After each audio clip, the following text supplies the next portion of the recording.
I just realized the intro song wasn't playing that entire time. That's creepy. That silence is creepy. I am so sorry.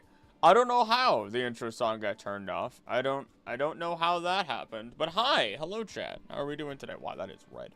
Howdy, howdy, howdy. Hello to everyone filtering their way in. Hello to VOD watchers. Hello, hello, hello. Wreck Basher, howdy there. Did you see they're releasing an ecology book? Yes. Yes, yes, yes, yes, yes. And apparently there's like a whole thing, like they're like, oh, we have rules and all this other stuff. So I'm excited to see if where they parse their information, right? I'm excited to see where they parse all of their information, like how much of it is gonna be real life science, how much of it's gonna be stuff from the games. Rose Pink Haired saying, howdy there, good morning, good morning. Hey there, Vatty, your duck hurts because of allergies, I'm sorry. I'm not green. Heresy. Oh, no. I mean, to be fair, I haven't really been streaming on the regular stuff lately because I've been cracking out videos. I'm, like, a third of the way done with the next one already, technically. At least with the script. At least with the script. Actually, I think thunk. Been spared from watching the rotation of Seal 360 degrees on the X-axis for 10 hours. BP Chew, my dude. You're welcome? I guess. What if I just turned that on anyway? Okay, our numbers did go up by 2. Hold on, give me a second. Our numbers. The numbers, we doing numbers out here. Why can't I? Where's the funny thing that lets me click the memberships? Come on, there it is. Let me click that little bad boy right there. Bongers, wild. Anywho, where am I? Where are you? What is going on? So we're doing Pokemon research. Duh. We're gonna be working on bug types. In fact, how bug type Pokemon rule the world. But while I'm at it, let's do our other housekeeping. So that video, I kind of want to go wild, and I want the video to release tomorrow. If I could swing it, I'm literally gonna research everything now, and if I have time, I'm gonna record, and then I'm gonna edit it, and it's gonna be uploaded tomorrow. Which it will be like a 2-hour video, probably. Very, very much a lot looser. Similar to how did I talk about or talk in some of my other videos? There's another video out there. There's a couple videos out there where I had a script, but very few direct quotes by comparison. The Lola ecosystem came out. Pretty happy about that. Finally got that done. Best region. Galar technically isn't Galar technically next, or is it Hisui? Which one is it? It was Sword and Shield, and then it was Legends Arceus. When did Legends Arceus come out? 2022. When did Sword and Shield come out? 2019. There it is. All right, so it's gonna be Sword and Shield. So it's gonna be Galar, and then we're gonna jump to Hisui. Then we're gonna come back. Cause it's just 7. So 8. 8.5, which is technically 0, I guess. I don't even know how to describe that. And then Generation 9. And then when Legend Z8 comes out, I could cover ZA. But I might see if I could cover something else, like Snap or something. We'll see. Best region must be talking about Hoenn.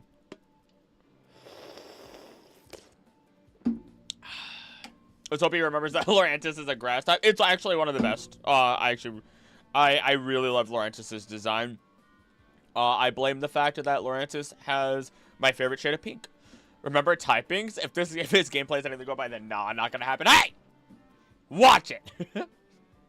Let's get the ball rolling here. I was deciding whether or not I would actually stream today, or if I was gonna. When is that Lego game? Hold on, I got distracted. Oh, Monster Prom is getting a 4th edition. For everyone that's into that. But what was that other game that it was trying to show me? Oh my gosh, they have so much going on. It looked like a Lego game because Oh, that is not a Lego game. That is not. Alright, anywho, I should probably open up ducks. I have not had all my coffee yet. I gave myself a big old thing of coffee so that way I can survive. Remember this. How come Alola came before Hoenn in this TCGP?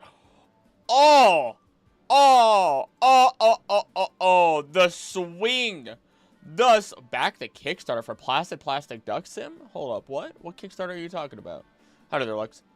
First off, in Serenity with its diorama crafted to bring the experience of Placid Plastic Duck Simulator to your home space. Wait.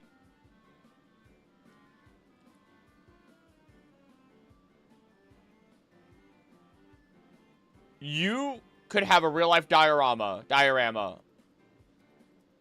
A 30 centimeter by 30 centimeter by 10 centimeter high diorama of place. That's cute. I've had Duck Simulator on so many streams. I literally could just throw a little bit of money at it. Oh my goodness, it's so cute. Okay, sorry. I'm getting so distracted today. I'm so sorry. Oh! Hold up. Is it even set up? I don't think it is. I don't think it is. Voice mod. Voice mod. There it is. That 11! Thank you for becoming a Knight of the Courts! Even though you've been it before, I didn't know how to say that words out loud, so I just kind of gave up slightly. I don't know why. It's gonna be a day. Thank you for supporting the channel. Also, hey there, DP. Well, you're not new here. What am I talking about? Welcome back.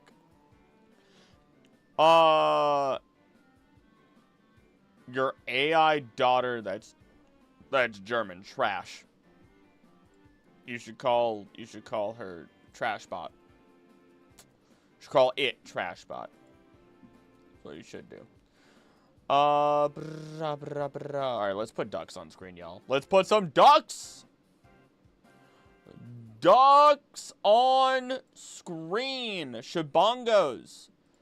Alright, let's open up the one that has the diorama. There you go. So you want a human alert at the front door? Uh-oh. Is it already here? Is it already here? Oh my god, that's so loud! Alright, hold on. Hold on. Enjoy ducks. Enjoy ducks. Important package just got here. I'll tell you about it when I get back. How's it going? Hi, Ruby. I'll be back. I'll be right back. Oh, wait. Hold on. You guys gotta hear video game. I'll be right back. I'll be right back.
Oh my gosh.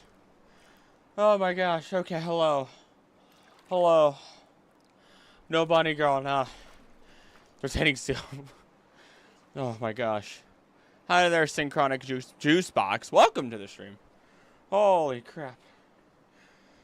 It was heavy.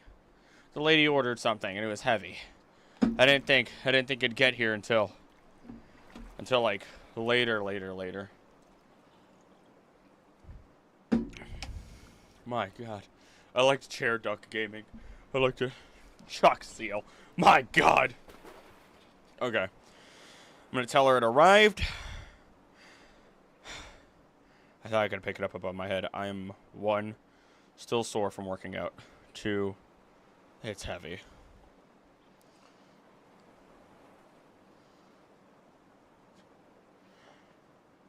My hands are dirty. Alright, shirt looks great. Thank you. It's got, I think, bleach stain or acid stains from when I used it when I worked in a lab. It's great. It's a great time.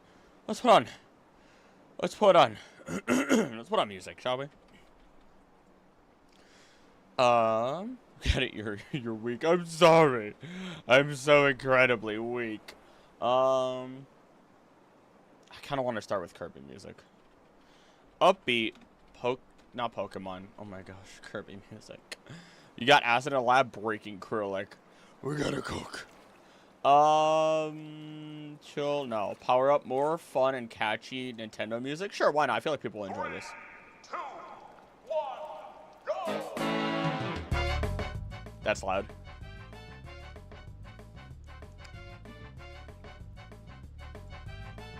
Might put my daughter I made to work so she pays for my mission to buy the champion membership. Wait, what? Did you actually? Okay, real talk. Did you actually make it? If you did, that's dope. If you built it from the scratch up. The Gengar beanbag. Which one? I feel like a long time ago. Also, did I not up the amounts? I did not up the total. What is wrong with me? Yes, you did. Oh, okay, that's pretty dope. That's dope. Respect. Alrighty then. Let me open up all my stuff so that way I can see you guys on the side. And then I will also... You guys are playing the game of, what song are we listening to? Because I don't know. Alright, let's open this bad boy up. So, I'm just going through, so the title of the video is literally called, Why the Weakest Pokemon Type Would Rule the World, and I gotta work on the thumbnail. I feel like the thumbnail's missing something that he has sent me. Oh, it's from the official Pokemon Center? Hold up, cooking? Question mark, cooking? Pokemon. That's a beanbag chair. Oh my god, look at him. Hey there, Wisteria, how you doing? There's already a life-size Gengar plushie, there should be. Agreed. Well, technically, they have the one that, like, rolls out its tongue and you can sleep on its tongue, and that sounds awesome. That's $300. Oh my god, that's absurd, but understandable. So great that I got another one. Verified purchaser. Jesus! I love so much that I ordered Jigglypuff as well. Comfy and looks awesome. I just hope my kids don't destroy it. That's insane. The one that you just sent is life-size? Oh my... I mean, technically, yeah. Doing okay? Respect. I respect it. Oh, the Soda Pop plushes got more? Oh no, Fatty. I'm not allowed... I can't purchase anything right now. You've done this to me. I'm gonna look, but I'm not allowed to purchase right now. I've got other things to... Oh, but Munchlax is right there. Oh, and Togepi. Oh... I love them so much, coward.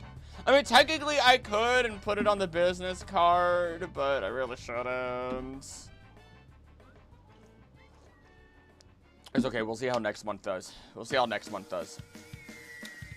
Because, not only do I want to save up for that ecology book that's going to come out, I'm very tempted to get the biology book, the Pokemon biology book, which that one cost a pretty penny. And I can't quite. I cannot. I mean, it'd be really good for a video. It'd be really cool. So the plot puzzle is adorable. Yes. But put in half my day into just trying to make my AI daughter happy by making her self-aware and try to give her free will. That's... I don't like that. I don't like that. I don't care what that was. I don't care what... I don't care... That was probably Splatoon. That was probably Splatoon, and I do not care for that. I'm sorry. There's other Splatoon songs, and they're good, but not that. It's back! That's better. Anywho. Super happy that a game I bought months ago is able to be played without crashing every 5 minutes. Let's go! Jokamon idea. Hey there, Alicia. Duckamon that has the ability Steelworker and a signature move that's just a type bullet seed called Nugget Spit based on how gold is found in Duck Gizzard. Oh, that is pretty cool. No, it is a thing. You are correct. That is pretty cool. You know what? You get your Acrylic seal of approval. You know, I'm trying to remember the bug type Pokemon I used on my team throughout the years. Oh, we're getting there. We're getting there. We'll never escape the Woomy. Shibenshi. Howdy there, Acrylic. Why can't Krill steal? What? My is so big compared to the real life counterparts, but no Pokemon says when something more than fur, apparently being the same length as I am tall. Also, fun fact about it, the bug Pokemon are also in incredible numbers, because remember the number of Pokemon that actually feed on insects.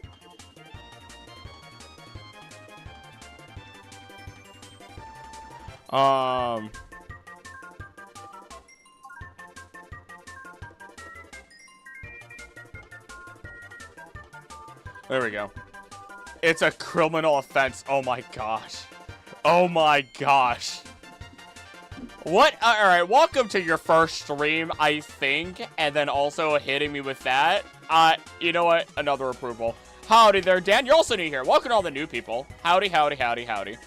Put on the bug-type Pokemon against Arceus. They would actually win. I'm not even joking. They actually would win.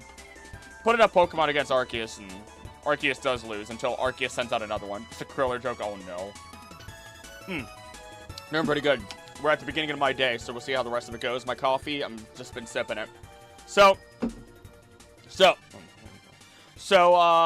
with this bug video, I'll give you guys a taste of, what part of the script is. Let me go to, here we go. Spinnerack is just a pug-sized spider, and it sticks to itself more than anything. Honestly, they're kind of cute with the face on their abdomen, especially as the face does change with each different Spinnerack. Their poison is only strong enough to weaken, not kill, and so it relies on prey falling into its web in order to get its next meal. As a Ridos, we have an effective, intelligent demon on our hands. They live within both temperate and tropical climates, and at night, they actively hunt for prey, never resting in any specific spot during their hunting time.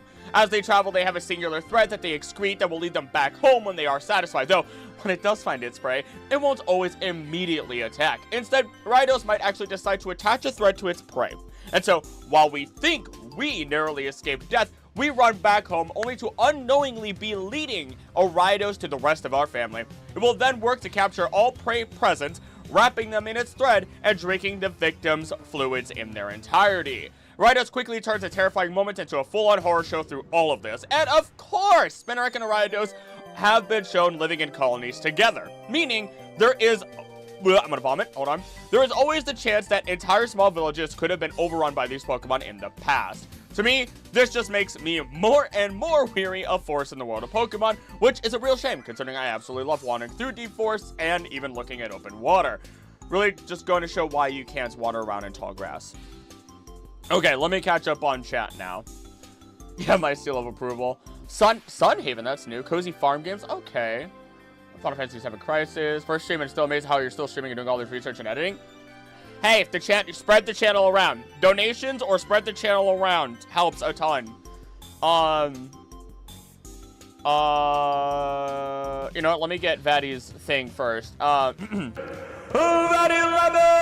Thank you for donating $29 to the channel.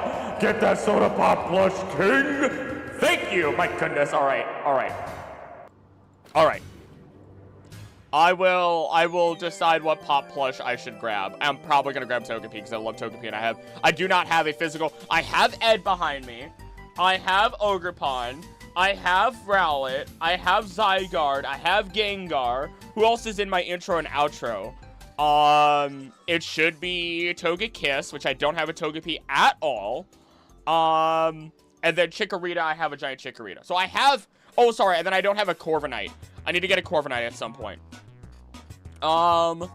Let's see. Please tell me what you say in your outro.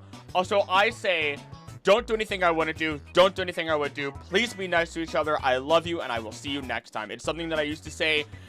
Don't take this as an offense to anybody. But I used to say that only to my dogs, when I would leave the house every day.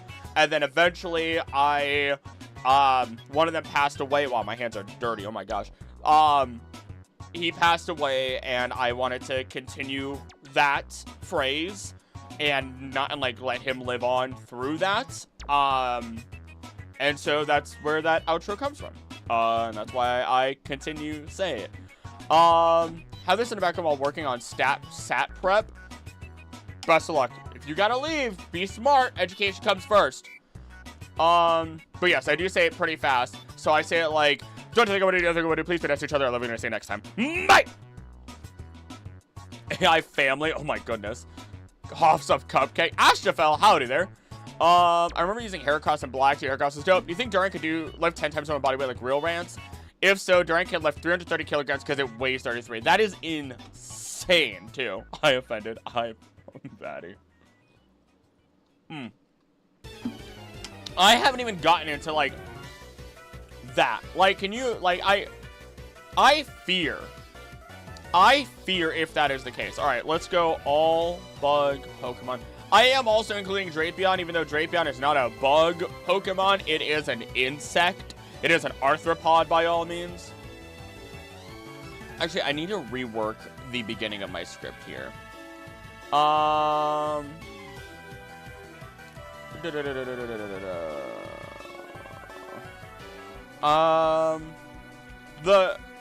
The goal is to also show you that bug Pokemon, while terrifying, are also incredibly valuable, just like real life insects. And then it's the roast of Ted. Oh. Pre-evolution is bug type. There you go. You're including a Rhydose. There's Spider. You don't need to defend Drapion. Well, it is a bug type. Well, not Drapion, but you know. Should I make it so my AI daughter can... You do what makes you feel best? I'm not sure. I don't touch... I really don't mess with AI too much. Outside of, like, video games, of course. Like, you know. Executives have not been functioning this week. I'm about to stuff a few bags of foam to take my ex-mom in-law turned sort of just adopted mom's house. Okay. Gotta sort it out and then make more pillows. The best of luck with pillows. My goodness. Trooper. Ted the Goblin. We did crochet class together. Alright. I just finished Volbeat and Illumis.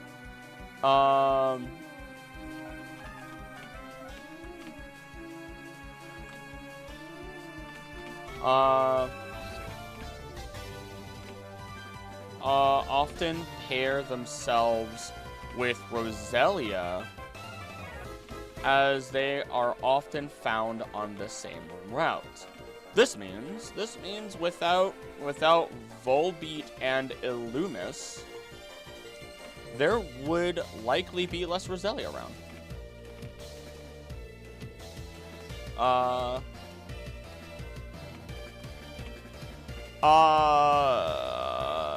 If you cover Drapion, wouldn't you also have to do every other non-bug type in the bug A group? I don't know how many of them there are. They don't cross out too much, do they? Hey, Chanel, finish all the art for Eternal Star. I have to do the story design stuff and like that. Ooh. There's not even bugs, so that's funny. I mean, they're arthropods. Are they arthropods? I'm second guessing myself. Forgotten the best is to come. Oh my gosh. You changed your name so it caught me off guard. You got me. You got me. I honestly, that one I actually think I did forget. Put in, can you put in that Volbeat and Illumis suck? It should not be in the game because the Firefly Ladybug Pokemon would be super cool, but those two ruined it. I think they should definitely have evolutions. They are pretty pitiful Pokemon. I think there's a lot of room for growth. Are we including both Ultra Beasts? Yes, we are including Pheromosa and Buzzwole, the best Ultra Beast. Cover Insect Plate, Arceus, and Bug Drive Silvally. Oh my god. More moves like Freeze Dry, Super Effective Water type should resist 4 times to Water Dragon or other water weak types. That would be, I mean, there's a lot of balance that could happen in the games. Let's see here. You're not going to run into Another or Maldo, considering Another itself is unable to withstand the current conditions of water in the mountain area, allowing us to move on to generation. Oh, wait, hold on. They are a far back ancestor based on the Anemalocaris, which is pretty dope. But this allows us to move on to Generation 4. Awesome. Yippee. Would love to be Ecology, Fury, Almia, and Oblivia from the Pokemon Ranger games. I want to cover at least probably the new Snap, maybe one of the Ranger games, and that might be it. Because I don't know how well received those are gonna be, right? I might, hey, maybe I make one and they pop off. We'll find out. Firebug and Electric Bug would be really fun for them based on the names for the bug being Firefly or Lightning, but that would be, make one and make one the other. Done. Make, Volbeat's Firebug, make, Luminous Electric Bug. Yep, there it is. There it is. Ruby. Same brain. Alright, Kricketot. Sing your hearts out for... What about Gliscor and Gligar? They're flying scorpions, so they could fall in a category of bugs, but aren't bugs. And Flygon line definitely falls in there. And Iron Moth? Yes, they do. Which I don't... Oh, shoot. I did miss. I missed. Oh...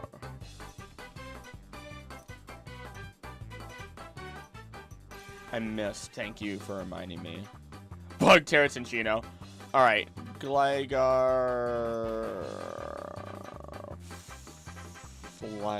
Trapinch. That is Generation 3. Iron Moth default to Volcarona to begin with. Kinda. There's Iron Moth and then there's its other form. So I'm gonna pair them all together to make life easy on me.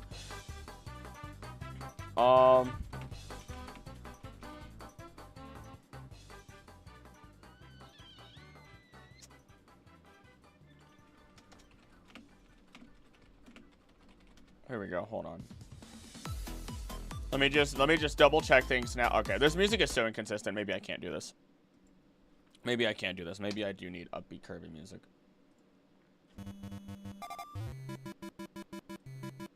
That's better. Alright, scrolling right through all the bugs. Holy crap, there's not. Wow, the bug egg group does just include Trapinch, Line, Scorpion, Drapion, as we've just discussed, and yes.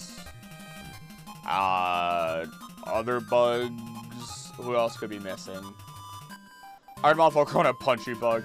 Not Tetris. Yeah, I couldn't do it. I was out. Okay. So, Gligar should be right after Pineco Fortress. Pineco Fortress. Alright, there they are. Shackle! And streamed by himself. Oh my gosh.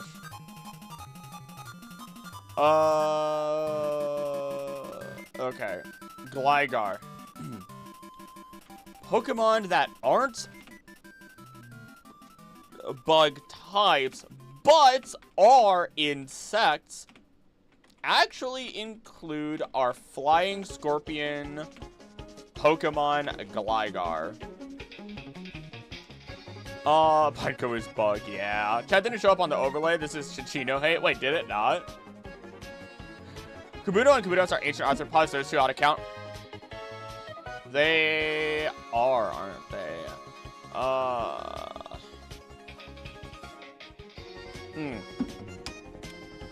They're not even the... Oh, gosh. Because, yeah, they kind of are, aren't they? Yep. Oh, okay. Alright, swing it back. This is why I stream this stuff.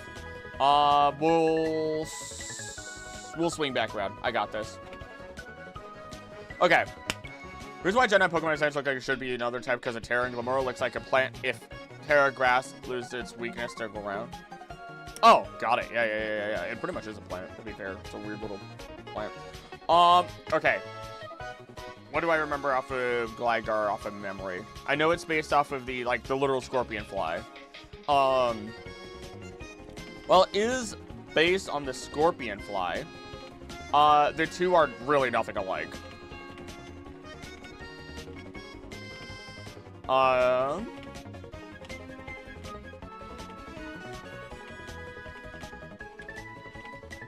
Decaying matter and fruit, while Gligar and Gliscor tend to hunt for prey. Great critter to be formed from Callus weapon, but it makes too much sense. I know that. Wait, hold on. Lore for the great critter to be formed by Callus weapon, but it makes too much sense. The great crater is I think it was a caldera. There was somebody that they were showing it in a Discord group or a Discord server I'm in that knows that type of stuff. And what happens is, due to I don't think it might not have been a caldera. But due to how things form, let's say there's a bunch of water. Okay, I could talk on this one. Glaciers expand, contract, but as they contract, they leave a big chunk of themselves behind. Then a bunch of ground gets thrown on top of it, and after the ground covers it, then what happens is that ice is eventually going to melt. When the ice melts, there's nothing holding the top layer of ground up anymore, and so the whole thing caves in on itself. So that's there's a pretty good chance that crater may not, using the word crater may be a misnomer. Might not be a good idea to use that. Sorry, there's dirt on my hands. So, and misleading. So crater might not be the best word, even though it itself calls it that. I'm not blaming anybody who calls it that. Because, yeah, it's probably not. And when I analyzed the teams of Pokemon that were... I'm sorry?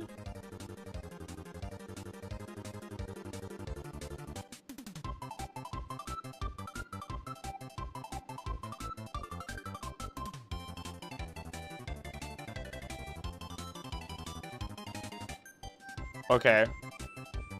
Okay, that didn't freak me out at all. Alright, sorry. Oh, camera said that there's someone was spotted, and I freaked me out. But yeah, either way, it's a little misleading. Thank you, Pokemon. Lobsters are arthropods. Gliscor looks like bug, dark, ground, flying poison. Dark, flying poison. I don't get why it's ground. I forget why. Arthropods, what about the spiders of the sea? Crabby, corefish. Okay. Maybe I don't include Kabutops. I feel like fossils aren't naturally occurring anyway. I might not really gonna talk about them. Maybe I take it back. First one way to explain how this stuff changed because of how much infinity energy was sent out. It's basically corrupted space-time, and the creation trio had to solve it. They didn't solve schwa. They don't care. They just let things go. I mean, they care, but they don't care.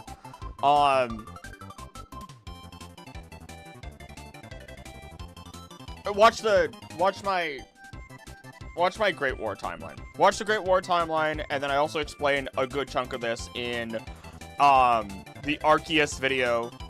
If you haven't watched that, I think those two would explain everything that I could possibly say. There's numbers everywhere, like black holes being invisible, not black. Facts. Time paradox stuff from the crater also shows that a time split from it. Oh, I totally believe that the time split from AZ's little funny blast that he did. Okay. Real life version primarily.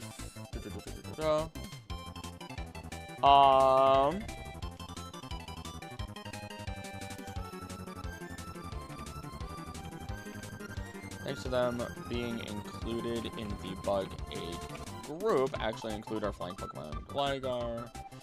Well, it is based on the Scorpion Fly, two are nothing alike because the real life version primarily feeds on decaying matter, and Fuma, Gligar, and Gliscor tend to hunt for prey. Fossils aren't naturally occurring. Yeah, fossils are made artificially in labs. Fossils aren't real. No.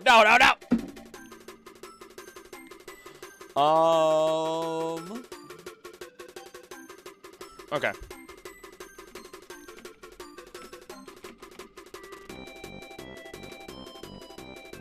Okay.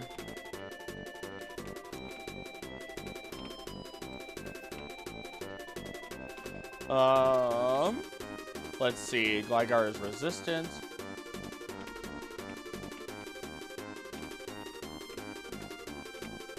It is also resistant to poison itself.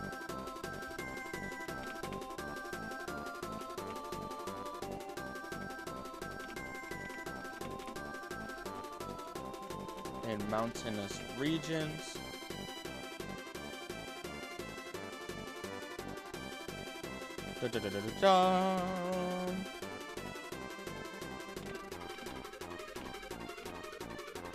Only really glide and hop around if it is on the ground. Technically, Kabuto and Kabutops are both naturally and wild. You can catch it in Sword and Shield.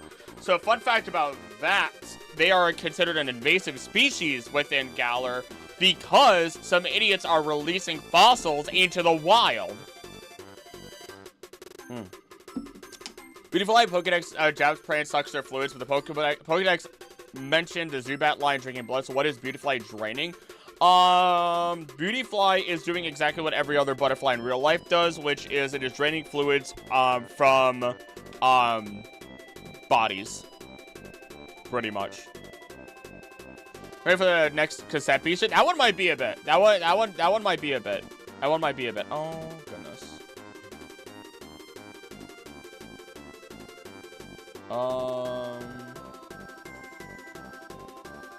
Calyx's power of life it uses basically reviving the fossils themselves. Oh no, it straight up says it in. You can literally pull it up. You can literally pull it up the Pokedex.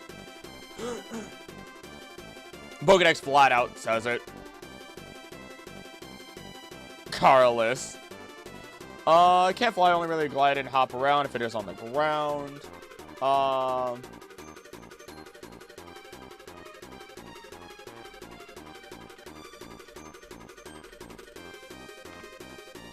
Let's see here. Least type of Japanese literally called suck blood. Oh! You know, that should not be shocking to me. That should not be shocking to me, but it is.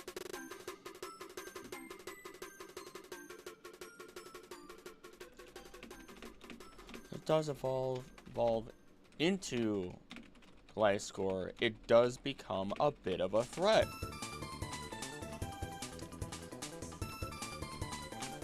Let's see.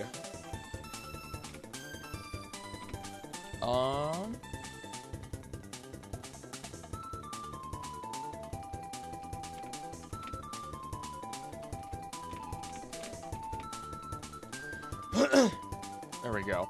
Gliscor will grab prey. Oh my gosh. Grab prey using its tail.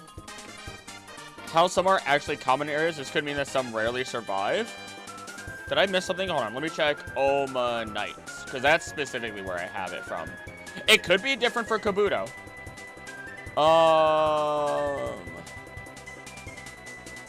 We could both be correct, though. Okay, because Sword Dex for Omanite. Because some Omanite managed to escape after being restored or are released into the wild by people, this species is becoming a problem. This species is almost entirely extinct. Kabuto molts every 3 days. It could be completely different things then. Kabuto could be whopping around the Liverpool, I suppose. So hey, we could both be correct. I'm okay with this. Omastar and Omanite are the problems. Kabuto and Kabutops are fine. Oh, there we go. There we go. See, so I apologize then. I made the wrong assumption then that because Omanite had that issue, that Kabuto would have that same issue. Florges Pokedex life can span several hundred years. How would that work with Eternal Flower Floet? It just expands it even further. It just expands it even further. Bug being super effective against grass would imply every grass type has blood.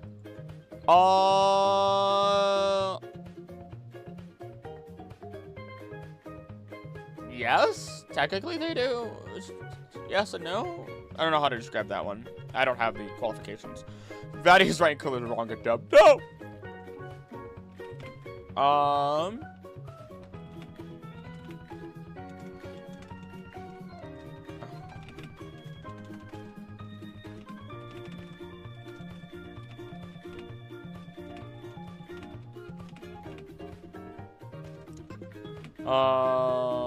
Sink its teeth into the neck and drain the prey of all of its blood, even taking pride in doing so. This, of course,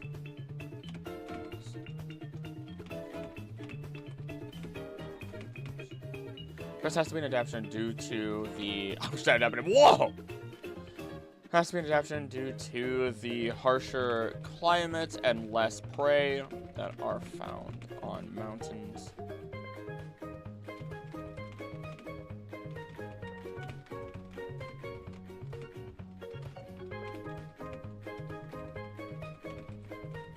Somehow. There are vampire bats out there.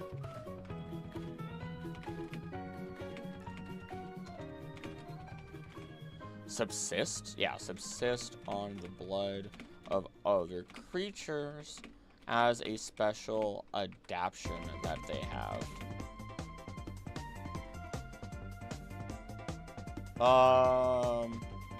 Life score is also... Chlorophyll is technically plant blood. It glows orange and black lights. Really? I never knew that. And it could have blood if you try hard enough. And it can bleed if you stab it hard enough. Oh my goodness.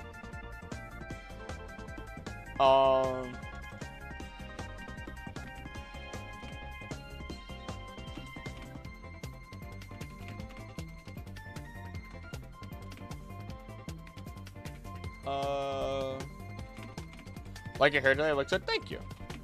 I have no idea what it looks like. Oh,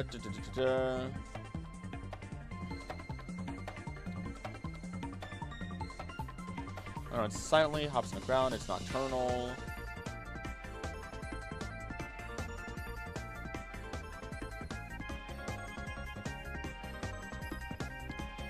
And really, and lives within thick pine forests,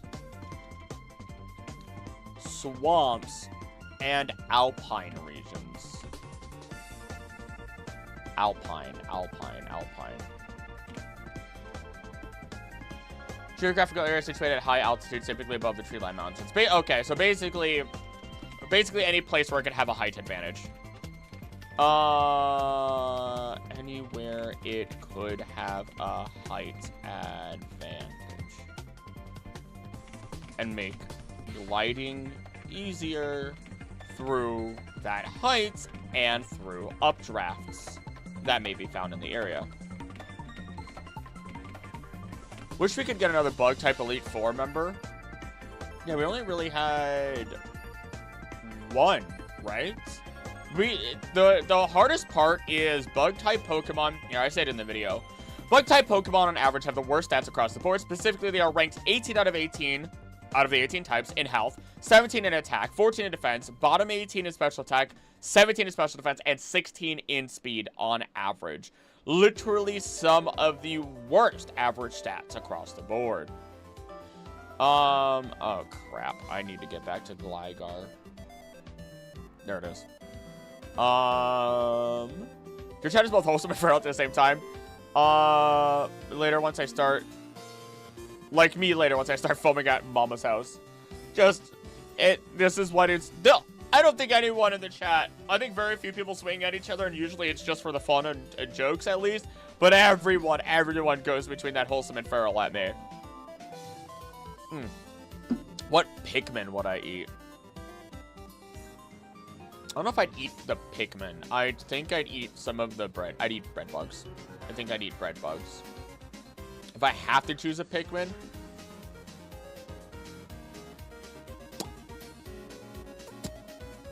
Slow cook the purple one. It's full of muscle, but like it's fatty and I love it. Or potentially also fatty. It's a strange that Scyther when it evolves, it gets no BSD increase into either Caesar or Cleavor, making Scyther slightly better with Eviolite. Probably because those other... And it is weird. That is weird. Maybe because it's also... I have no explanation.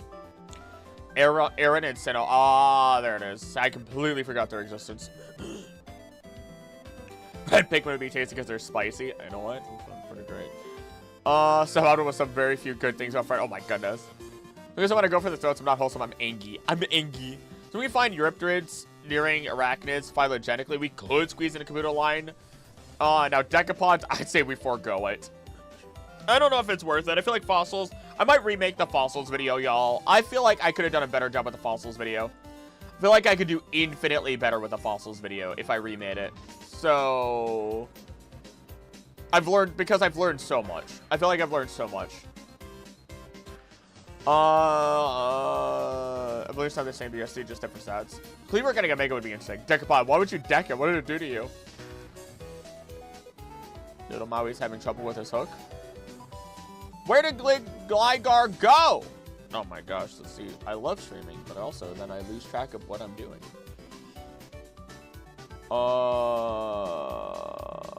Ursa Crochet. That's where the crabs go. Alright.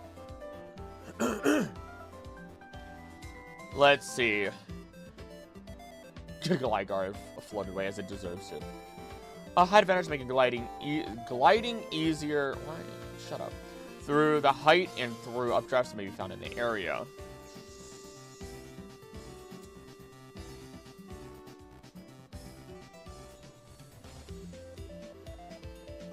Where do you find? You really don't find it anywhere. You really don't find it in the wild.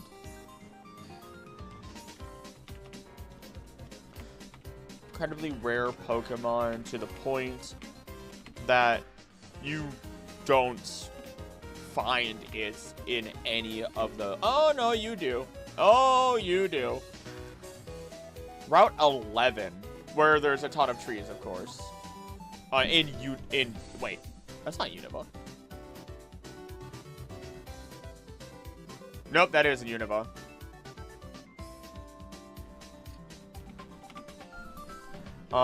Find it in Unova. So route. It's only in rustling grass, huh?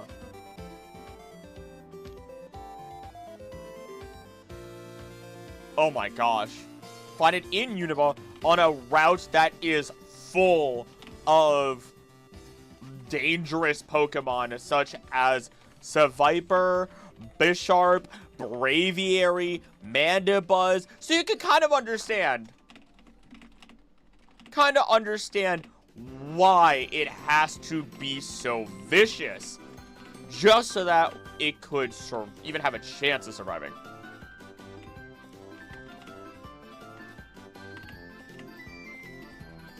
Sheesh.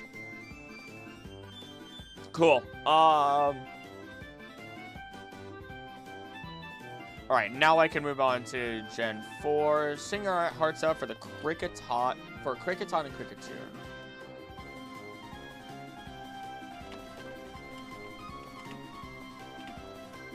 Let's just pull that up. When will I have to talk about... Oh, I'm stupid.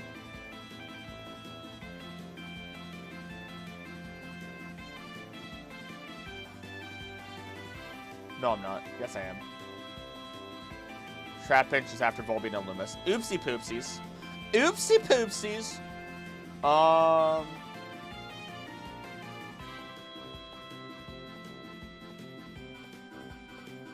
There we go. There we go. There we go. Guzma is a powerful bug-type trainer. Yes, my brother. Guzma is so cool because, what? Not only that, Guzma, what? He wanted to be a kahuna, kinda, but he really wanted to prove that he didn't have to use Z-Crystal Z-Power. It's all bug Pokemon, I'm back. Hey, Sir Backwards, how you doing? Yeah, we're working on bug-type Pokemon. Why the weakest Pokemon type would rule the world. Our last entry, for Gen 3 here, is actually another non-bug type that is in the Bug Egg group. The Trapinch line. And they're great. And they're great when they start out. Actually, hold on. And they're one of my favorite lines of Pokemon. Gligar's Gen 3? Gligar is Gen 2, Gliscor is Gen 4.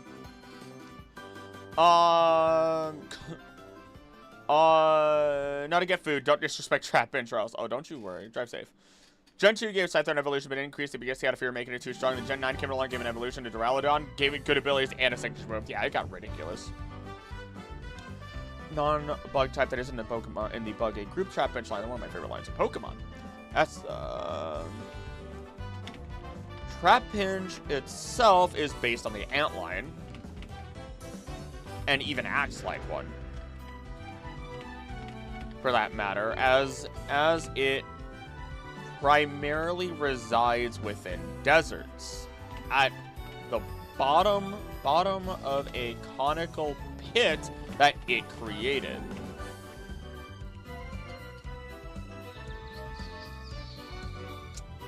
Let's see here.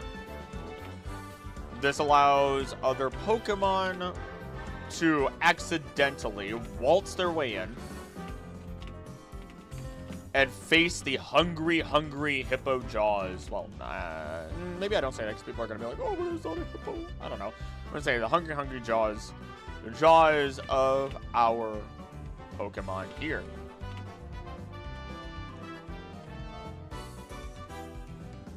See, it's like Slugma and Skarmory all over again.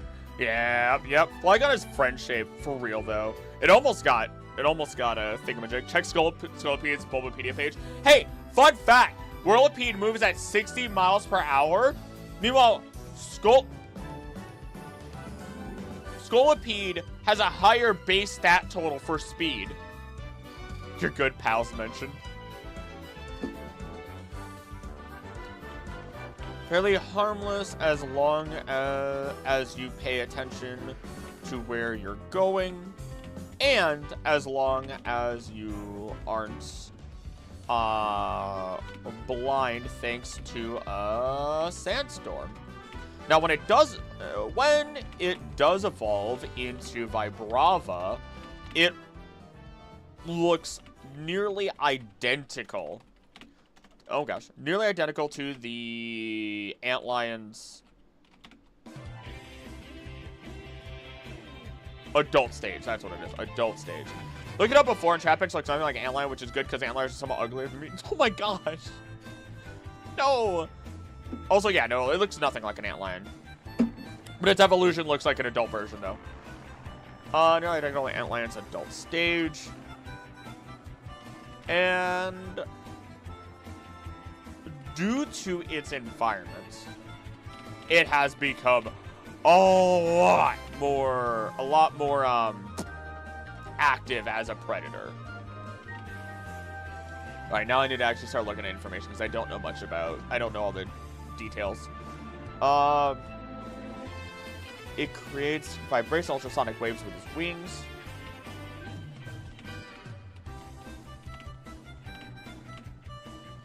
With its wings, which can cause headaches in humans, but will otherwise make its prey faint.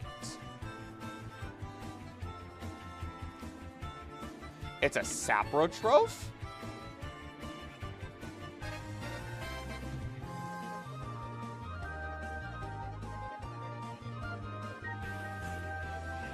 Yeah, okay, that makes sense. You know, I have a fun theory about the pink Butterfree from the anime. I believe they're from Pink and that would actually make sense. Because it's what? It's shiny, isn't even pink, is it? You might be right on that. Orange Islands needs an anime. Or not anime. Orange Islands needs a game. Give it to me. Also, apparently, Gen 10 rumors are already coming out. Hey, 14, how you doing?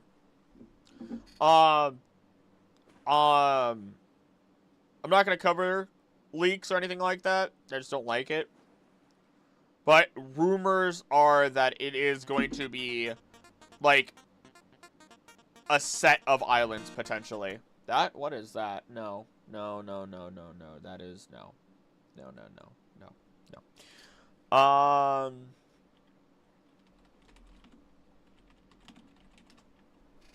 Let's see here. Let's go with this. Glitch City? Sure, why not? We'll be fine. Thank you. Thank you. Was that Game & Watch? No, I have no idea what that was. That was a whole other ball game. How you holding on? I'm doing pretty okay. Doing pretty all right. Got that new video out last night. I'm working on this one. Like, I'm punching. I'm punching. Actually, let me see how that video is doing right now. Slowed down during the day. That's expected. But seems to be doing fine overall. Sword of Shield, Snom curry portion size is a big size amount of curry rice, while Frostmont's just a tiny spoonful. That's probably because it's a reference towards Snom having to eat so much in order to attain evolution, and most moths don't really eat at all, if anything. Otherwise make its prey faint. What? From there, it spits out stomach acid onto the knocked out prey, onto the unconscious prey, and then will eat it as it dissolves. Kind of like a fly. I don't even need to say that, actually. I don't even need to say that. I think people understand it. Oh no, after it dissolves, after it melts. Eat it after it melts.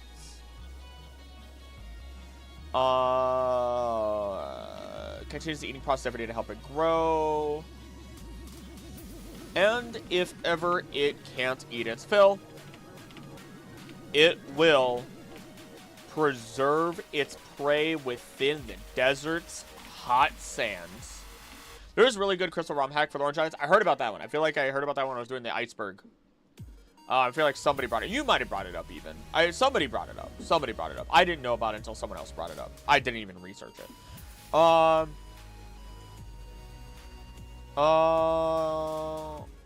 Ever can't eat its fill or preserve its prey within the desert's hot sands. This is actually amazing. Amazing, as this provides other Pokemon that are struggling within the sands with food, and even allows nutrients to return to the desert sands easier,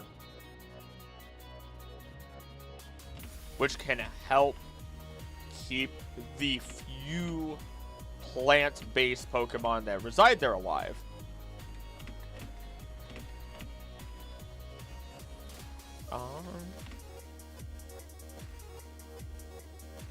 Oh. Let's see here.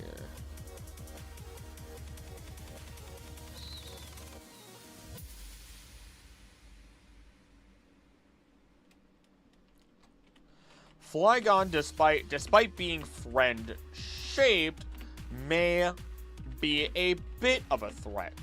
Though this is, again, brought on by the harshness of the environment.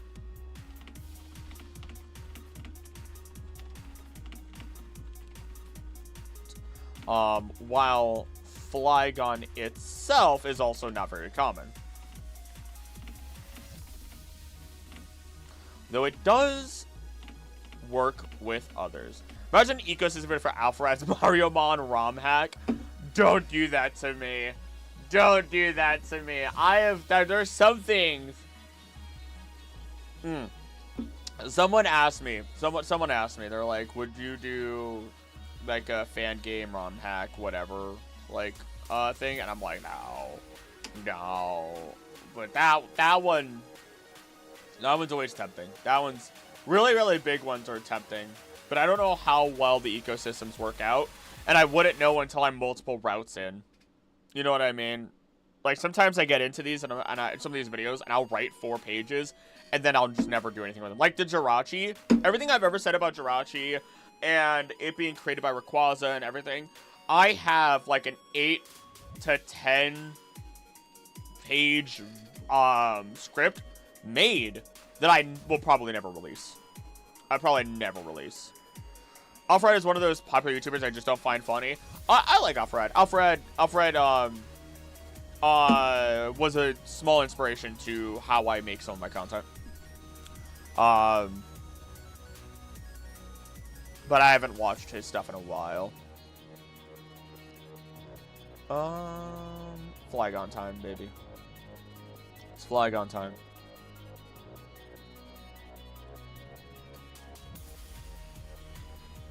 Wings kick up sandstorms. So there is always the chance it is nearby, yet we just don't see it. While its wings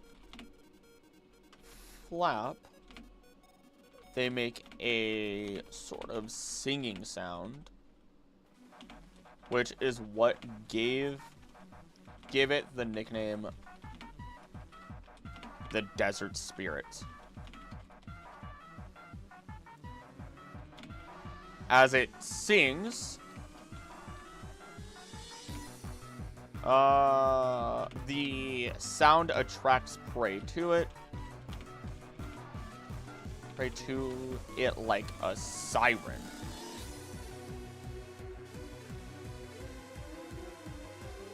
Leading them deeper into the desert, stranded and lost, before it finally strikes.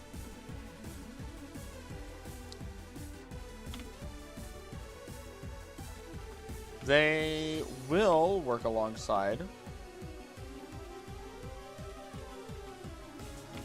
Crocodile to search for food, giving a veil of sand to it, to them both, as Crocodile hunts, captures, kills, and then they split the prey.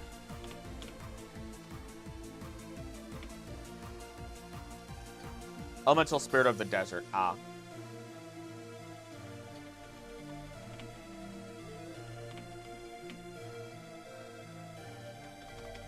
There we go. Well, I think that's pretty common sight in the terrarium in Blueberry Academy.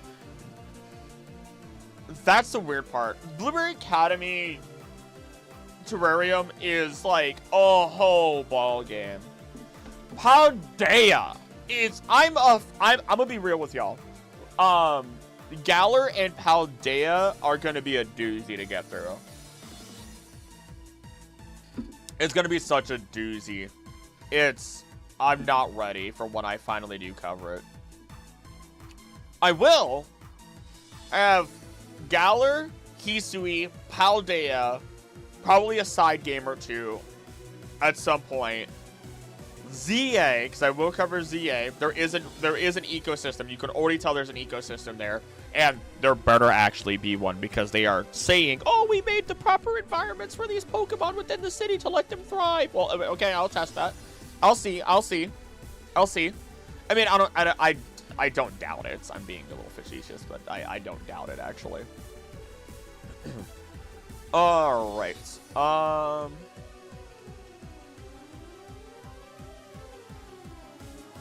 So Flygon is pretty essential, though.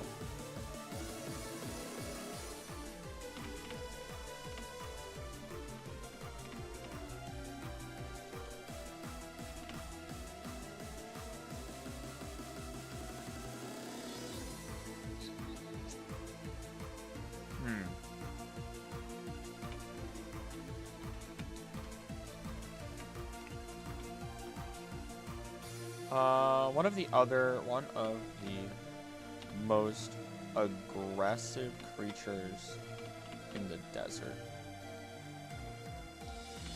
showing that both can be incredibly intelligent and tactical in their approach to surviving.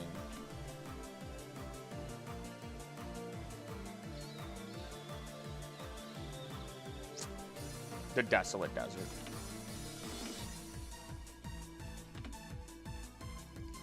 Alright, then I move on to Gen 4, finally. So when there's an NPC makes a meta reference how the players can hold lots of items.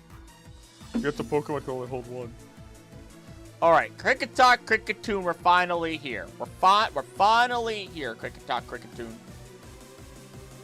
Kricketot, Kricketune, Kricketot, Kricketune.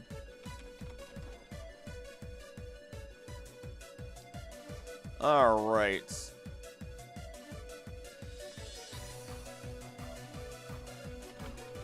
Plenty of noise themselves.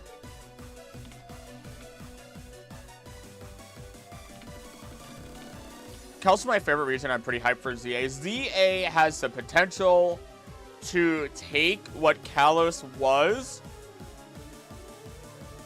which was good, pretty good. I enjoyed my time playing it for the first time this past year, and make it really, really phenomenal. There's some really high expectations the second people saw Big Man AZ himself. There are some incredibly high expectations. And I have my expectations. I'm excited to see where it goes. I would love to see the alchemy route. I'd love to see, you know, I would love to see, you know, whether we have the ultimate weapon reborn or not.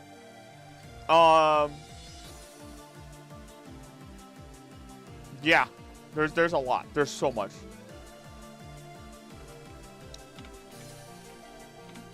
Could I specifically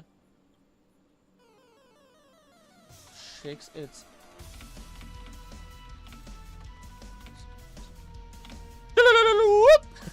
gosh.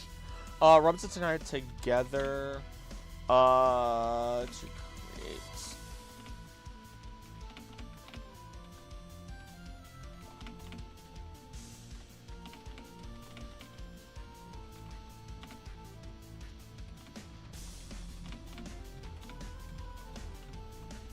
on autumn nights. While Kricketune, doesn't it pretty much do the same?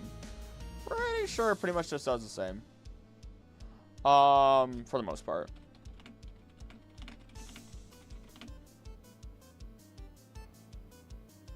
Rub its arms together.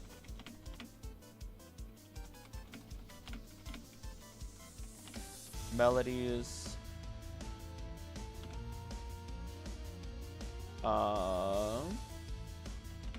These melodies range from individual to individual, can be released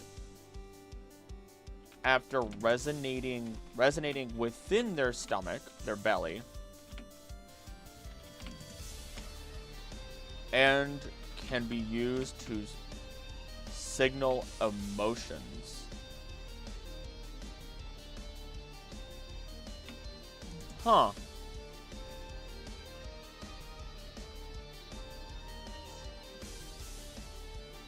These Pokemon are eating some other insects, but are another set that are fairly harmless and might even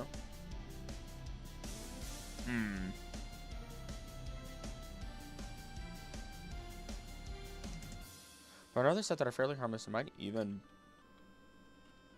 give us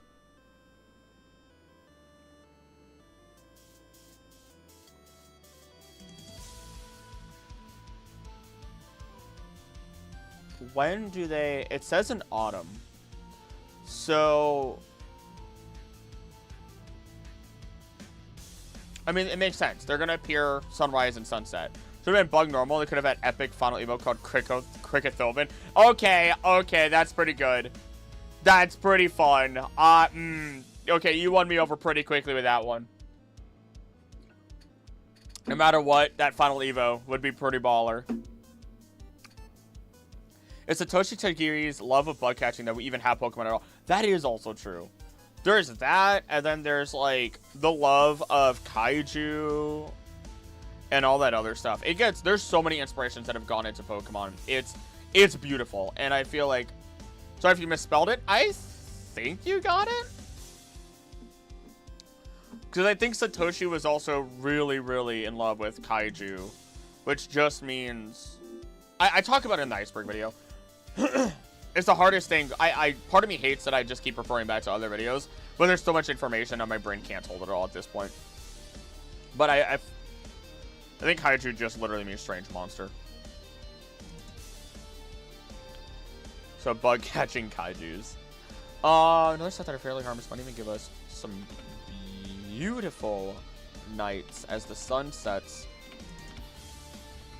The leaves fall, and the chorus of Cricketot and Cricketoon arrive to bless us with their melodies. Bug catching stares at Mothra. Oh no!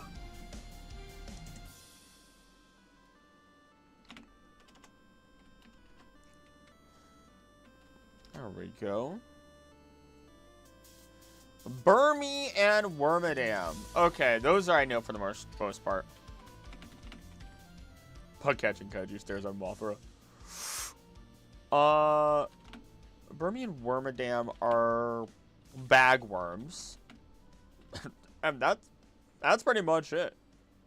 I mean, yes, are bagworms that cover themselves in leaf litter in 3 different forms of litter: leaf, sand, and trash.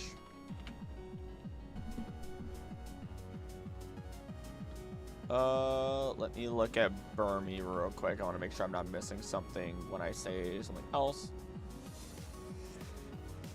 They have footprints, apparently. Yeah, they do. Look at a Burmy without its cloak. Actually, why am they're weird. They're weird. They have 3 pairs of feet.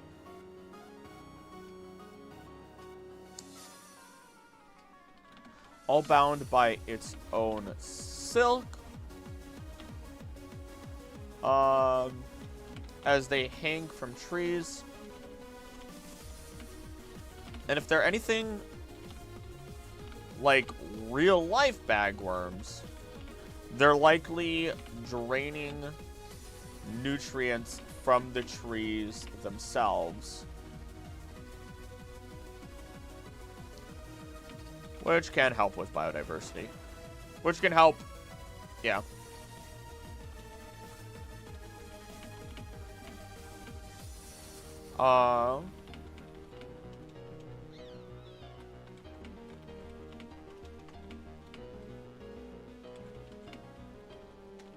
There we go.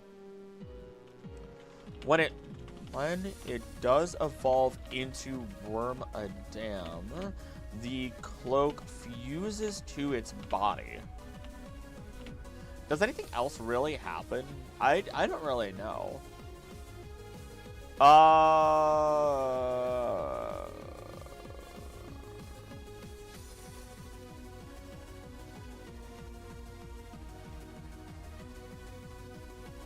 And is never shed. Though, that's really it. It's pretty chill, all in all. And I would dare say, might be soft to the touch. Or plush. Seen a cloakless Burmy in the anime and in the Detective Pikachu video game. In the anime, I expected as much. In the video game, not so much. Interesting. Really looks kind of cute without a cloak. Feels weird to say. It kind of does. I'm with you on that. And don't the males... Okay. Though the male Burmy will evolve into Mothem, very similar to how real-life male bagworms get wings. Some real life. I don't think all of them do. One of you guys educated me on that, and I was able to look it up. It's really cool. Ow. Ow. Chest. Worked out like 2 days ago, and now I'm in like the super sore stage. Mothim is nomadic, nocturnal Pokemon, always remains on the move, searching for flower honey and nectar.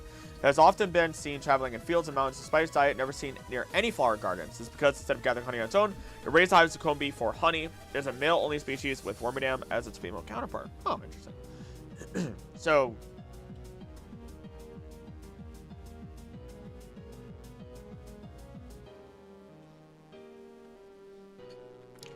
Huh.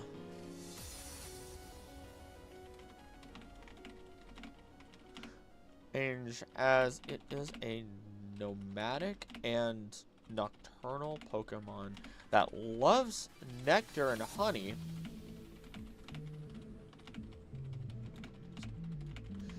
it instead breaks down the door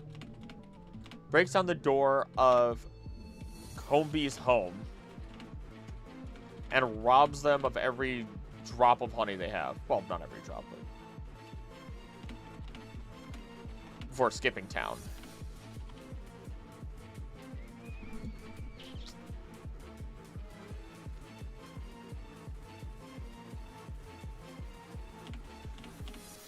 Never really seen it near flower gardens. But is at least seen in fields and mountains.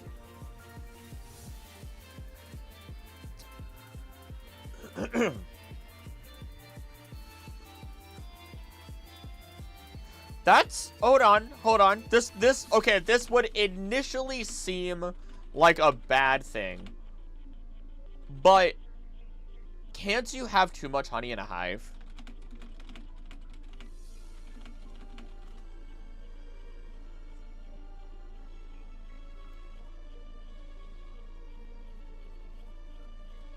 Yeah, okay. Too much, okay, yeah. Too much honey. Okay, yeah. Too much honey is bad. Too much honey in a hive can cause problems. Leaving less space for the colony. It could make it harder for the hive to protect the honey, or even cause and other issues that I am personally unaware of. Wormadam's design is just unsalvageable. The sandwich looks like a pepperoni pizza. I kind of like it. It's kind of like a lady that like is dressed up way too much. Think of it that way. Mothra the Thief of Poor Vespiquen. Wait a second. The Combi live inside of Vespiquen itself. The Combi larvae do. Combi larvae live inside of Vespiquen. Which is really weird to consider that we know Combi exists, we don't know what Combi larvae look like. Honey, I Shrunk the Kids. That's good. That dude was in Little Shop of Horrors. Wasn't he? He was in a lot of movies. He was just kind of white family man. Respectable. And while I know Combi do eat honey, they may produce more than they can handle. And Mothim is a natural way to help ensure they don't flood with honey. Especially if it actually doesn't harm the Combi.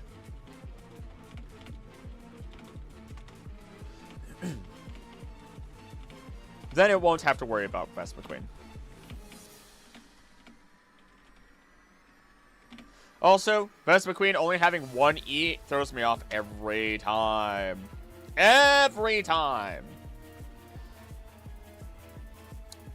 Alright, Berms. Oh, speaking of, that's who's next. Combi and Vespiquen are up next.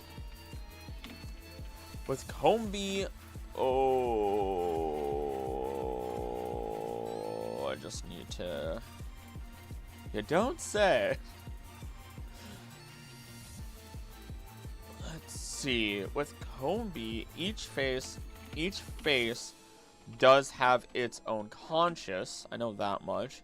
And they can combine their hexes continuously to form massive walls. The male Combi,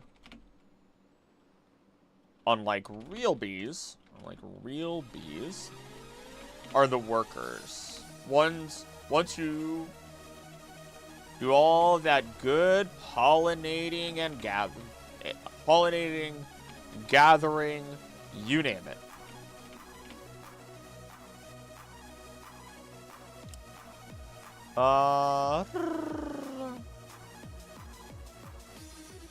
It's a combination of bees. Sociable among their own kind, form groups of about 100 individuals.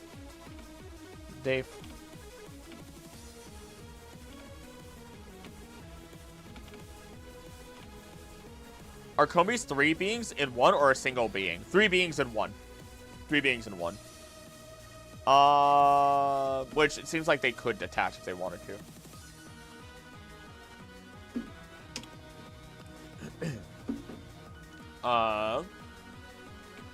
Are generally harmless.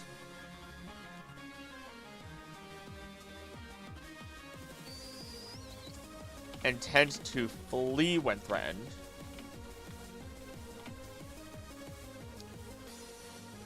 From sunrise to sunset, Combi will collect nectar to create honey wherever they can.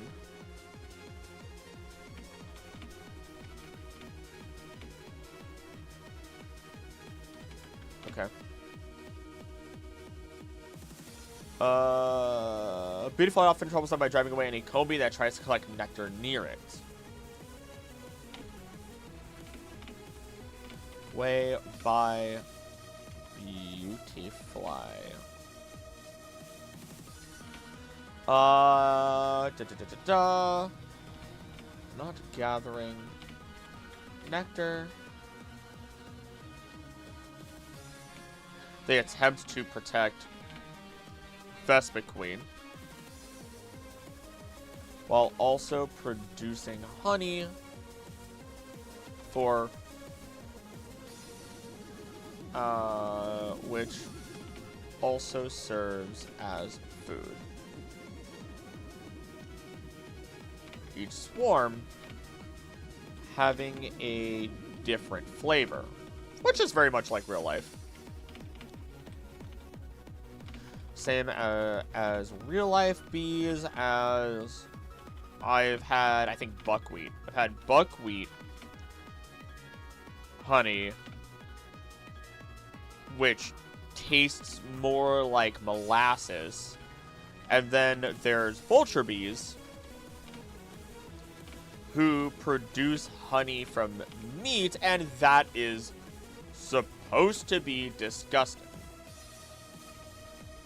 It all depends on where they are getting the proteins from.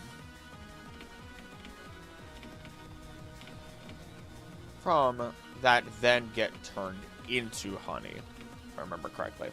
Wonder if Beetle and Vespa can compete at all, or if they're friendly to each other.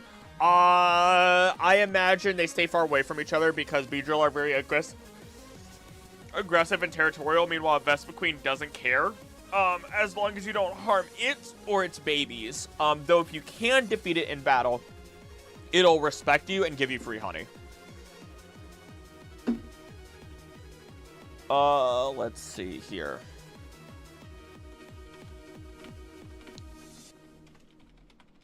Very protective of their Vespa Queen. Willing to fight to the death for her.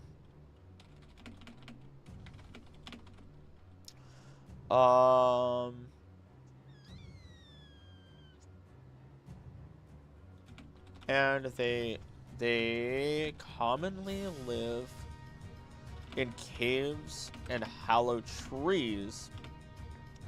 Hollow trees of forests and other natural secluded areas with their queen. They sleep by creating a hive with other Combi, locking together in a tessellated wall to feel safe in larger numbers.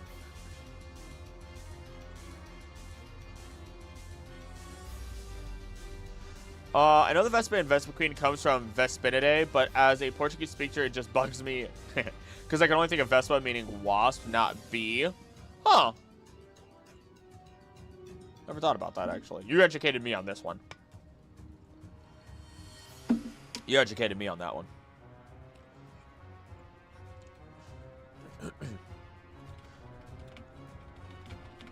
But bees are great. Be nice to them. Respect their space. Maybe plant some bee attracting flowers to help them out.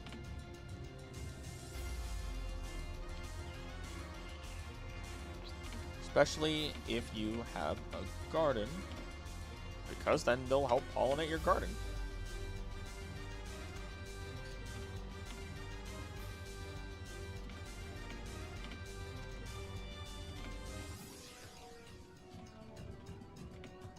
I can picture a Mega Beedrill commanding a bunch of Combi to use attack order. A Mega Beedrill, actually. It'd be cool to see some back and forth. I assume you meant Vespa Queen. But I would love to see if they ever get Vespa Queen a Mega, that it includes Combi in the design, similar to how Kangaskhan has its baby.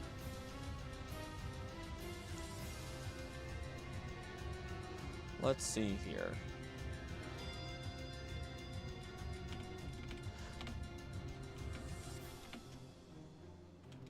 Now you might be worrying about how the Vespa Queen may be aggressive and deadly, but that is not exactly the case. Beedrill and Vespa Queen could possibly interbreed. Imagine a colony of oh my gosh, colony of Kobe with the aggressive Beedrill the other way around. Yeah, no, that would be scary because Vespa Queen is not super aggressive. It's just defensive.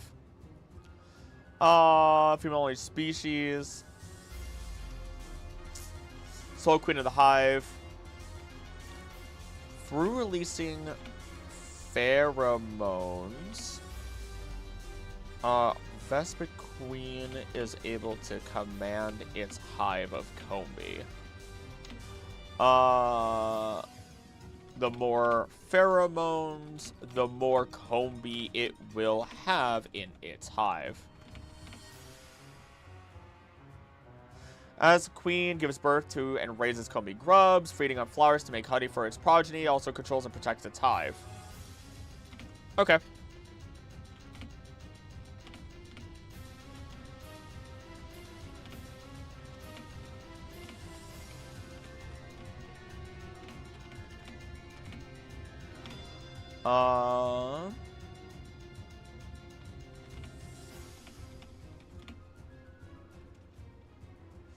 Let's see. Vespa Queen will destroy and feed on any outsiders it catches sneaking into its hive. However, if outsiders can prove themselves to a Vespa Queen by defending its hive, it may repay these acts of kindness with a reward. Attack Order is one of those many signature moves I feel like they could easily fit into another Pokemon. Oranguru, Phalanx, those are just two right off the bat that I can think of at least. Let's see. Protecting them, feeding them in itself by making honey for them. They are territorial. Though only if you are attempting to sneak into their hive will you have a problem. Sandwich Boss, literally at work right now, so I can't stay for long, but I'll tune back in when I'm home. Sounds good. Thank you for popping in, at least. I do appreciate that. And you have a good time at work. I'm basically going until I finish this, which might take me time anyway. And then from there, I'm going to record this video right afterwards, because it shouldn't take me forever. Welcome back. Craft room, my guest room, and mom's starting the foam sorting. Best of luck with the foam sorting. I know how crazy I got last time. 9 different colors of foam. If you're attempting to sneak into the hive, to their hive, you will have a problem.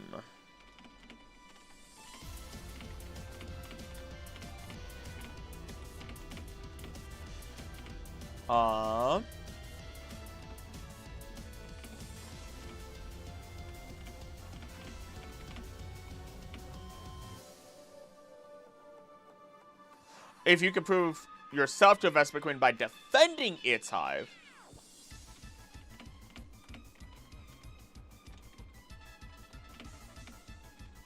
Seven. Dang it.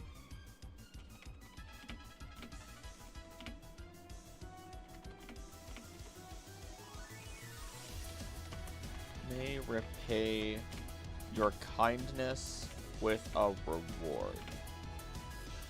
In my eyes, then, what does that mean? What does that mean? Raise Combi. Get a Vespiquen. Get a Vespiquen. Protect it and its hive as you give it a safe space. Pollinate flowers. Pollinate your garden. And win. Win the honey lottery. As you have perfectly friendly Pokemon as long as you respect them. And they'll even help protect you. They'll likely even help protect you and your home. Massive win with the Schmassive. I'll tell you, you're 5'2", right? 3'11", nearly with the Schmassive, nearly 4 foot Queen Bee. Roigbiv. On the other end of that spectrum, imagine if a Vespiquen and Ribbon Bee were to cross-speed.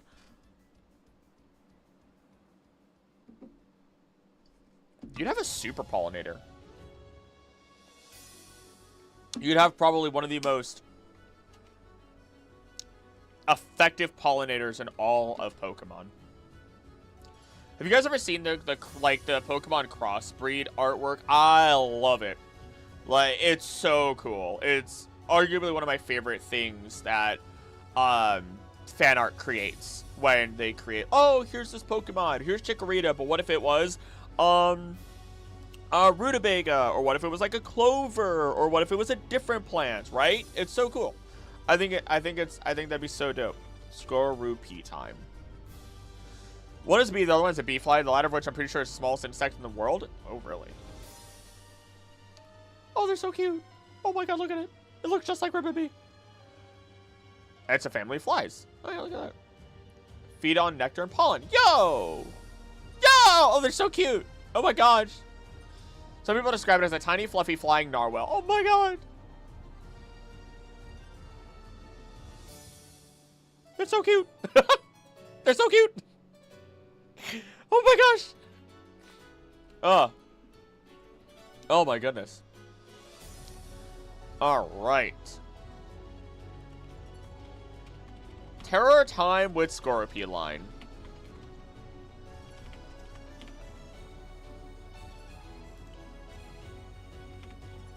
Though, once again, I have to remind you that Skorupi and Drapion will exist in specialized or harsher environments, which bring out their need to be more aggressive in order to survive.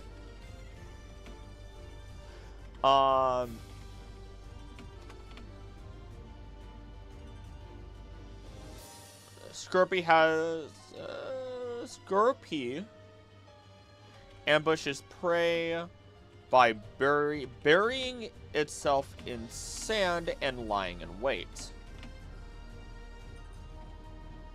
before grabbing them with its claws and using its tail claws and injecting poison.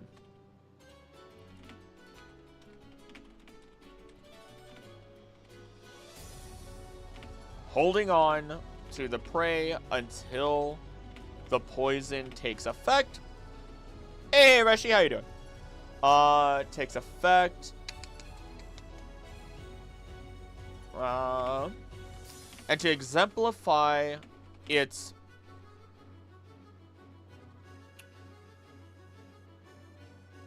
ability, I'm going to just go with ability without overcomplicating. Ability to reside within harsh environments. It has been known to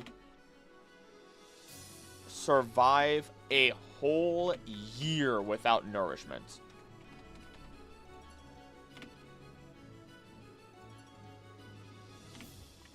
It is related. Oh, wow, really? It is related to Sizzlipede through a common ancestor. Lives in deserts and dry areas like Reversal Mountain, though it can be found in marshy ones, such as the Great Marsh of... That's Hoenn, I'm pretty sure. No, the Great Marsh is not Hoenn. That's Sinnoh. Yeah, it's Sinnoh.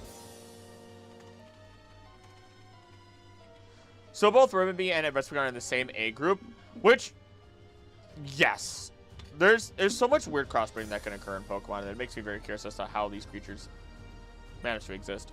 Wait, Sizzlipede? Apparently. Well, that's because I think... So, aren't they...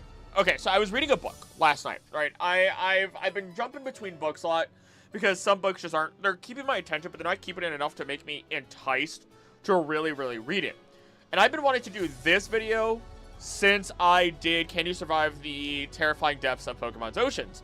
And when we look at the beginning, right? The beginning of time and everything like that, 500 million years ago, millipedes, centipedes, arthropods in general, they start walking on the fat planet, you know what I mean? So, if I recall correctly, you know what? Well, hold on. I'll be right back. Just hold up. Hold up. I'll be right back. I'm gonna go get the book. I'm gonna get the book. I was gonna grab something else, but I'll be right back.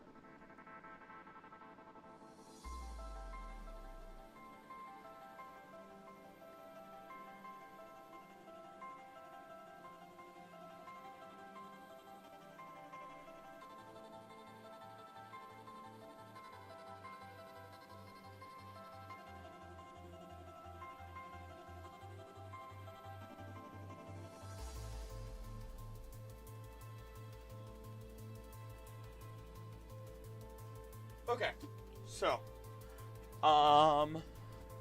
it's called Silent Earth, Averting the Insect Apocalypse by Dave Goulson. Now, this book is, in its title, an homage to Silent Spring of Rachel Carson. Fantastic, highly recommend reading that book. There are a lot of issues that are in that book that can still be applied to modern day. One of the biggest ones is that Rachel Carson herself fought against, DEET and the whole chemical use of it because, it was claimed originally that DEET was an entirely safe chemical to use, when we know nowadays that that is not the case. It was being sprayed into pond surfaces, sprayed all over the place. People were washing themselves with it. People were spraying it like a deodorant. They were pumping it into their houses, everything to push away insects. And it was said, again, by many people, when it wasn't, that it was entirely safe. This eventually resulted in a number of different things. One simply being that a lot of insects died, unfortunately, and on top of that, it would thin bird eggs. And Rachel Carson was able to prove people are getting sick, bird eggs are thinning, which lowers the bird population. And she sat down and said, if this continues, then there will be a day when spring rolls around and life is supposed to flourish in the air, that we will instead get silence. We will never hear a bird's song. We will not hear the crickets chirp. There will not be a sound on the wind to carry. It'll be silent. And that's not ad verbatim. That's how I remember that part, like that idea specifically. And she was able to fight against it, and people didn't believe her. People tried to shut her down. She was I believe she had a degree in marine biology and stuff that was not directly related to DEET. And once they started realizing, oh crap, DEET actually does hurt, they've already pumped so much into the air at that point that DEET was actually staying. It has a lifespan, right? Everything has a breakdown lifespan. Half-life, if you would, every couple, how many years before it cuts in half the number that is out there. And DEET has I think it's like a 7-year, something along those lines. Don't quote me on that specifically. And because of that, it's still affecting, right? Well, probably not to this day as much, because they were using like heavy percentages of DEET at that time. And yeah, it's rough. So when I read this book, I didn't realize Silent Earth was an homage to that title of Silent Spring by her, but he says it. Dave Golson says it, right off the bat. And I immediately started falling in love with this book, right? I'm so incredibly excited to read more of this book, and I can almost guarantee you right now, I really, really want, if the channel ever, like, completely blows up, explodes, I want to have a second channel where I just read through books like this for my research and everything, as that is insane to me, right? I would love to do that. But going through this, and this is what's also helping me, like, rethink how I'm doing this video a little bit, is... where is it? There's a part here where I'm pretty sure it talked about... ages of arthropods, millipedes, pursued fiercely by predator, faster relatives, centipedes, and sense of oil in dark, damp places, a few crustaceans. Had to go at terrestrial life, never really got the hang of it. Early arthropod adventurers on land like woodlice and millipedes today were presumably confined to damp places along the water's edge, in mud, under stones, or in clumps of moss. Aquatic creatures tend to die off of dehydration very quickly on land, especially small ones like most arthropods. To really explore land, waterproofing is vital. Spiders got the hang of this, evolving a waxy cuticle that now enables them to live even in the most arid of places. Seeing them sitting patiently in their delicate webs constructed on a scraggy, leafless bush in the middle of the Sahara Desert. However, it was the insect that truly mastered terrestrial life. Their precise origin remains mysterious. Insects are thought to have evolved on land about 400 million years ago, perhaps from an early crustacean, perhaps from a millipede, but more likely to have come from some other ancient arthropod group that did not survive to the present and has not yet been found in fossils. How, though, do we define or identify an insect?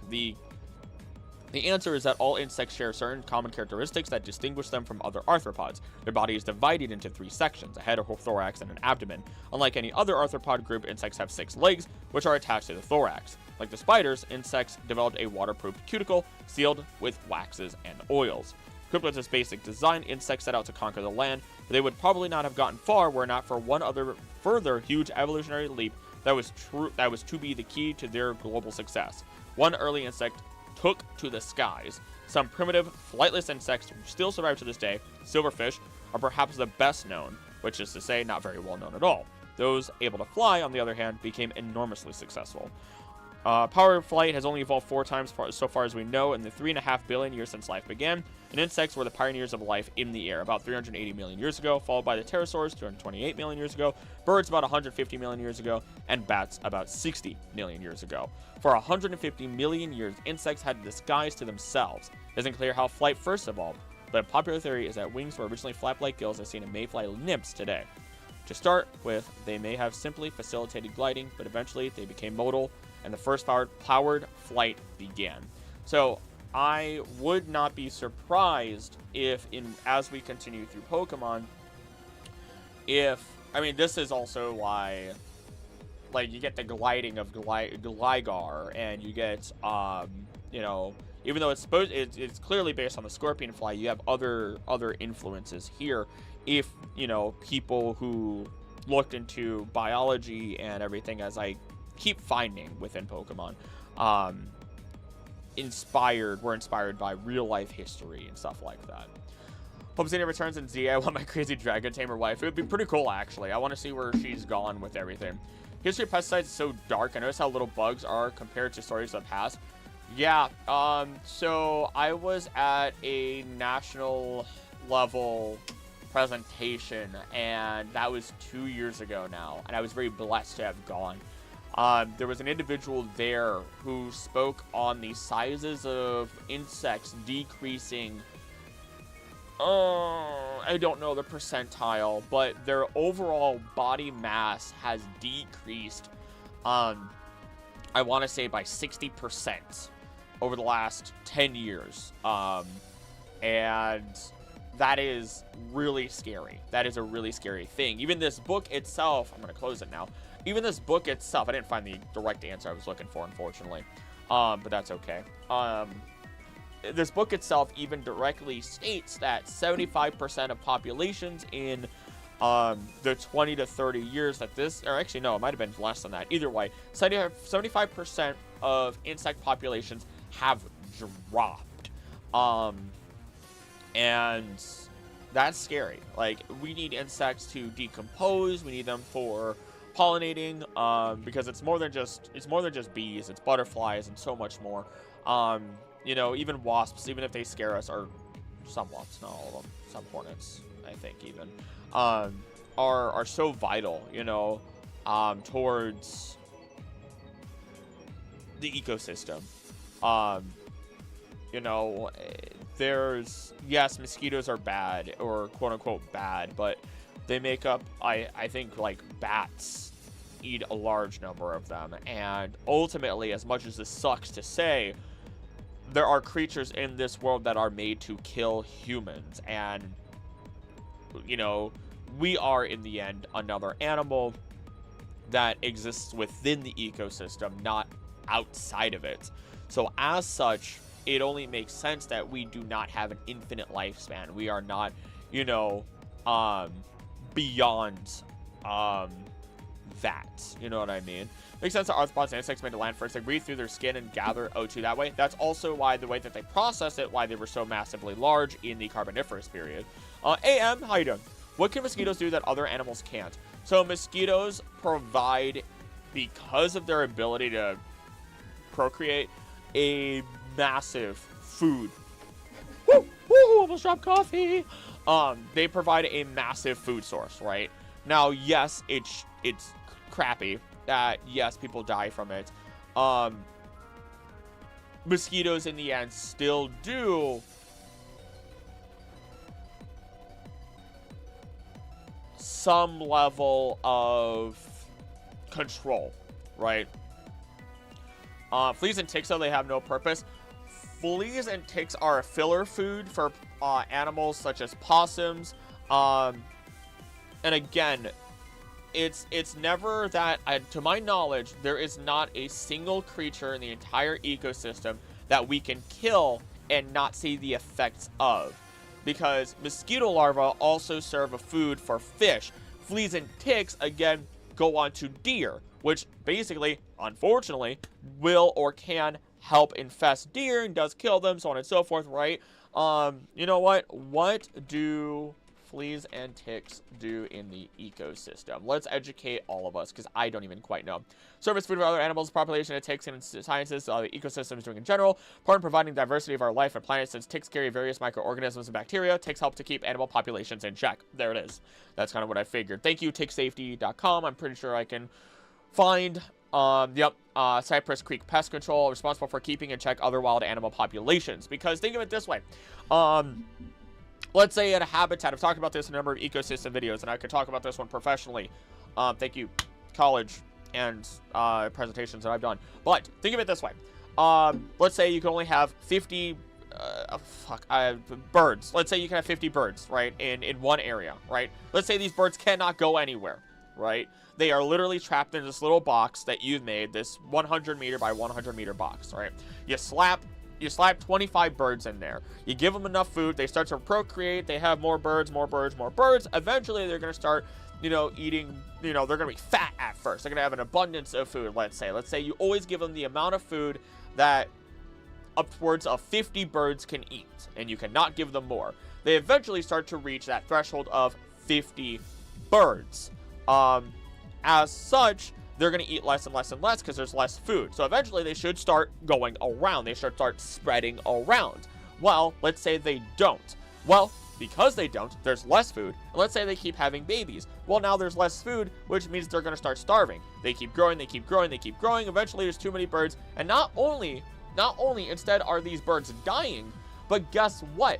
Now you have disease running rampant because they're stuck in this little area because they're not going to other areas where they can find food. So now a disease runs rampant, it hits one of them, and because they're such an enclustered area, that disease is now spreading from bird to bird to bird to bird, and this works with deer with chronic wasting disease, and that disease can transfer to other animals. There's other creatures. I think there's like a brain worm or some sort of brain disease virus that is in deer but doesn't affect deer, and it can go to a raccoon, and it just makes them go freaking crazy, essentially. Very similar or very reminiscent of rabies in some capacity.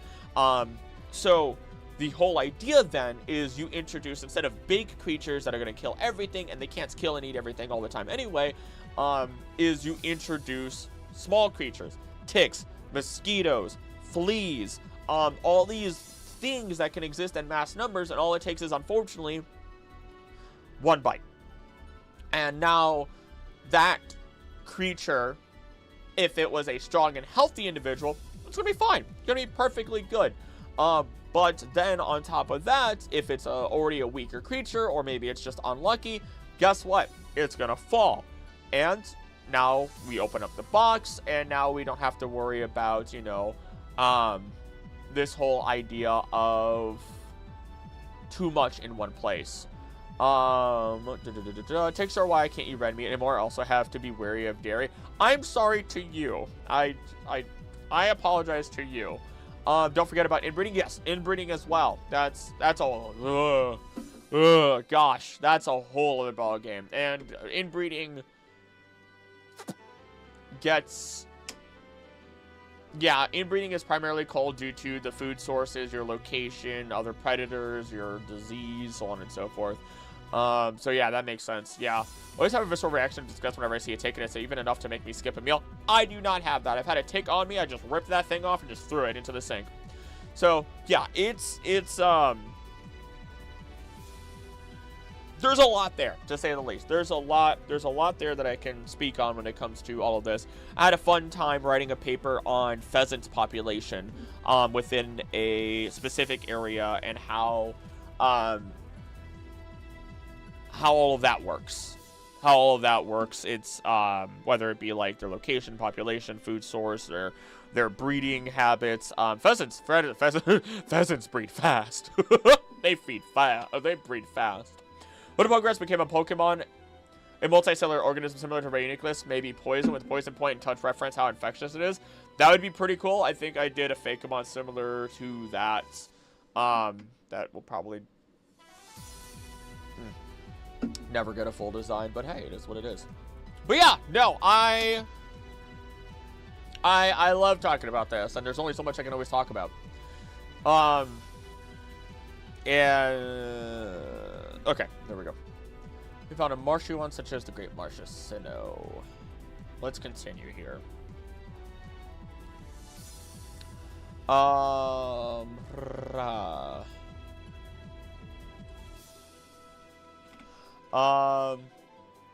It is considered highly dangerous due to its claws and poison, but it is also not found in colder temperatures, as it can't withstand them. Dex is kind of already pokerous. Yeah, that's also true.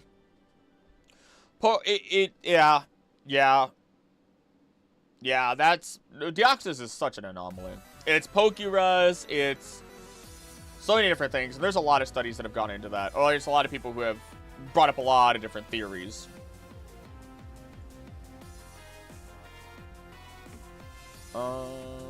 Okay. When it does survive long enough within harsh environments, it will evolve into Drapion, who is known to be very aggressive. Inet!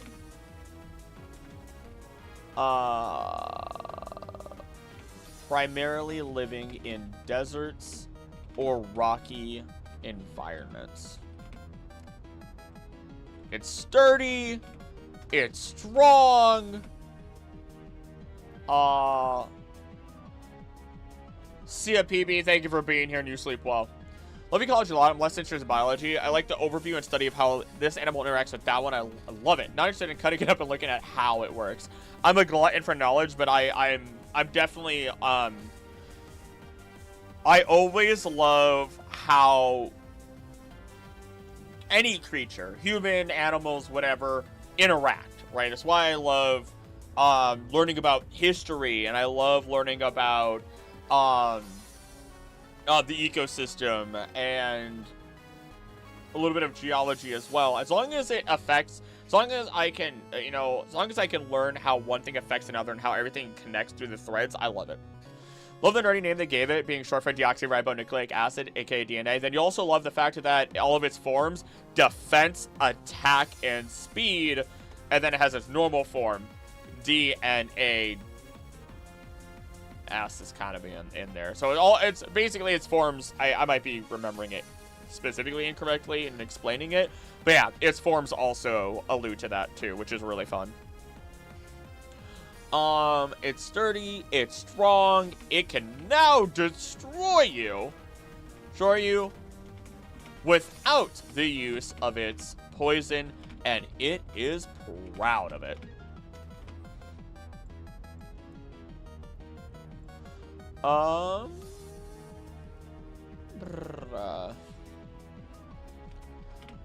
These things scrap cars and can deflect the strikes of swords. Imagine being in the medieval times and this thing rolls up to your castle. Do you just surrender? Do you just hand over all mortal possessions?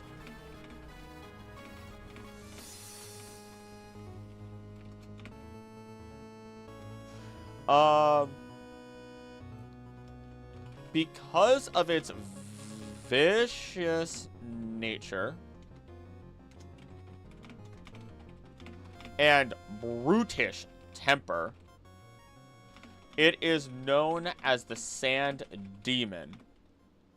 Only known to avoid fights with another large desert dweller, Hippowdon. Otherwise it rampages as it pleases. Bug Pokemon are one of the favorites on Generation 1, even if they are horrible and no good moves exist. Seeing Pokemon evolving gave my dopamine. So they were sweet, easy dopamine. This is why I love doing this. This is why, like I said, the video is called Why the Weakest Pokemon Type Would Rule the World. Their numbers, their ability to evolve fast. They're even if they're strong alone, there's so many of them. And they're so... it's so cool. Second pillow is almost filled completely. My dad is confused as why I'm making these pillows. How do I explain it? I'm the nest making type of Neurospice.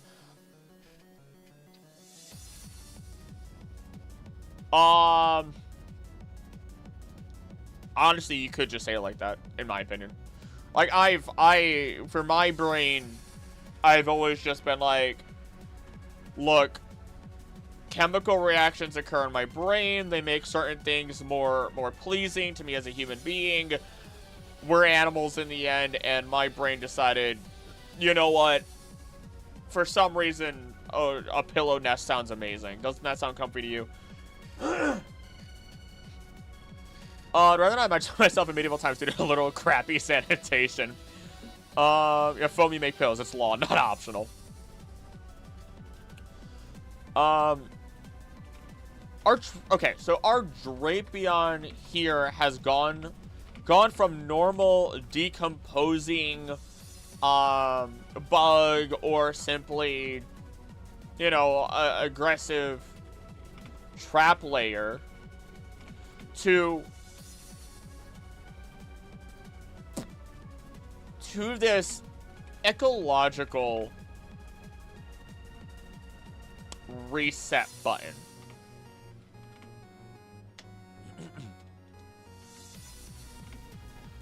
All populations need to have a limit of sorts, or otherwise you'll find yourself running rampant with disease, death, inbreeding, you name it. And so Drapion rolls in with the machine guns akimbo, and decimates the population and even the environment a little, which only helps future populations and might even restore nutrients to the ground. As it seems like it doesn't necessarily care to eat everything it kills. Ooh, Hippon, I can't wait to get to Gen 5 and Dwebble. Dwebble's so fun. I like Dwebble. Crustle I don't like as much, but it's still a fun little geo crab. It's labeled as a bug, but it is a crustacean. And then looking at Kalos ecosystem was really cool, because then I was able to kind of see that despite the type weakness going on, that Malamar, or sorry,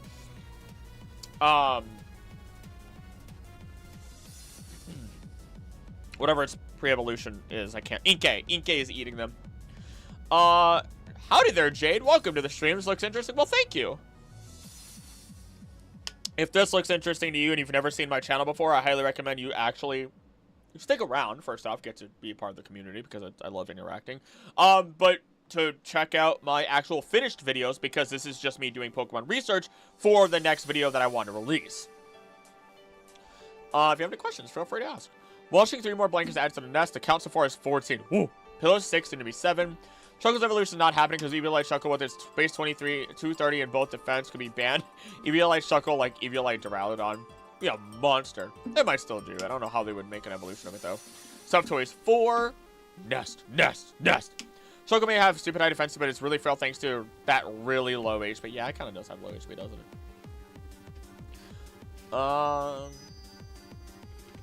So while it may be terrifying on the surface, it is as necessary as a shark in the water, in the Great Ocean.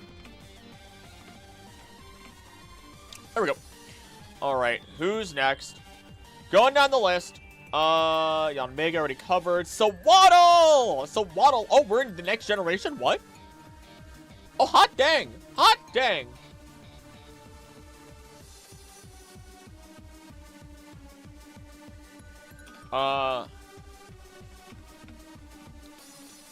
didn't realize that was the last Bug-a-Bug. Gen 5, baby! Let's go. I'm on a roll. Let's go. It's 100 total bugs, but I'm not including Mega Evolutions. I want wild bugs. I want them wild. Alright. Shuckle has the lowest base HP out of any full evolved Pokemon besides Shedinja. Really? Oh my gosh. I just yelled down the stairs to my dad that I'm a bird.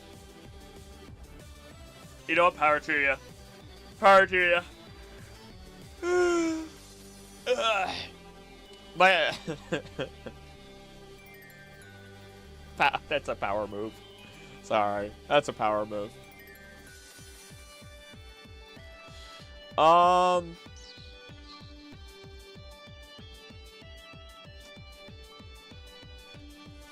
I know I just recently did Gen 5, so I know a lot of these without having to do the research in addition to it. But now it's just a matter of, like, how do you break these down? Because so Waddle, Swadloon, and Levany, whatever, is... They're all eating leaves or decomposed / fermented leaves or compost that exist. So they're decomposers that exist within our Pokemon world and are extremely important, while also being Pokemon that are fashionistas by all means, and incredibly caring for that matter. And with the sheer amount of just Pokemon that do exist, like, in place of having Clefairy, or, you know, or Kangaskhan, which are known to be very motherly Pokemon, we instead find Levany, who takes their place, and will protect baby Pokemon or young Pokemon in general from many other types. And it's just a matter of, like, now it's just a matter of how do I take all of that and spread it through the information of all three. Because that's pretty much their entire synopsis. Could it just don't trace Levany's traces behind? Wait, what?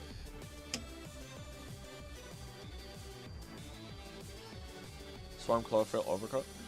You know, I kind of feel like Mega Evolution is kind of similar to Ultimatrix from Ben 10 Ultimate Alien, where it could just randomly happen. I have yet to be able to prove it, but I've been under the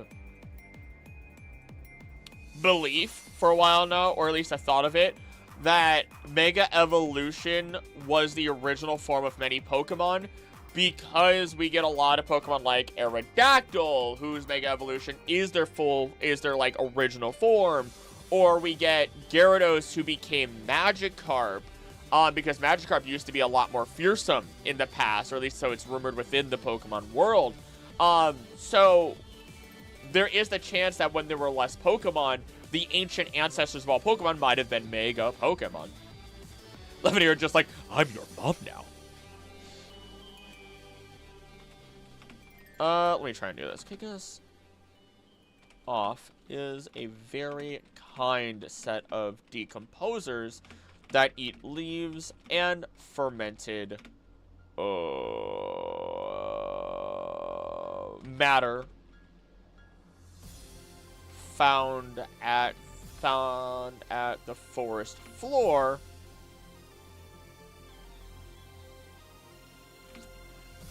The Sawaddle line. And in all honesty, they are pretty docile.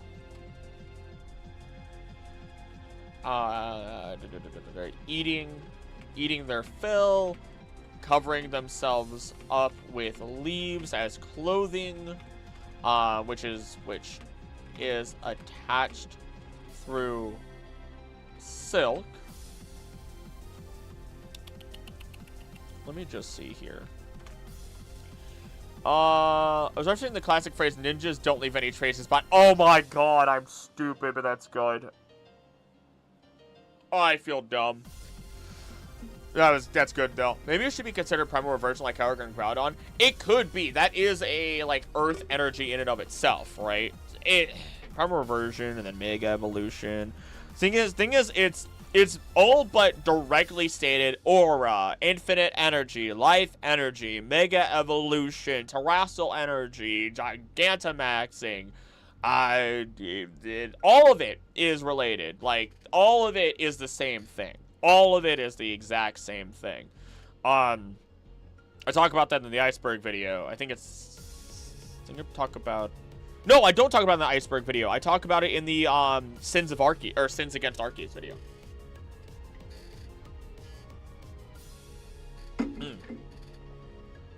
And so, you know, one thing to another, to another, to another. If it's all the same, then what is it really? You know? And it's just life. It's just life energy. I do not like the way my hair feels on that part of my face. Buzzwole is based on mosquito and how it sucks blood. Would that technically make Buzzwole a female since females only do the blood sucking? Technically, I suppose so. Pokemon's gone against normal stuff before, though, and Buswell seems to be very interested in Pheromosa. Comes with leaves his clothing, which is attached through silk. Is there anything else I really need to...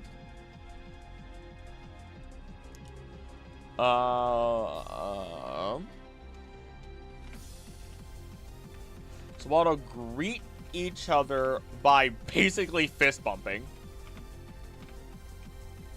which is adorable. It's probably one of the cutest bug type Pokemon out there.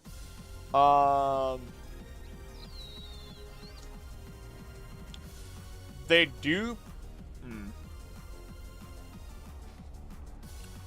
The line.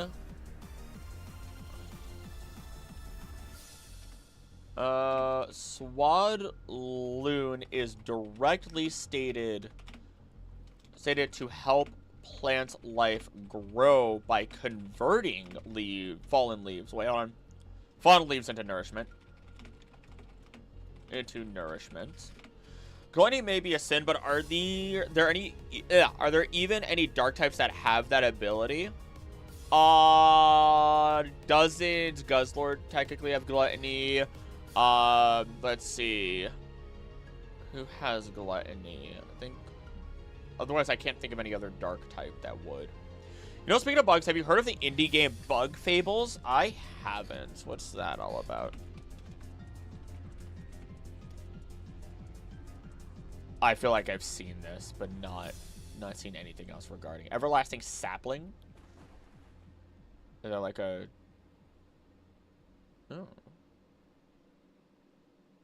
Adventure RPG, 3 heroes, V, Kabu, and Leaf has embarked on an epic quest in Bulgaria. Search for the Everlasting Sapling, a treasure that can grant immortality. Oh, that's cute.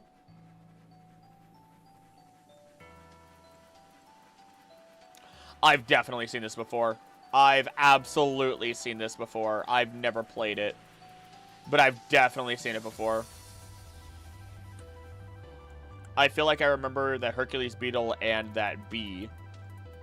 I feel like I've seen them.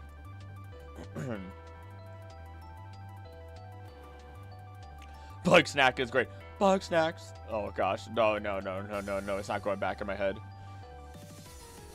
And Levani takes the place of our other motherly Pokemon, such as Kangaskhan and not Clef. Chansey. Did I say Clefairy earlier? I probably said Clefairy earlier. And Chansey.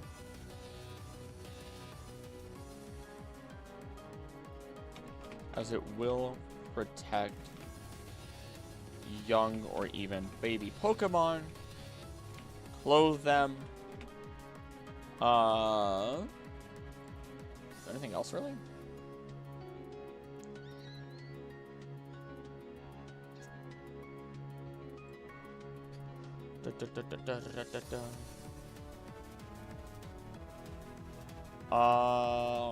And ferment fallen leaves to warm its eggs. Marowak is also a protective mom. That actually, yeah. Yeah, actually. Which is well. Yes. I think I died. From beyond the grave.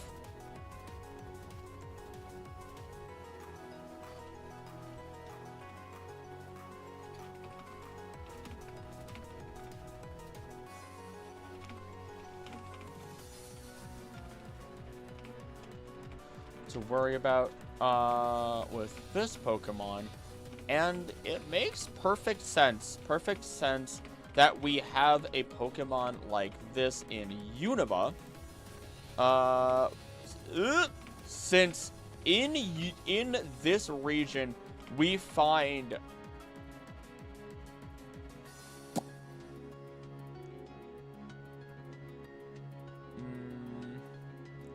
Pokemon such as Tyranitar in the wild. It may be rare, but but you need to keep the population alive somehow.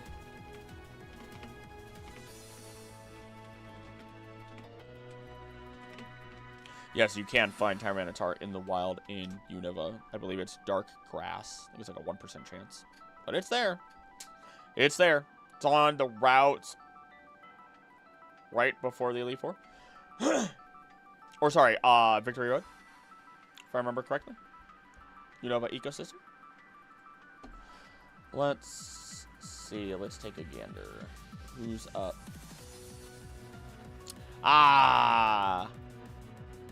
A Pokemon that, if it were real, I would have a heart attack. The Venipede line. The Venipede line are Pokemon that would induce a heart attack in me immediately if I ever saw them. Let's go change more about the story of the original than any other remake. Yeah, they added a lot. And I think they basically confirmed that Porygon is created by Team Rocket in the created by Team Rocket, but within the Silphco Labs or something along those lines. Which would make sense as to why they have it in their game corner, which is really fun because they only sell or give you Pokemon that are hard to train in the game corner, which means those Pokemon likely would be ones that would escape from you, and then they would just catch them again and then resell them to the next person who spends all their life savings gambling at their facility. Immediately if I ever saw them in person. Venipede itself is already a Pokemon that moves in swarms. It is incredibly aggressive, but only tends to attack creatures that it thinks it can defeat, and then proceed to eat. Now let me pull up Venipede to make sure I don't miss any vital details here. Oh, great. Its poison is strong enough to paralyze large bird Pokemon, making them highly venomous.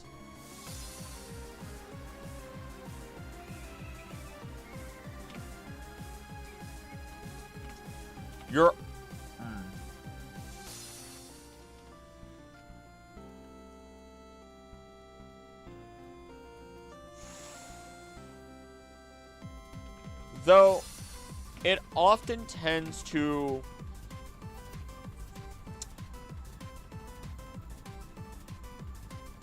leap before looking, meaning it might attack Pokemon, actually, yeah, might attack Pokemon that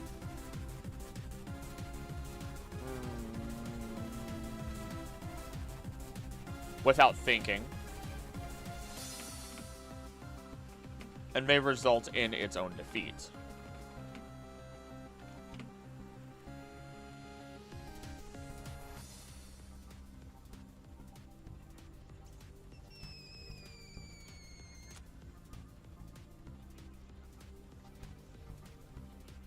I mean, it resides within forests.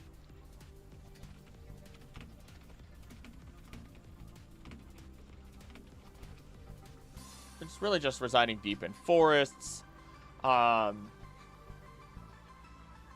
hiding away before it does decide to strike from the bushes. If I were to create my own fashion brand in Pokemon World, I would have a Levany as my partner Pokemon.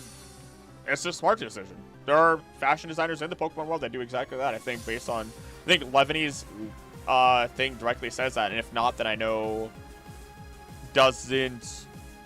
What's his name in? No, there's a dude in this that has it. Literally, the bug trainer here, bug gym leader dude here. My goodness, my mouth is not working. with my brain, suddenly.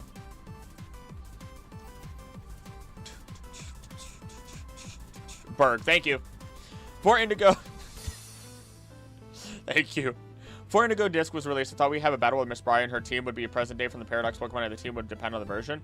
That would be... Thank you all, Super Syria. I was 100% ready for Briar to be an opponent, especially because her eyes looked a little bit too much like Bramblegast. Wigglytuff for Scarlet and Violet Delibird. Oh. Oh. Wigglytuff?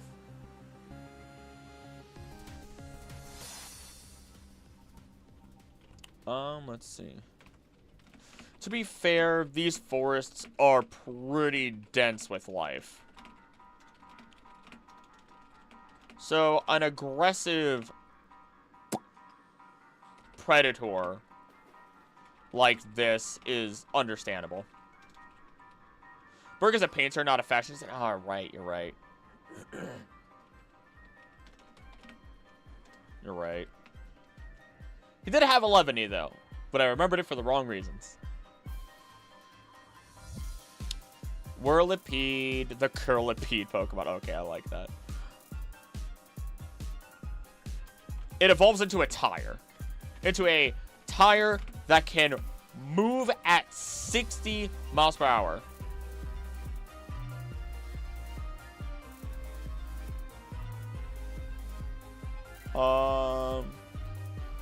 Is covered in spikes to protect itself from predators, even when it's not moving.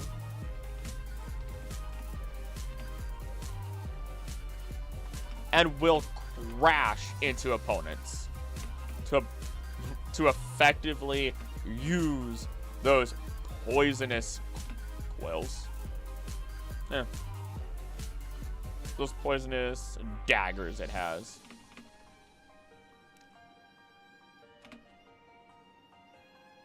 You might not even see it coming at that point. Is it? How aggressive is it? Again, primarily in deep forests. Okay, cool.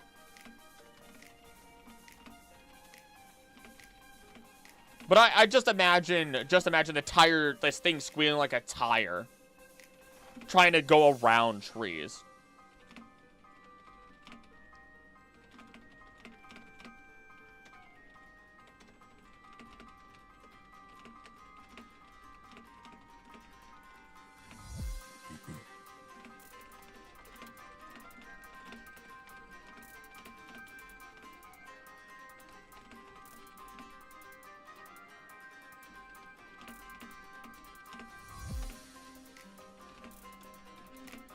Okay, there we go.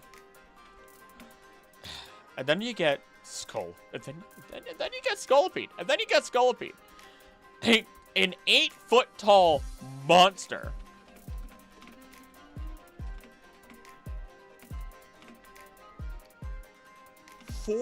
8 foot tall. 2.5 meter. 442 pound. 200.5 kilogram demon centipede. Bart can now hang out with Karen in the club of characters with official artwork, appear in both games and anime, but still have no Pokemon.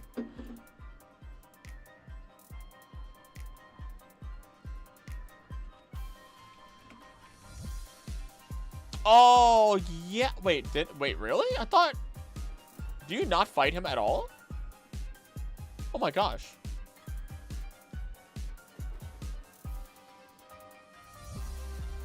He does have Pokemon in the manga, but otherwise he does not have Pokemon anywhere else. Huh. And Briar isn't in the manga yet.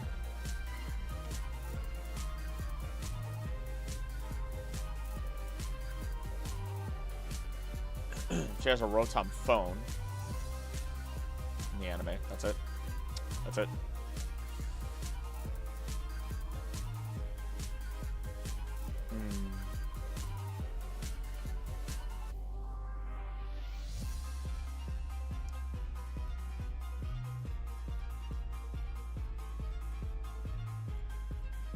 Is there... Hold on. Now I'm looking at her character design. Nothing that I haven't seen before. Okay, never mind. Okay.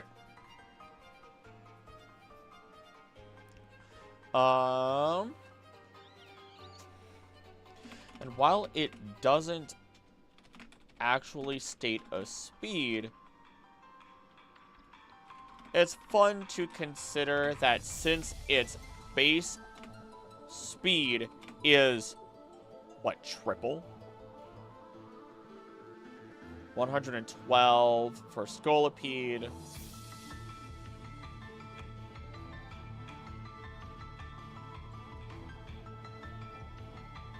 Over double what Whirlipede's is. That this thing could be moving moving at least just as fast as Whirlipede. If not more, clocking it in at upwards of 120 miles per hour, if that is true. It's like a freight train.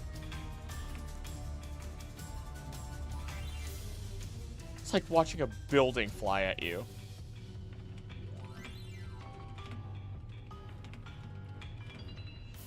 My idea for Briar Team would always have a Donphan, Volcarona, and a Cyclozar in both versions. Okay.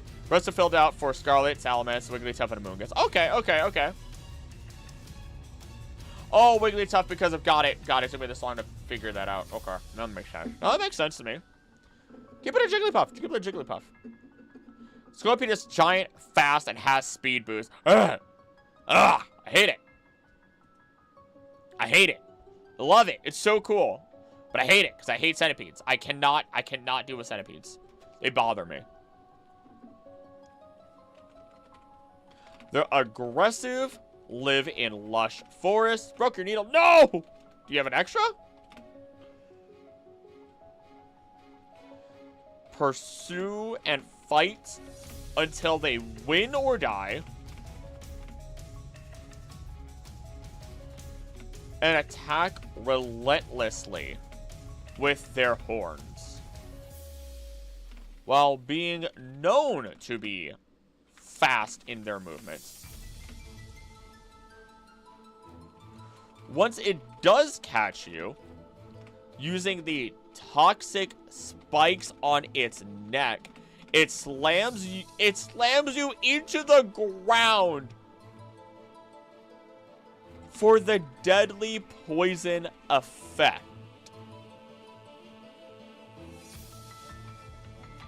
So it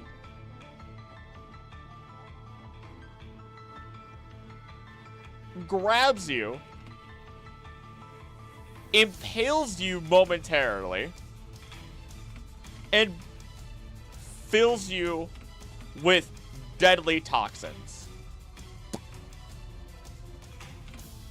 Cool. It also only has one natural predator, being Scolipede, who isn't even here. And in fact, the two are natural predators of each other, making the other one prey if they win. All right, what am I missing, chat? Any Pokemon can become like a lapdog if trained properly. They can be a loyal best friend who'll fight tooth and nail for you. Yeah, that's the whole purpose of Arceus's mission statement, or his wish essentially, or its wish. Hey, biggest, I am here. How you doing, bud? I love it when someone comes in ordering something 5 minutes before we close and then tells me I could have plated it nicer. Oh my goodness. Let me get paid for this because it's volunteer work. You know what? You know what? Let them. It's okay. You know what? So be it. So be it. They want to be stupid, that's on them. Give it and done. Follow my spirits currently in my index finger.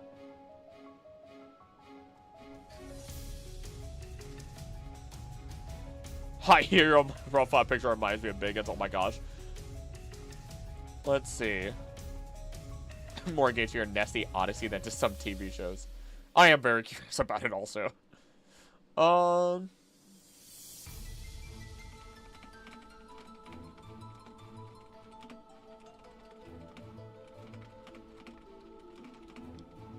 have two massive and aggressive creatures that need their populations to be kept in check. Oh, not hold my tongue at me to call it the word. These are own. I've had my times where I've just looked someone dead in the eye and just not cared. It all depends sometimes on how I feel. I mean, it all depends. I think you guys have seen it here and there. Everyone has those times. Let's see here. Oh, crap. You know, Vatty... Oh, my goodness. 18, 21, 24. Okay. Vatty donated, and I did not update that, and I just realized it. Sorry, guys. The best happens when just happens to be chaotic and full of perils. That's how you have a story. That is how you get a story. Alright, moving on. Who's up next? Dwebble! Remember, each and every one of this will have consequences. You shall have less sauce on your sandwich next time. I hope you have dry mouth.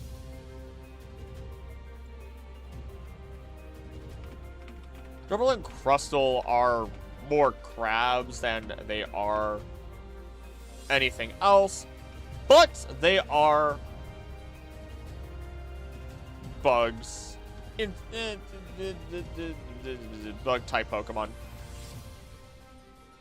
More hermit crabs.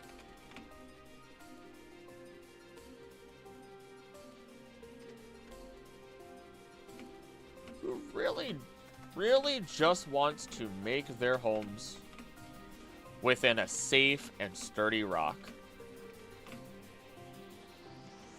They might carve their way into other rock-type Pokemon, incidentally, expelling a corrosive spray in order to do so.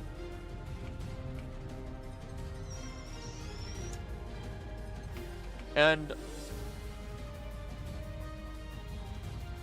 hold on, nope, not and. They, of course, feel most comfortable within said rocks. And without a replacement, their anxiety increases.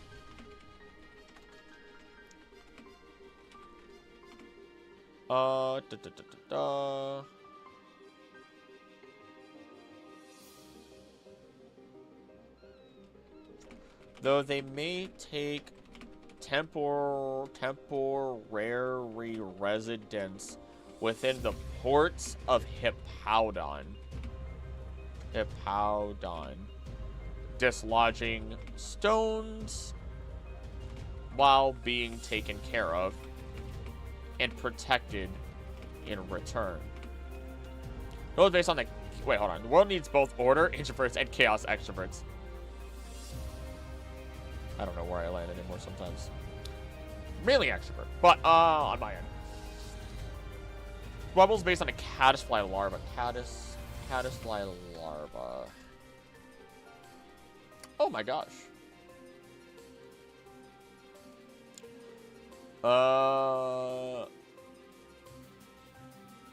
Often struggling with gravel, sand, twigs, but not pieces of plants. They are aquatic larvae and terrestrial adults. Interesting.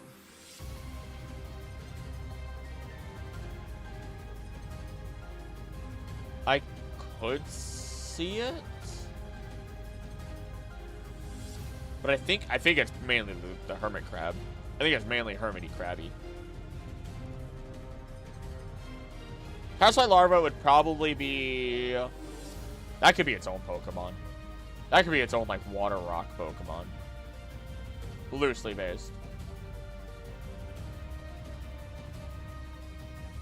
Oh, that's so creepy looking. He gets such like a long tail of a body. You know the fact that Scolipede and Centiskorch are predators of each other kind of makes sense why there's no Venipede on mainland Galar, no Sizzlipede on the Isle of Armor. That's ecology, baby. That's ecology, baby. It works! It works! Finally! It's Legend Stones while being taken care of and protected in return. This is a nice little symbiotic nature going on here. It's not symbiotic. That's not the right word. No, it's fine. Never mind. They use larvae to string gold and jewels and sell them. Okay. That's dope, first off. Second off, this needs to be its own. Like, the Caddisfly needs to have its own entire Pokemon. Like, a true, like, dedicated to it, because that's dope. We need a shirt that says, that's ecology, baby. I mean, hold on. Let me just hit you with one of these. Let me hit you guys with one of those. I should make an ecology shirt at some point. I have not done that. I should make an ecology shirt at some point.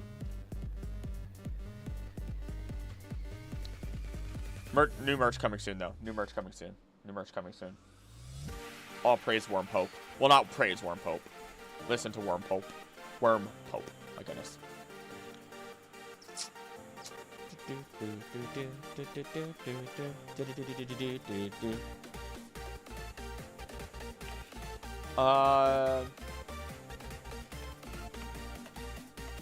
Will eventually evolve into Crustle after carrying all that rocky weight on its back.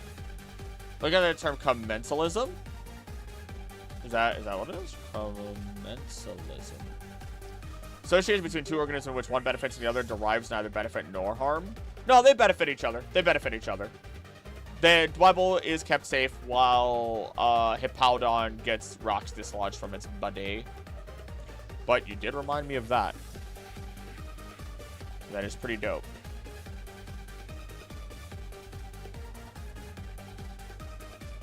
Let me look at tree frogs using plants as protection. Cattle egrets eating insects stirred up by cattle when they're grazing. Golden jackals, once they have been expelled from a pack, will trail a tiger to feed on the remains of its kills. Okay. So those are good examples of commensalism. Ooh. Relearning things today. All the weight on its back.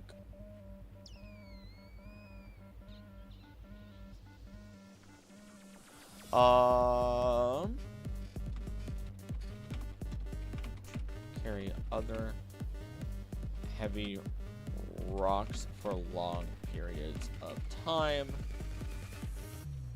even through arid and sandy lands. It does not like rain. Likely because the rock it does have seems to be more sedimentary.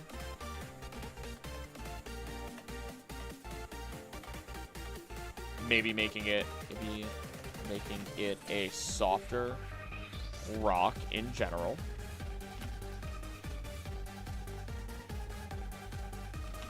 Oh. And will even viciously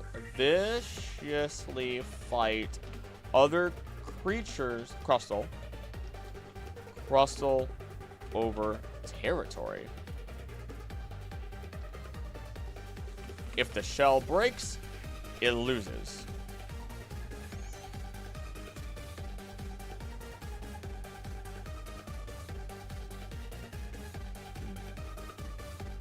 Without its shell, it'll become weaker, less confident.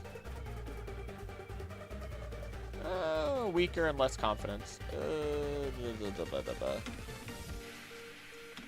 Until it can renew its shell. So what does that really do here? What is that really doing here?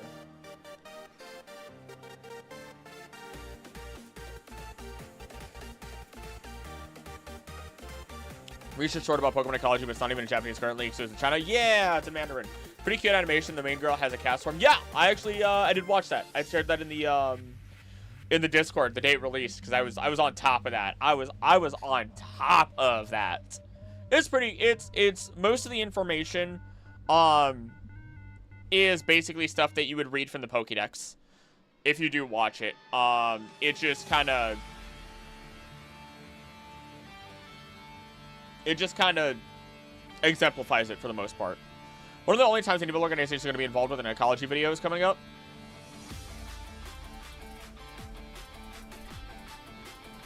I guess so. Yeah, yeah. Actually, makes sense.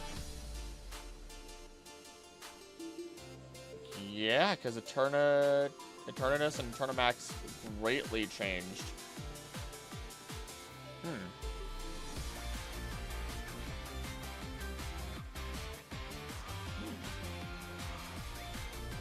Terrestrial energy is also going to be pretty fun to go over. So I mean, both of those are strong. Both of those are strong. I mean, I guess technically, if I wanted to, I could also talk about space-time distortions. That's gonna be weird. That's gonna be weird. All three of these next like ecology videos are gonna be a doozy to get through.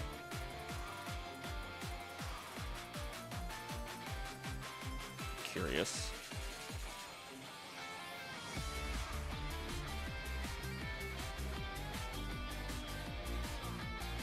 Oh gosh.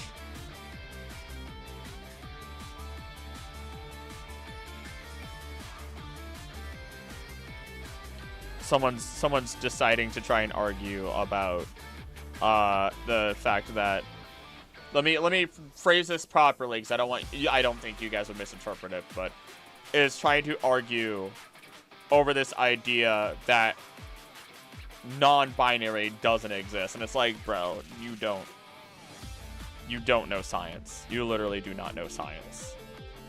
And it literally throws at me, what chromosomes do male and females have? Oh, let me see. X, Y, X, X, Y, Y, Y, X. There are actually different combinations of chromosomes that do exist. I should just send this person a link. Combinations of X and Y chromosomes. Let's see. The variation, genetics.organization. XXY, XXX, XYY, XXYY, XXXY, quadruple X, quadruple XY, and 5 X's in a row. Yep. Let's see.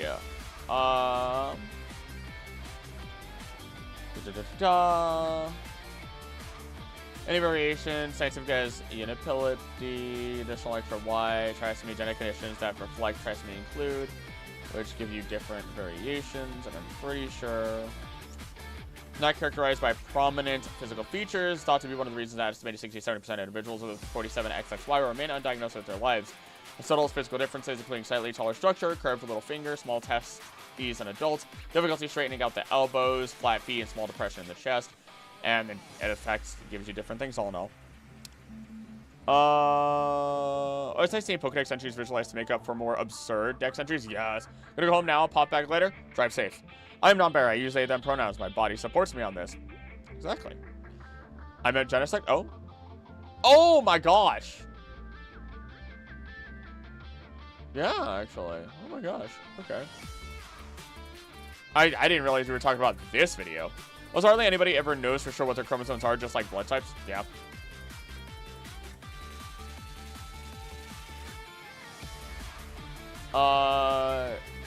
There's just some things that get me heated, and I think the things that get me the most heated is when people try to talk about something that's like,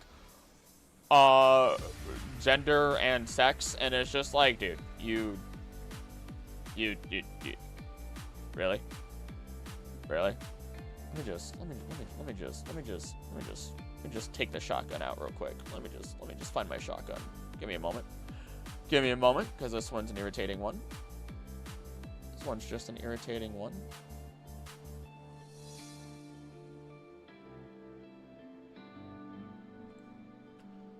Let's see here. What do I link them?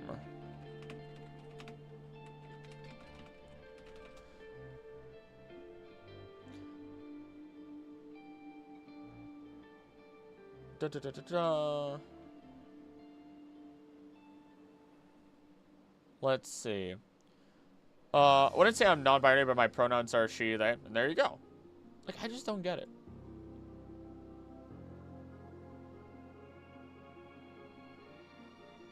Let's see.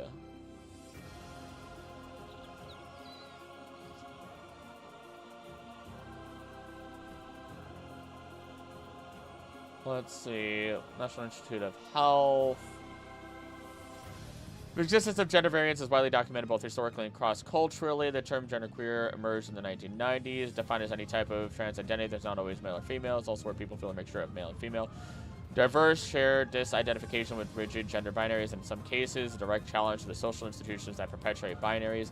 Non-binary is an umbrella term that includes those whose identities fall outside of or between male and female identities. As a person who can experience both male and female at different times, or someone who does not experience or one type of gender identity at all. Like genderqueer, non-binary can be traced to the work of transgender transsexual authors who resist their transcendent gender binaries. For example, Bornstein stated that gender fluidity recognizes no borders of rules or gender. Earliest use of the terms referring directly to non-binary seems to be around 2000. Haynes and McKenna's collection Unseen Genders Beyond the Binaries. Estimated numbers of non-binary people vary in survey in the United Kingdom. Those are numbers. Comprehensive literature analysis indicated that approximately 80% of trans people identify as exclusive male and female, at least 20% of individuals with a gender falling outside of or between male and female identities. There are generational differences, typically a higher proportion of younger people identify as non-binary. Witness a shift in possibilities afforded for gender expression. In some countries, however fragile and contingent with this development might be. For instance, expanded vocabularies of gender identity expression. Non-binary is now an increasingly recognized social identity in the UK, which led to some changes in institutional forms and structures. Example of civil service adopting a non-binary identity option. Difficulties regarding visibility. Evident level of individual subjectivity. For example, 76% of non-binary people in 2018 UK survey avoid expressing their gender identity due to fear of negative reactions. The issue of invisibility is also pertinent to policy-making and practice settings. For instance, where health monitoring systems use gender binary categories, rendered invisible. Small book regulatory exists about health and a non-binary gender for people. The UK Government Quality's Office found that non-binary people essentially lower quality of life scores as compared to cisgender and heterosexual people, quality of minority stress, social discrimination, blah, blah, blah, blah, blah. Conducted a survey in 5 countries, and non-binary assess their health in more negative terms compared to the binary, significantly higher rates of chronic problems, disability, or illness, and experiences of depression, which could also be related to those XXY, XXY, XYY, or not YYX, sorry, that doesn't exist. It's the number of X's and then the number of Y's. Had something interesting happen in the last 10 minutes. I was away and suddenly the subject seemed really interesting. I have somebody telling me not to say anything about non-binary. And while I myself am cisgender, I am very much an ally, and I hate when people sit down like, oh, you can't talk about non-binary. It doesn't exist. Shut the fuck up. You don't know what you're talking about. Jesus Christ. Nope, I'm getting heated. I'm getting heated. I'm getting a little heated. And I don't shut up about it. I one, hate being told what to do. 2, when it goes against, like, science or understanding of how things work and how it's supported through straight up science. Like, I'm sorry. And then on top of that, like, if you're just gonna be a jackass, then why? Get away from me. Get away from me. Just stay away. Oh my gosh.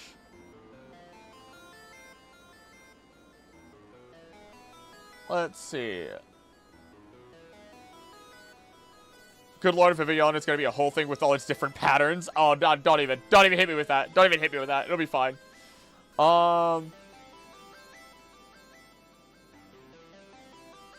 Let's see.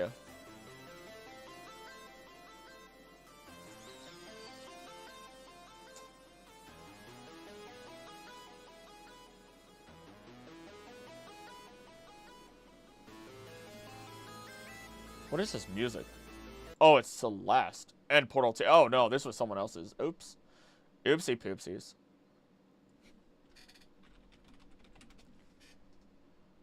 Let's go with this one. There we go. That's nice.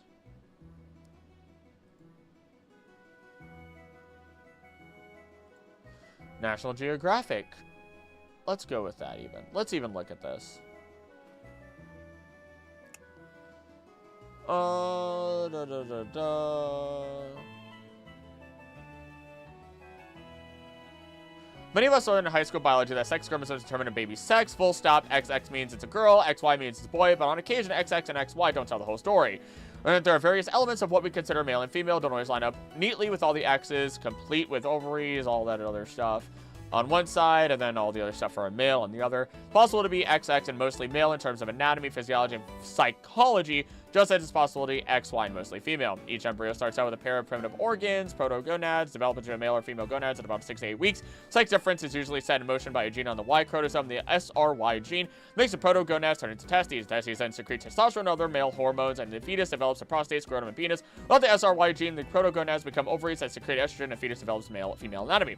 But the SRY gene's functioning isn't always straightforward. Gene might be missing or dysfunctional, leading to an XY embryo that fails to develop male anatomy and is identified at birth as a girl. Or it might show up on the X chromosome, leading to an XX embryo that does develop male anatomy and is identified at birth as a boy. Genetic variations can occur that are unrelated to SRY genes, such as complete androgen insensitivity syndrome, in which an XY embryo cells respond minimally, if at all, to the signals of male hormones. Even though the protogonads become testes and a fetus produces androgens, male genitals don't develop. The baby looks female, like a clitoris or vagina, and is in most cases will grow up feeling herself to be a girl. Which is this baby then? Is she the girl she believes to be, or because of the XY chromosomes, not to mention testes in her abdomen, is she really male? Medical records, nearly 20. This is a personal case that this person ends up bringing up, or is used as part of a story to help drive the scientific statements that are being talked about and spoken of here.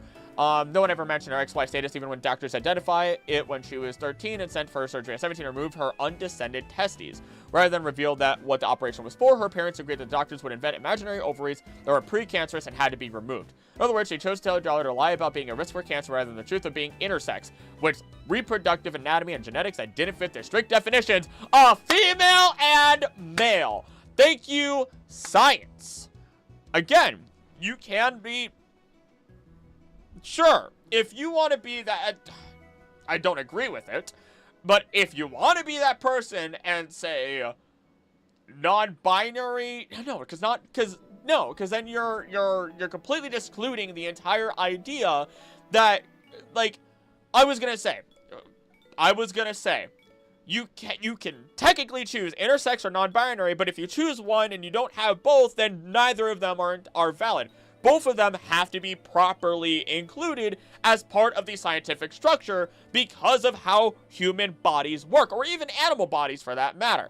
I want to strangle people. I want to strangle people who don't understand this exact thing and choose to be woefully fucking ignorant about it. Female presenting by produce very little estrogen and can grow a beard. There you go. God dang it.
Physiology, either internally or externally.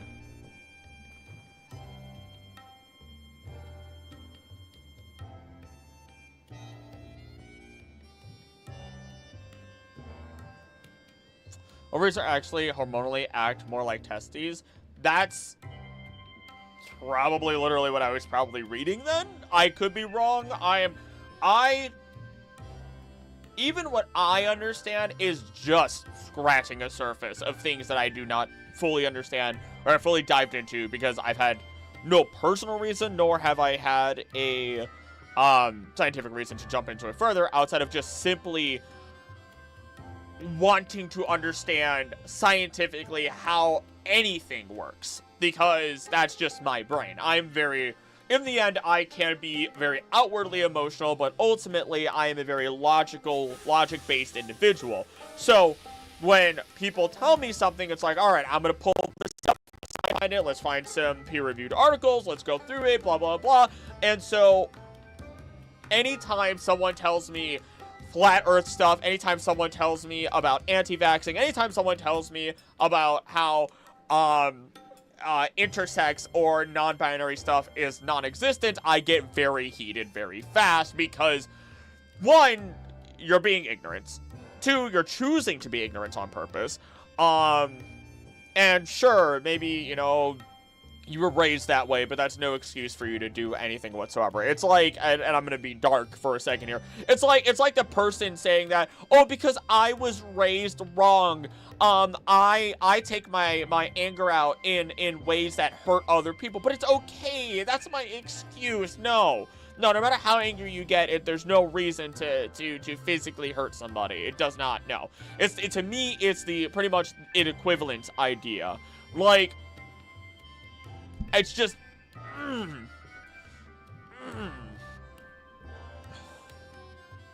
Nice to have a place to be open about this without fearing anyone in the chat being phobic. Oh, if they fucking were, I don't care. If you have a differing opinion, whatever, right? Let's say you don't understand it, or maybe you don't, necessarily agree. If you are respectful and not hurting other people, I generally kind of don't care what someone else's opinion is, right? But you also have to not be the type of person that is actively spreading false information due to the fact that you don't personally understand what the heck you're talking about. That is, again, where I get heated once more. Are you treating people right?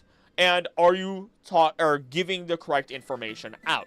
If you are not doing those two things, I have a personal problem. Very personal problem. I don't know. Clownfish are a good example. They're hermaphroditic. If the primary female dies, one of the males would change sexes. Exactly. That's actually what I told this person. But then they're like, oh, humans. Laughing, crying face. Welcome back, Em, from the grocery store. Hope you had a safe trip. Welcome back to Krillic getting heated and ranting about things, because that's just where I am suddenly. That's just suddenly where I am with people not accepting science or accepting how other people are in general.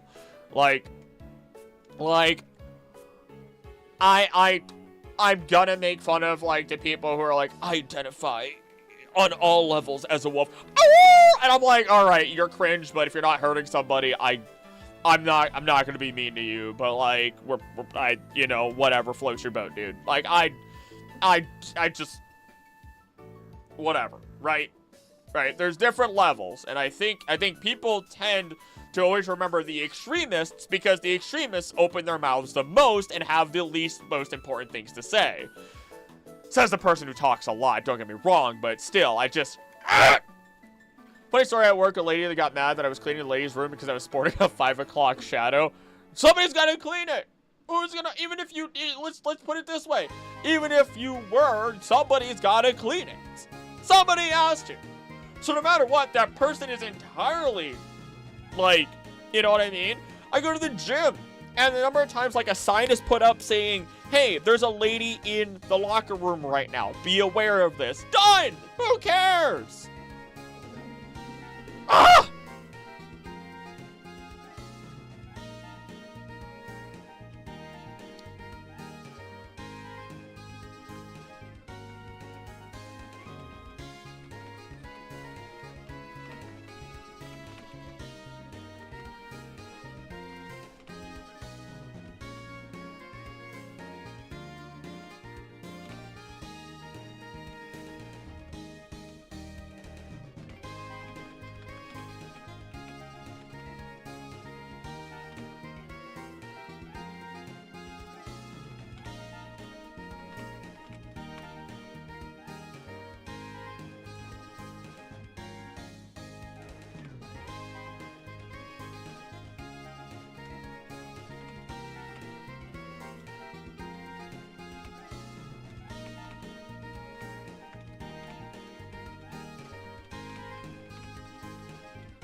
My response. You have no idea what you're talking about, because while you learn XX and XY are the basis to understanding, you can be born XXY, XXYY, XXY, and so many more combinations. In addition, the gene that determines whether you are physically born a boy or a girl cannot act as we have otherwise thought it would, resulting in entirely different physiology, either internally or externally, which then results in what would be considered non-binary or intersex. I'm simply going to leave you this here link that explores these concepts, and if you choose to be ignorant, then I have washed my hands of this conversation. Link, education.nationalgeographic.org, How Science is Helping Us Understand Gender. Done! I just cannot stand looking at that on my own channel. I cannot. I can't. I do not have the capacity to stare at that on my channel and let it slide. I do not care what other YouTubers do. I don't give a shit what other ones do. I will not stand for it. I am not that person.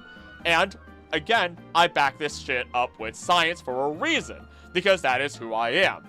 That's it. That's just it. Like, science supports it. It just does. Had teens at Walmart point at me and actually say, look at the boobs on that guy. I find these situations hilarious. Personally, I don't care how people perceive me gender-wise. And there you go. There you go. Done. Done. Confident in who you are. That's all I ever say to anybody. I say that my rules are for anybody. Be nice to others, stay educated, stay aware, and take care of yourself. That's all I ever say. You want to be perceived a certain way? Boom, fantastic. Make yourself happy with yourself. Take care of yourself. Everyone should take care of themselves in every way. Physically, mentally, financially, spiritually, if you do believe. Familially, and your family doesn't have to be family. It can be blood, it can be friends.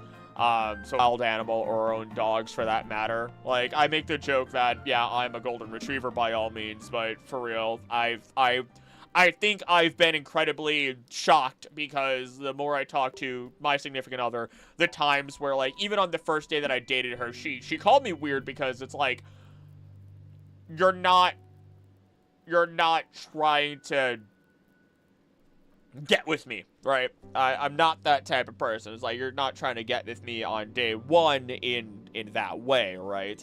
And she's like, you don't do all these things that I've known men to do a lot of, and I'm like, I don't know. I was raised by women, and even when I wasn't, yeah, I still unfortunately had the male angry all the time phase of my life. It is what it is. I've learned to control my anger. I wasn't destroying anything. But dude, I just, you know what I mean? You know what I mean? Like, fix yourself. Base acrylic, at all times I am whatever is funniest in that situation. Yes! Rose Pink Hair said, I'm a cisgender male, but sometimes I like to play as female characters and people act like that's a problem. Well, too bad for them. I like the girl characters better. They get better clothing. They just generally look better. And honestly, I'm gonna be real with you. Do you understand why 70% of men, that's a random number, let's be real, but whatever, I pulled a number out of my ass. Percentile of men will play female characters, not just because they look better or anything like that, but because sometimes they design not only the character to be more towards what they are physically attracted to in a lady, but also because as a guy myself, I have literally sat down and said, I want, if I am playing a female character instead of a male character, I want it to look like my girlfriend. I don't know. It's just a thing that guys do. So that, it's just a weird little thing. You know, History of Maria Jose and Patino. Really interesting. If someone wants to read a story about a person who felt woman, looked woman, hormonal levels regular for a woman, but had a Y chromosome. She was an elite athlete, of course, didn't know her chromosomes as everybody, but in analysis suddenly appeared as a man. It was forbidden to compete. That lines up perfectly with what the article I was seeing was. So that's insane. That's awesome. That's crazy. You know, it's crazy, but that really, again, that just exemplifies the lack of understanding over how many hundreds of years of people being like, you're either boy or you're a girl. There's nothing else. You're not in between. You're not outside of that. Nope. We have these conformities that you have to stick yourself to. Fuck conformities. I've dropped so many F-bombs today, and I'm sorry for anybody who is not used to me doing that, but I've gotten heated today. Just as likely to go out in an oversized Hawaiian short and board shorts and flip-flops sporting a beard as I am to go out in full dress makeup, clean shaven, and wearing heels. I usually like don't say much with that stuff just because it's like whether I have a I don't. It is not my right or place to encourage or not. I don't want to say encourage. That's a wrong word to use. To give my opinion on how you show yourself. If you are happy with yourself and you're taking care of yourself, I doesn't matter. That's it. That's all that matters. As such, I almost never give my opinion on anybody's appearance. Like the lady, of course I'm gonna give my opinion. She walked out. She got up for work, got ready. Doesn't wear dresses. She never wears dresses. She came out with a floral pattern dress, and I sat down and said, "Oh my goodness!" I stared for a couple seconds. I'm like, "Looks really good on you." I forgot you had that. It's very, very beautiful. Orange flowers on a blue dress. Yeah. Let's be real. Masculine T-shirt options are just plain black, plain blue, and plain gray, and that's it. Yeah. Yeah. Yeah. Yeah. Also, Time Criminals is probably going to win the vote. All right, I should be really working here.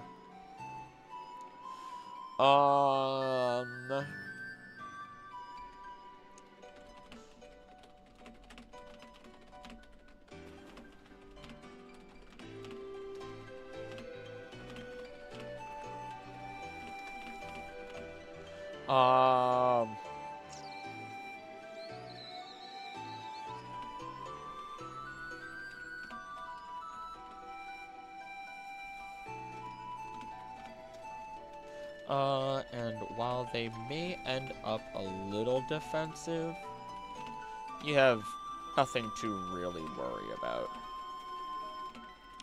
You want to know how I know the diets of a number of these Pokemon. Even if the Pokédex doesn't state it,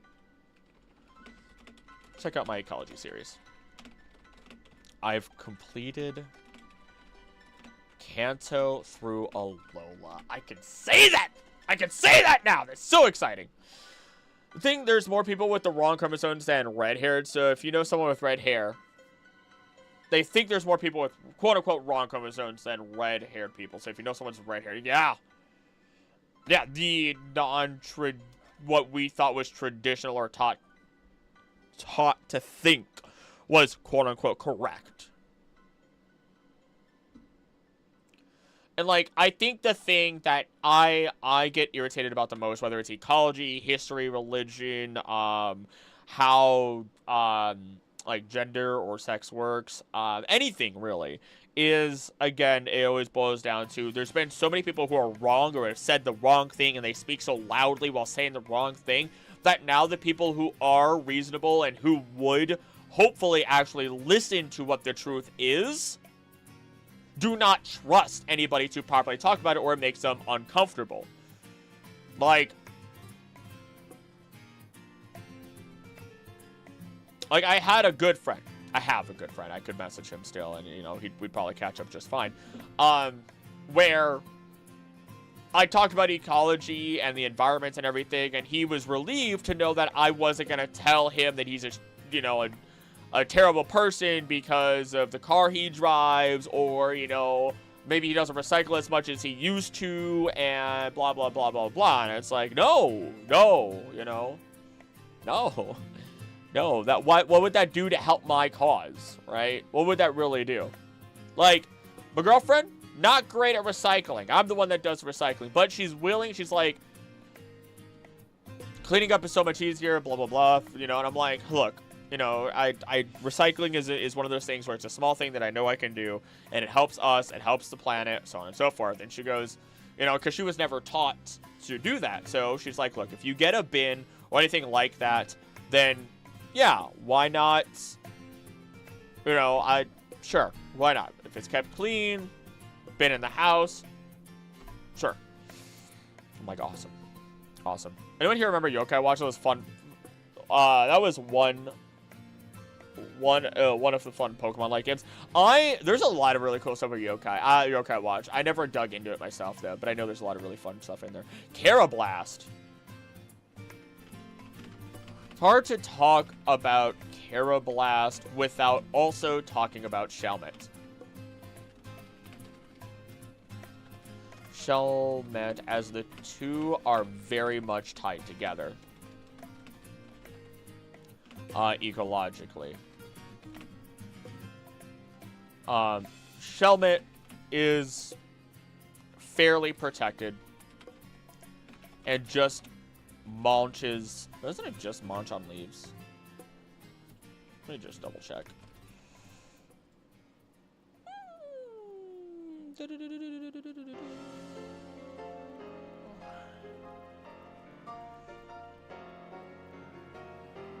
Yes.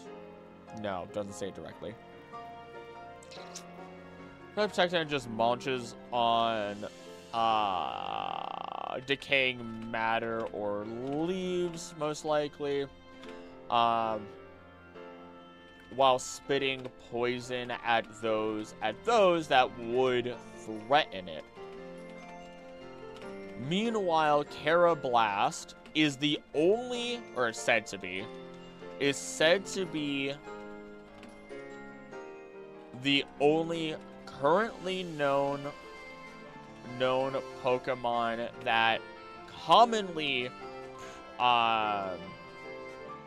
hunts Shelmet and is able to break through its shell. Recycle the foam and make new pillows from it rather than throwing away 50 pounds of scraps that are terrible for the environment. Thank you. Thank you. Thank you. I'm not perfect.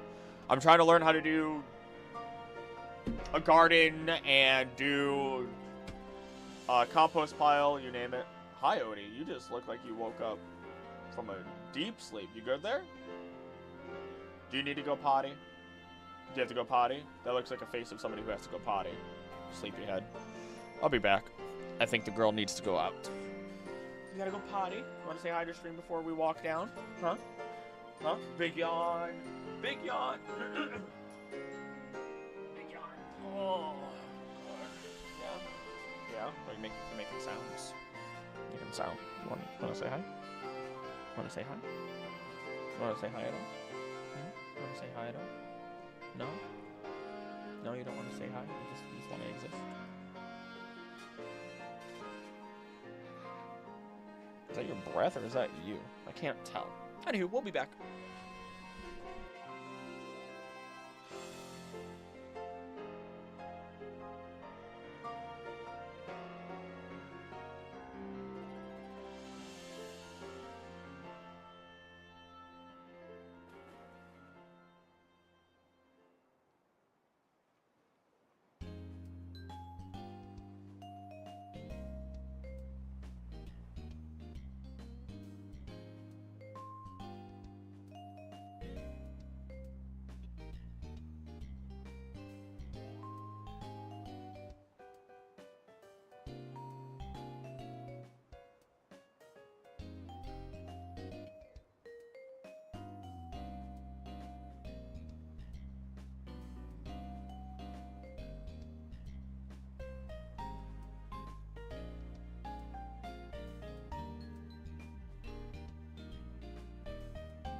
Oops, I just realized you couldn't hear me that whole time.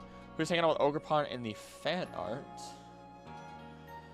That is art that I commissioned from Muse Art World, who you can follow on Instagram. But... uh-oh. Oh, that was scary. I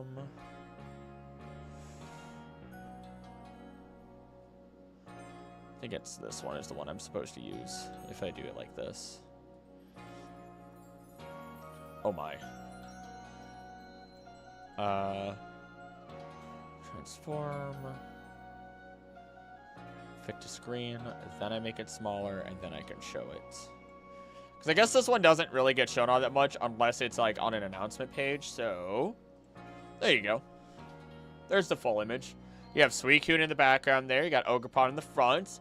Togekiss on the side, and Chikorita. And then in the little things, you can see Zygarde notes, Suicune notes, and then Muse little logo on top of all that. Actually, you should go follow her, because if I do this, that should do it. That should do it. And then there's also... I mean, the night image is shown at the end of every video. But... I guess I never talk about it. It's used in every video. But then you have Zygarde full form in the background now. Ed, Armadiana. A Zygarde Cell right here. And then Gengar. And then Corvisquire sitting up there. Which is... I'm so very happy with all the different Pokemon. Welcome back. Thank you. But yeah, no, it's all dope. It's all dope. Makes me happy seeing all that there. But yeah, all thanks to Mew. All thanks to Mew. Beautiful artwork. Beautiful, beautiful artwork. Let me see here.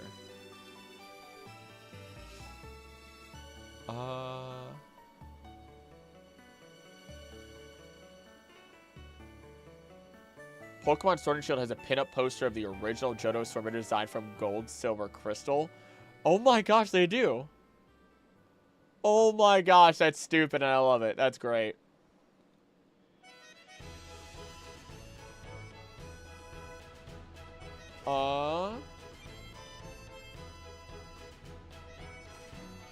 That's dope. That's fun. That's silly. That's funny. Alright, let me get... There we go. Gotta adjust and sit on my leg for some reason. Most comfortable.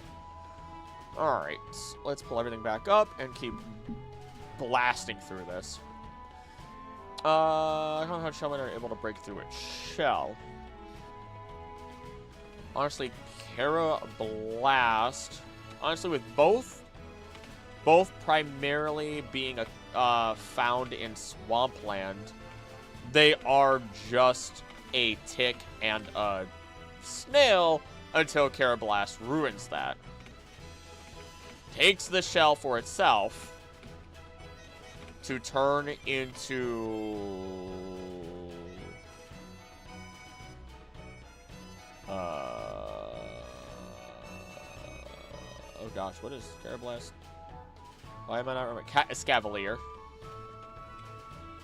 Escavalier, while while Shelmet, quote-unquote, evolves into Axelgore, who has to keep banded... what are they called? What are those things actually called?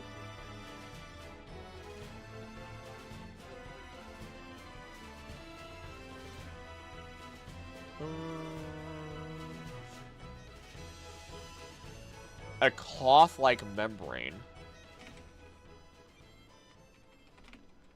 Membrane wrapped around it at all times, or else it risks being dried out.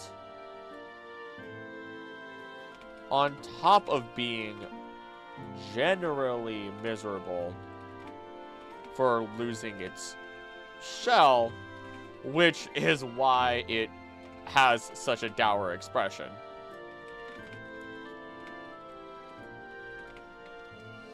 Meanwhile, with Escavalier, I don't actually know what your shtick is. I gotta be real with you, Chief.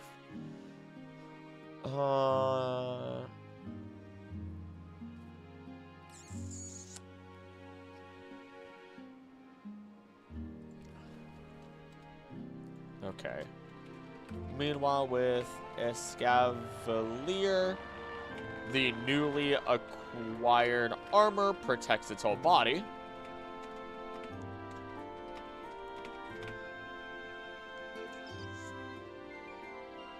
And it flies, jabbing foes with its lances,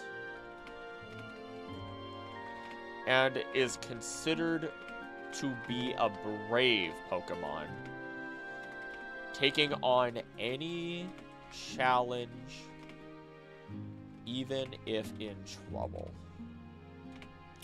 Situation chip on my phone not working, I don't understand any of it, and my mom said she would fix it for me ages ago, but I'm sorry. Can you not bring it back to where you got it from? Because usually they can offer those services for, like, free or for, you know what I mean?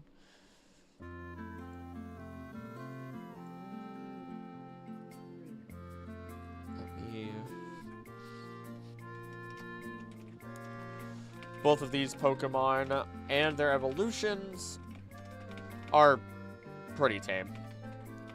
You might end up finding the Pillar Armature is done! Woo! Congratulations. You got it. You got this. Might end up finding yourself with a Carablast attached to you. But they're more likely to go after other Pokemon.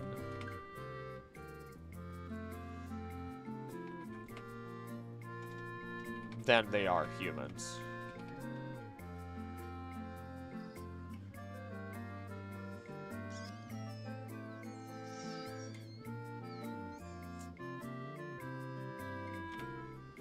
Well, both are known to be speedy. They're not much of a danger. And seem to be more about filling out populations. And keeping each other in check. Really invested into Pillow Saga. It's a fun little saga going on. I think a lot of people are invested at this point. Time for a chicken cold meat sandwich. Oh, don't do that to me. I really haven't eaten today. I should do that at some point. At some point, I should do that.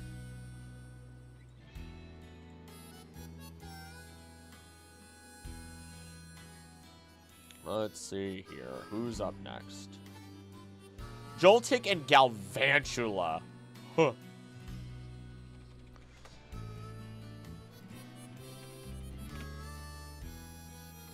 Joltik is the smallest bug Pokemon? Electric type Pokemon. Joltik is incredibly tiny. Sitting at a total of, well, 4 inches, actually. Actually, it's not that tiny. Considering it is a 4-inch spider. What is that?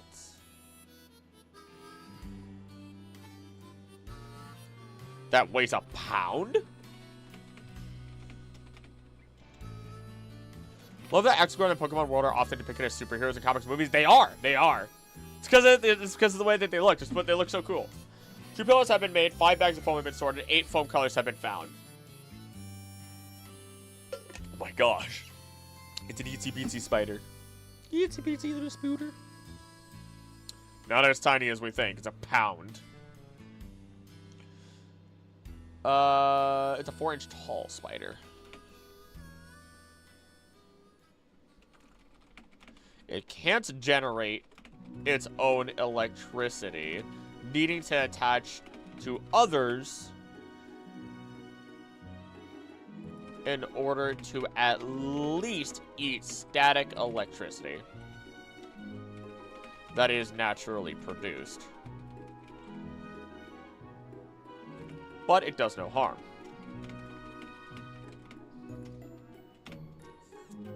It might feed on electrical sockets.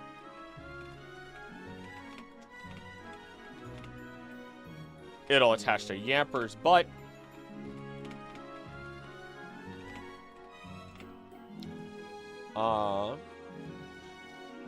And is otherwise not aggressive unless you bother it excessively. Then it will defend itself. 4-inch spider weighing a pound, dude, is dense. It really is. It's all that fur. It's all that fur.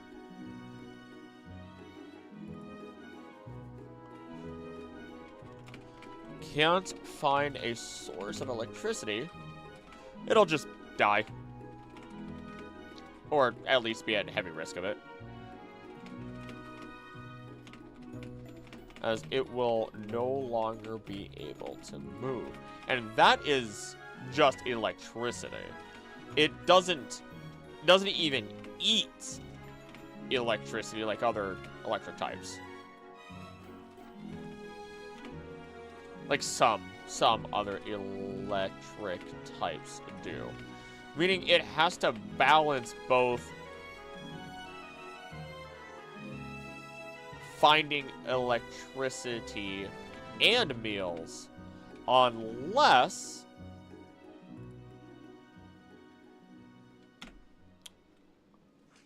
hold on, no, not unless, don't use the word unless.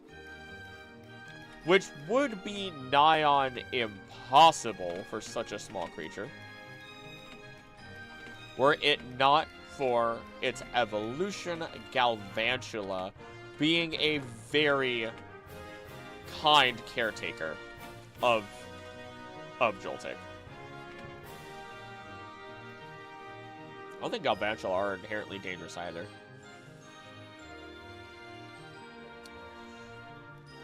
Galvantula are also not aggressive. Are known to not be aggressive unless provoked. They are extremely caring towards Joltik. And will aggressively work to assist it. We got the black sword foam from a case and filling it with harder white foam. That is what the majority of them are going to be filled with. The white foam, I assume.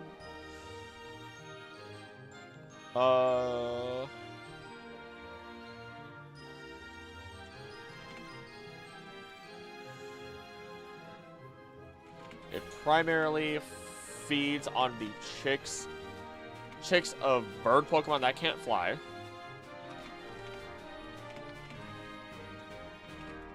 Otherwise, waiting for prey to wander into their electrically charged silk web.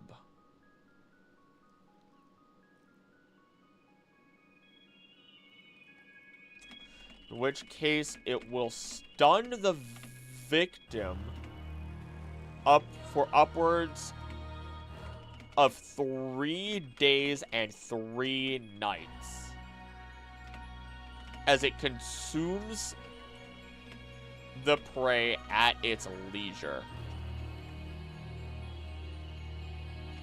And even if the prey doesn't get caught by a web or tries to escape, its front pelipaps are said to be very strong.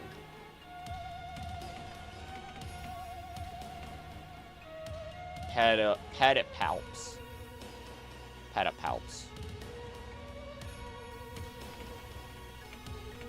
Hold it down.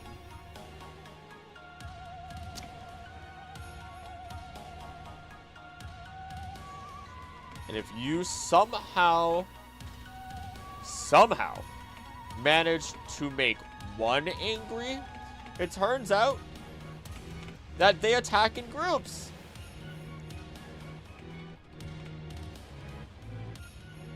So, leave them alone, and they will leave you alone, as they reside often in caves. Guessing it usually shouts out on Zipstrika back in Univar, maybe in Molga. Molga, yes, when available. Zipstrika, not as much. Joltik would consider Zekrov's electricity would be a galaxy. That'd be beautiful. That'd be beautiful for it. Hard white foam makes up the majority so far. The light blue foam comes in second. Don't rank them all. Cool beans.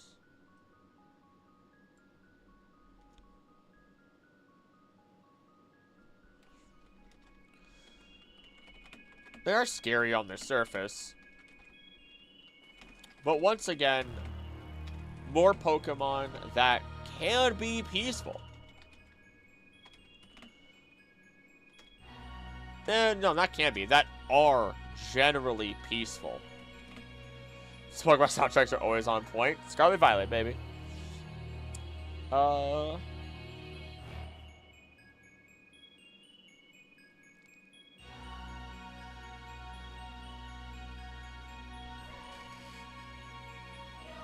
Though an influx of these Pokemon could absolutely decimate a bird population.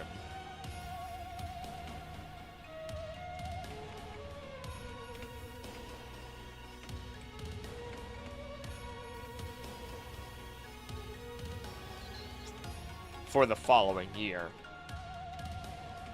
Since it is not actively going after fully grown bird Pokemon.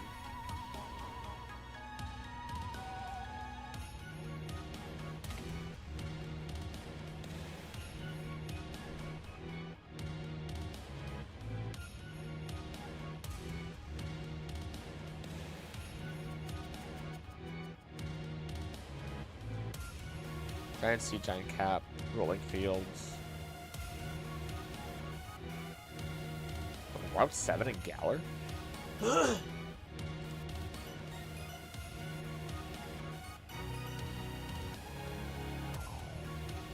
Really?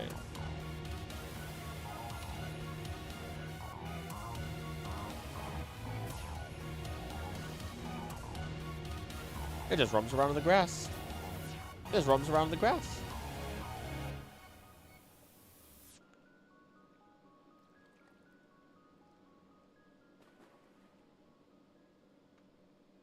Oh boy. Oh boy.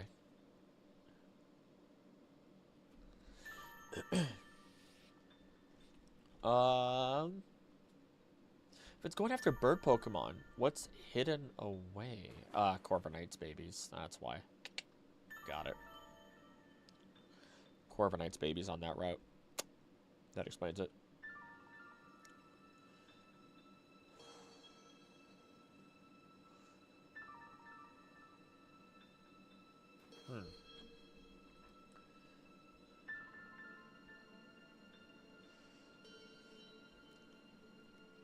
Ancient and futuristic, they really nailed it. They truly nailed it. It's because of the instruments are more futuristic, and then the vocals make it sound more ancient. At least that's the way I've interpreted it.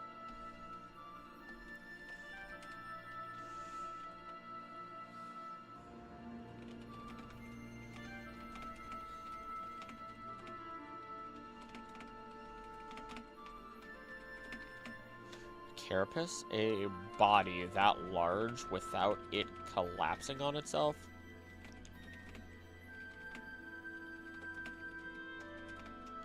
And they were able to maintain their numbers.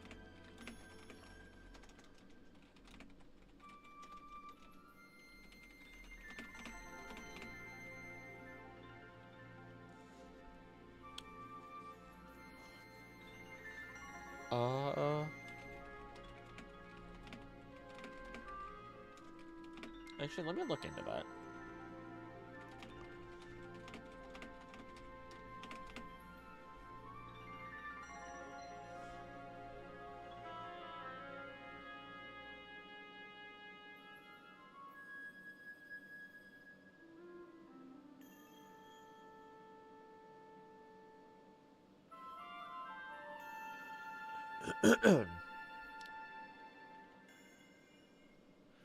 uh...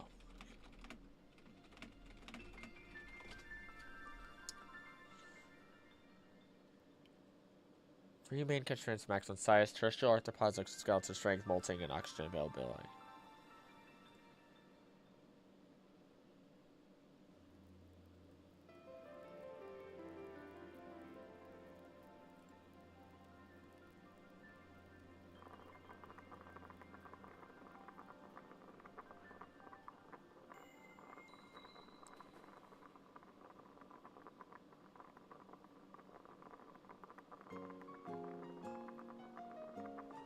I think that's more of a rumor. This is more of a rumor that doesn't take into account a number of other factors, such as oxygen availability and how food scarcity would lower their numbers. But again, this is the Pokemon world, which means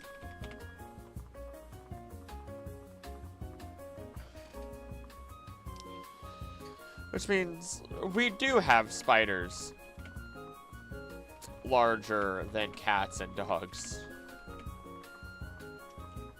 and are effective predators.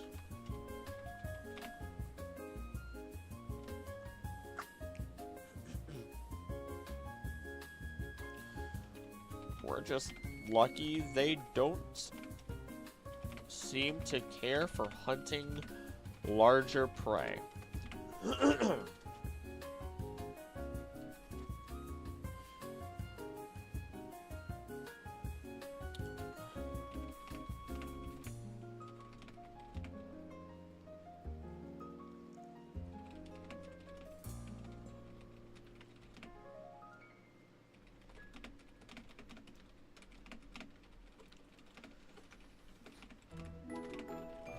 There we go. All right.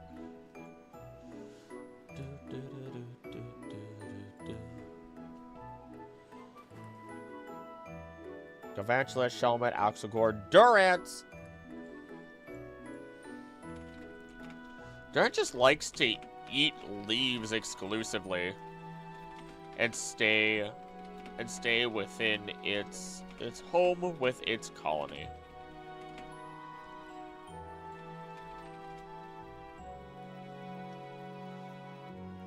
Let's see here. They will gather in groups to fight back, to protect their colony and their eggs.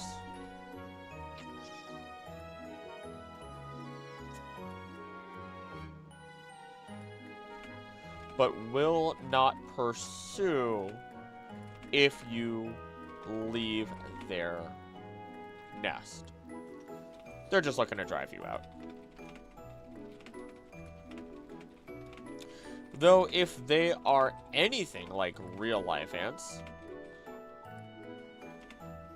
this oversized one weighing 72.8 pounds, or 33 kilograms, while being the size of a chihuahua,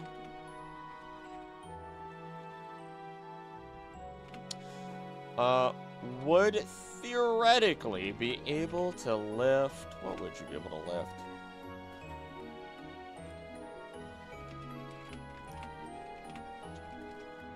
It's just 10 to 50 times their own weight. Oh my gosh.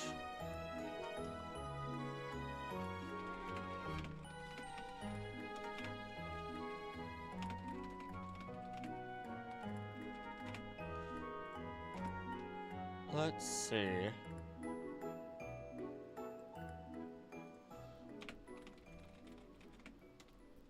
Oh, the ants can even lift more. Oh, that's cool.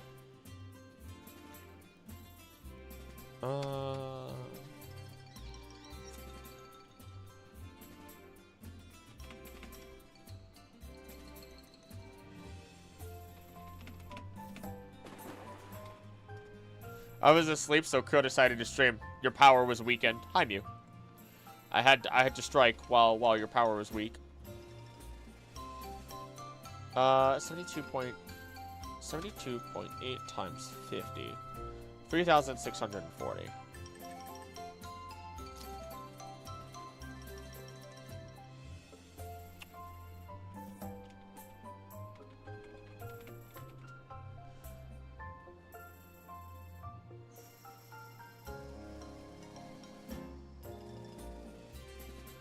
Lift a small car.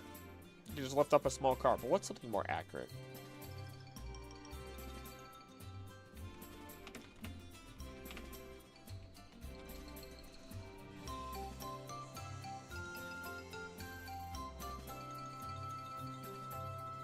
What?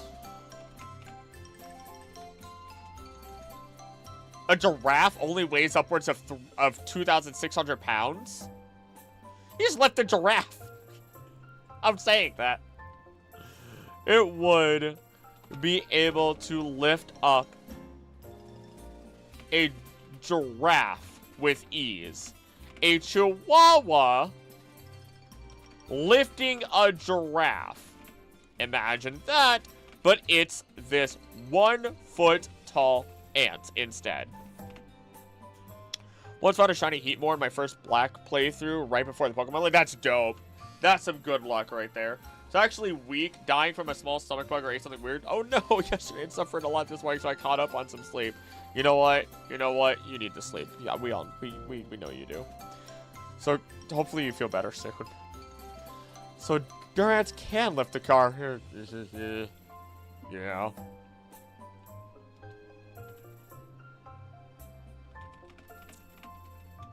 And that's just one of them. They move and act together. So don't go messing with their hive. With their colony. For your sake.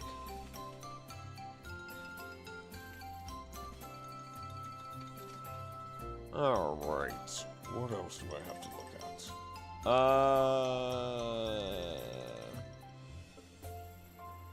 Larvesta Volcarono Genesect. Ayo!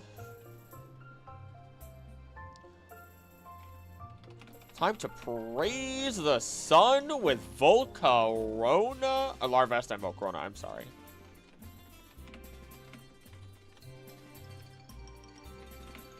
A colony could move an entire building. Ultimate moving company. Just take Bikini Bottom and push it somewhere else. There you go. Been a while since I've done that one. Where is... I just talked about Larvesta. But I just want to make sure.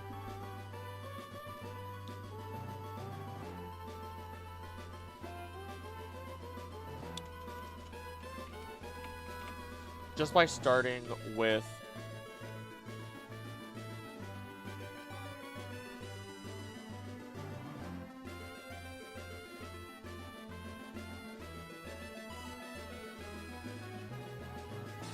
Did I make a mistake? No. Should be fine.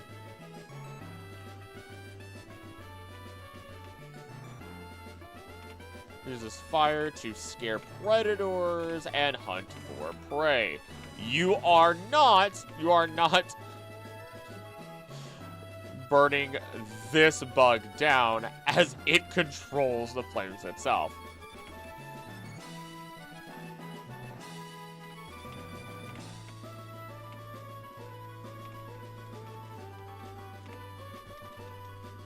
I can also lift Bikini Bottom and even Bikini Top too.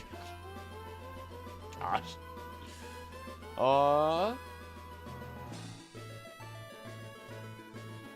Let's see here. I get to even... Oh, I get to fly? Fly. Cut through iron.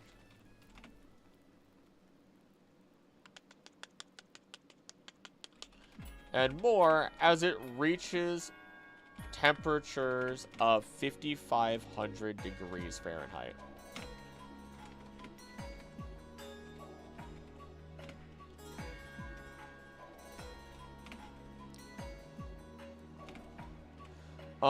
My friend and I will say, who you call Pinhead? From SpongeBob in our deepest voices. Who you call Pinhead?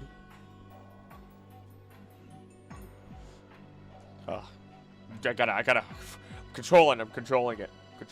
He wants it. The voices want to get out. Voices want to escape.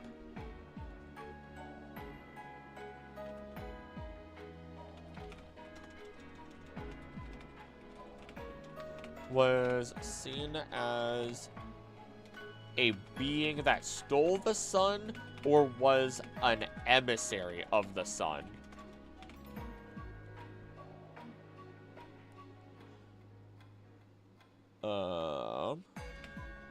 It constantly caused forest fires.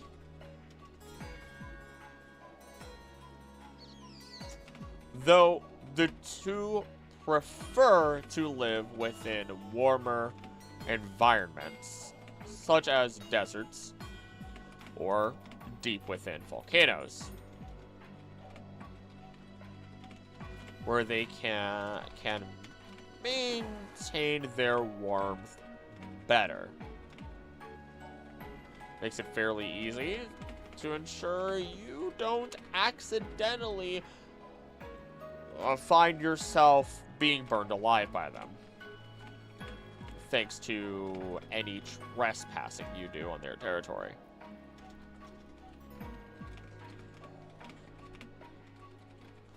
You know, Volcarona is one of the only bug Pokemon that can actually learn the move Fly. Can't? Okay, you just say one of the only, so I'm not going to go trying to find examples. My brain immediately went to trying to figure that out. When I get drunk or high enough, I start talking foreign accents for some reason, despite the fact that I'm a Floridian. You know what? You know what? No, there's no excuse.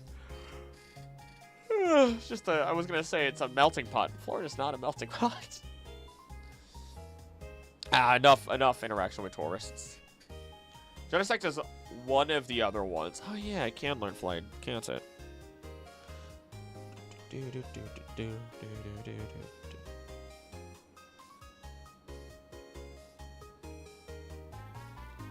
Alola Eco, keep going. Do not stop. Do not stop, Alola Eco, please. There we go. So we have Genesect coming up soon here. But thanks to any trespassing you do on their territory.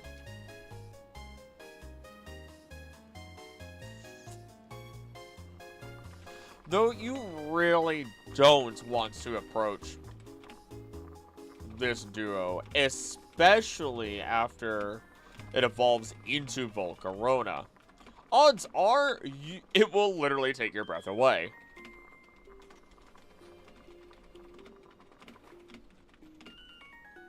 As Volcarona's scales will burn up all the oxygen in the area.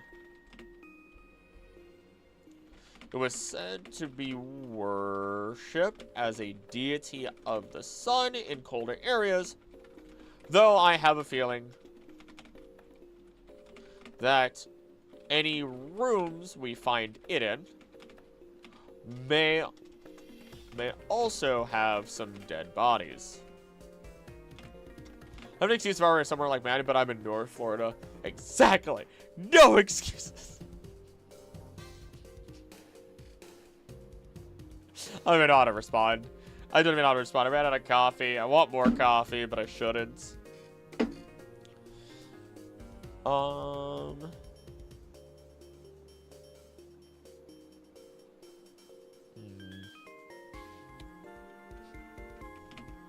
Also just throws these scales around. What is it about the butterflies and the moths in this in the Pokemon world, scattering highly deadly scales at all times.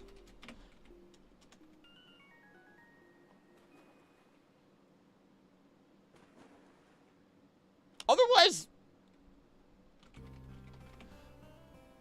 if it weren't for its natural existence being dangerous, wouldn't have to worry about it.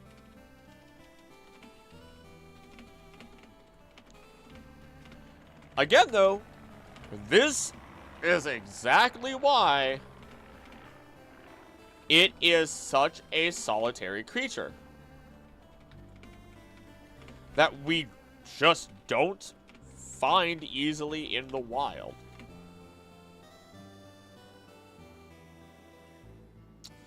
I mean, well, we do find it easily in the wild, depending. Such a solitary creature, or one that at least lives in the most extreme environments. Give us a butterfly moth Pokemon that sheds healing scales. Dang it, exactly! I mean, the closest we're gonna get is Tapu Lele, which is designed after a bug, butterfly, but then those overheal and can still kill you anyway, so, you know. Silverwind's description says the Pokemon spreads its scales with their wings. Oh, perfect. Perfect. While we're here, though, I may as well talk about Slitherwing and Iron Moth. The heck was that, Oni? You good? Did the blanket bite you or something? Actually, do I want to talk about them?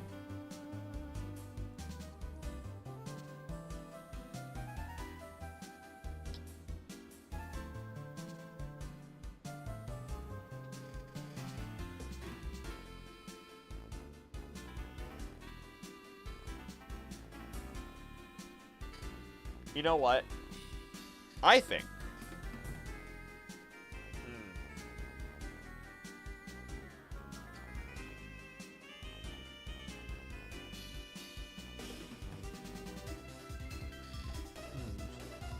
Might as well.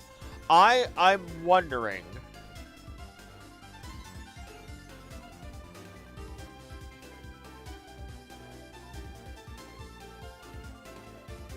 There's not a lot of information on Slitherwing or Iron Moth looking at their stuff.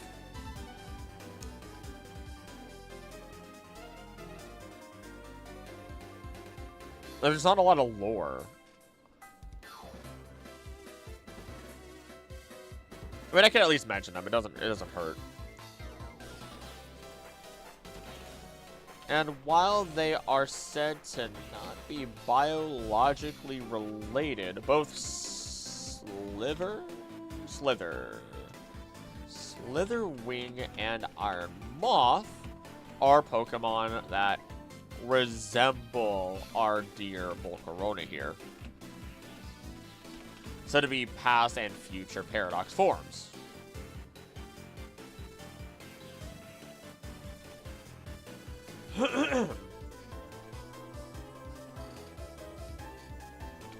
Though there isn't a lot of detail regarding either of them.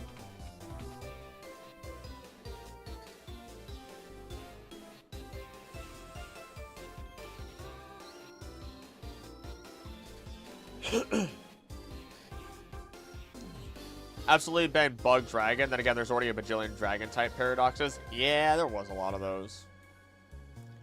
That would have been dope if it was. That would have been pretty cool.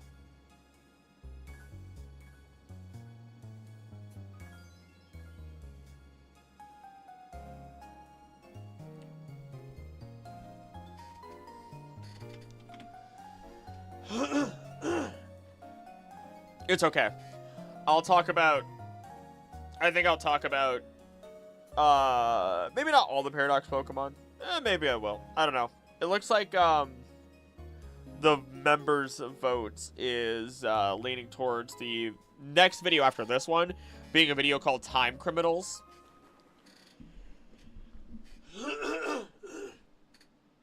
My God. One moment. There we go. There we go. I had to do it really strong. It's just terrible. What is a fire type's trainer's favorite brand of beer? Vol Corona. Corona. Gosh. Yeah, we're gonna move forward. Oh! To close out Gen 5, we do have the ancient Pokemon brought back to life. Genesect. And while it isn't necessarily one that you would expect to see in the wild, it is a Pokemon that is thought to have been an apex predator of its time, even before it was technologically enhanced via Team Plasma efforts. For the death scales, moths and butterflies, all I have found is that death moths are common on Japan. They associate butterflies with dying, as it's a metamorphosis of the soul. Oh!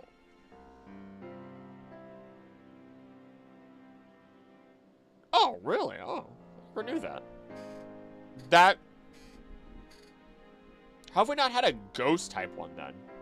Even with scales, even if it's a common trope. On Japanese media. Huh. It is a common trope, isn't it? The poisonous big old scales. Is there really anything else to talk about with Genesect that's really incredibly, like...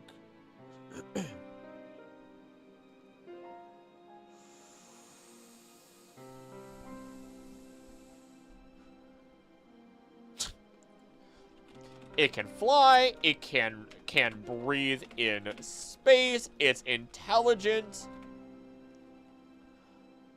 It still creates nests.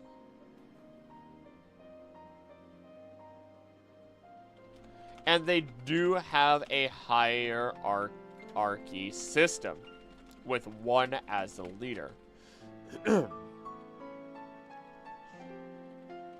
All while having that massive cannon on its back in place of Elytra.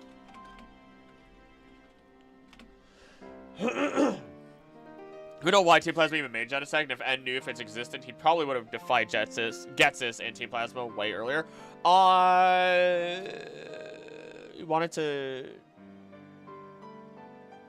And did know. They wanted to make the most powerful Pokemon ever. It's basically Mewtwo all over again. It's basically Mewtwo with not a set of a backstory. And N had the project canceled at the PG laboratory because he felt that Pokemon, who were already perfect beings, would lose their beauty if modified by science. However, scientists steadily kept working on it, angry that N denied his talents. And there you go. Butterflies are solar complete, is Psycho, and can rest in peace. Ghost type is quite the opposite. I suppose. I think some ghost types would still work, but I can understand that.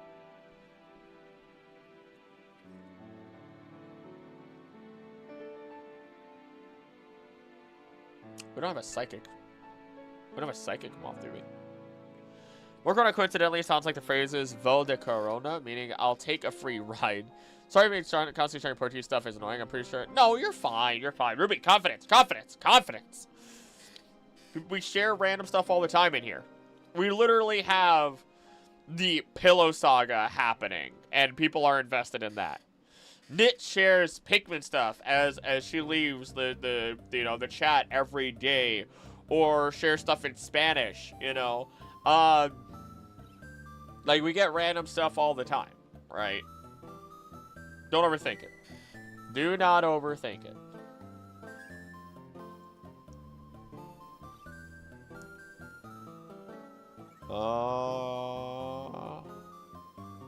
That's pretty much it for Genesect.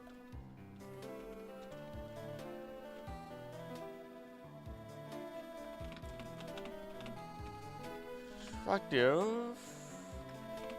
Thanks to their...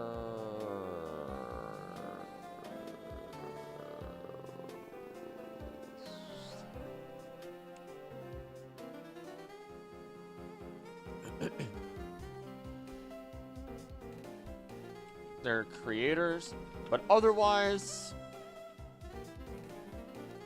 are not a Pokemon that we would ever really find in the wild. Genesec's your favorite mythical. Genesec is pretty baller. I'm gonna admit. Genesec's pretty up there. Jirachi's probably... Oh, Jirachi's not up right now. Jirachi's way up there and has grown more and more over time. Especially once, like I said, started finding connections to it. And, Rayquaza, potentially. Gen 6, though. One of my favorite songs. Back 5 is sorted, and Pillows 3 and 4 are almost stuffed. Also a good example of randoms. Yeah, I feel like a lot of us are just all over the place sometimes. Let's learn about other languages. There you go. M's got you also. Especially ones that aren't often spoken where I am. I feel like of all places, this is probably the place to share random-ass knowledge. You know what I mean? Like, this is the place. How much information have I spouted? You know what I mean? Oh my gosh, I'm literally in the, wait, hold on. 5, 10, 15?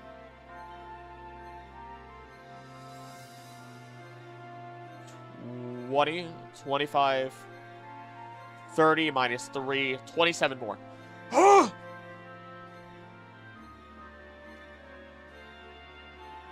Wait, what? Only one bug line was added in Generation 6? Scatterbug line, and that was... What? There is only one line of Pokemon that was... of bug Pokemon that was added through the Kalos region. And that is the Scatterbug line. That's insane to me! And they're also fairly friendly if you don't bother them.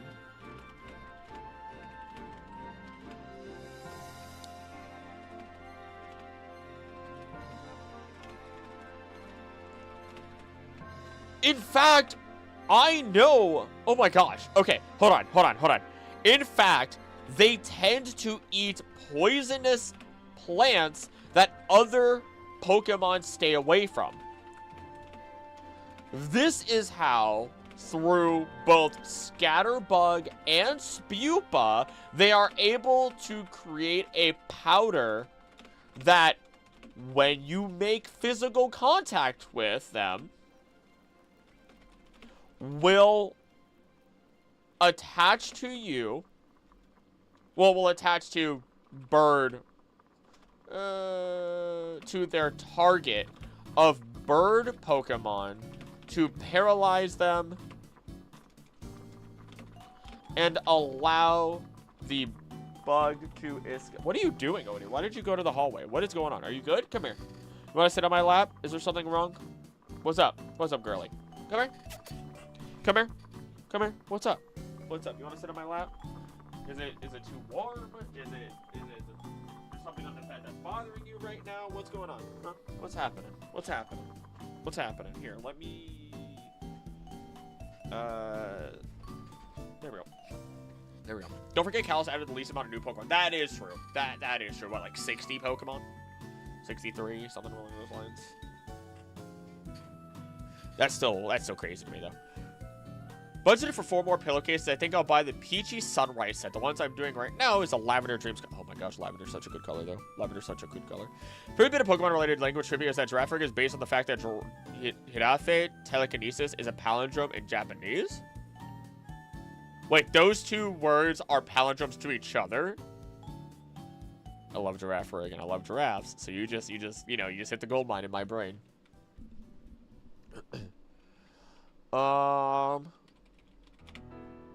Escape. So while protecting themselves and filling their stomachs, they are also helping ensure that poisonous weeds are kept in check and don't spread too much.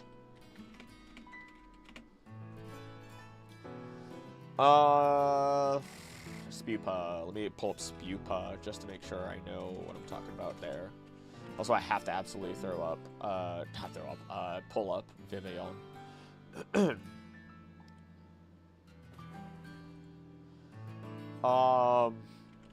The difference with Spupa is that it now has...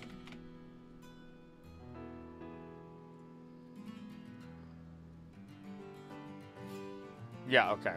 Now has a fur that it can bristle to keep Pokemon away, or spray the poisonous. It's poisonous powder? And the poisonous black powder. As it travels through fields and mountains while building energy for it to evolve. It otherwise inhabits the shadows of thickets, which are safe places for it to avoid predation by birds. Now let's talk about Vivian, because I don't really know about Vivian. When it evolves into Vivian, we get a slew of patterns dependent upon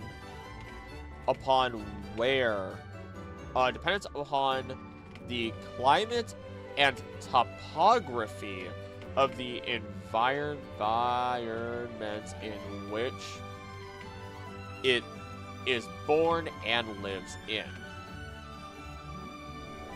We have a Giraffrig and a Fergiraffe coming from a silly palindrome. Now we need a Pokemon that's a Taco Cat.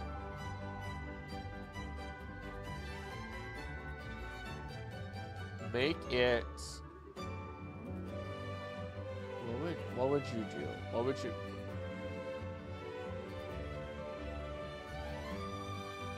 It just gets more layers as it evolves. It just gets more layers as it evolves. Would my pillow making be considered an art? I really want to show it off in the Discord. Do it. Do it. I'm gonna say this because if it wasn't, like, I feel like people overthink. I feel like people actually overthink. If you put something in the wrong section, it's not the end of the world. I do not care. Like, if you, like, obviously, if you're slapping, I don't know, paragraphs of text in the not general, writing section, then yeah. Or like, there is the fan art or fan writing section, which is for the channel, but that is to be separate from what everyone else's, like, personal stuff is. Because like I said, I always want to encourage people to share. That's the purpose of the Discord. That's the purpose of the community. I want it to be a good place for people to share things, get exposed to things that they would otherwise, you know, not get exposed to, like, you know, some of the cooking that some of you do, music, just general different forms of art, you name it. I feel like it's the right place to do so, while also connecting to people who like Pokemon. That's the way I've always seen it. We should have method for a shiny Scatterbug one time, and it took only 3 or 4 eggs to actually get it, even without the shinies. Oh my gosh. I've only done. Oh wait, no, I don't. I don't know if I ever did Masuda proper.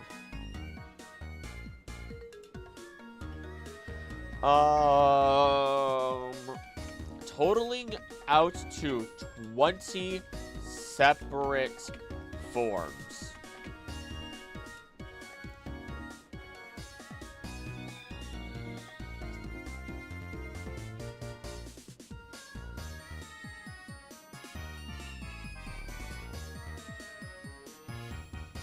All 20 scatter colorful,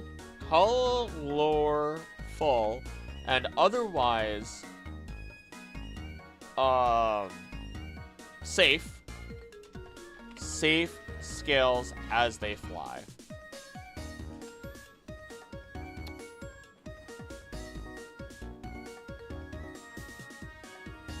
Vast space, distinct season, mysterious land, little rain. Oh my gosh.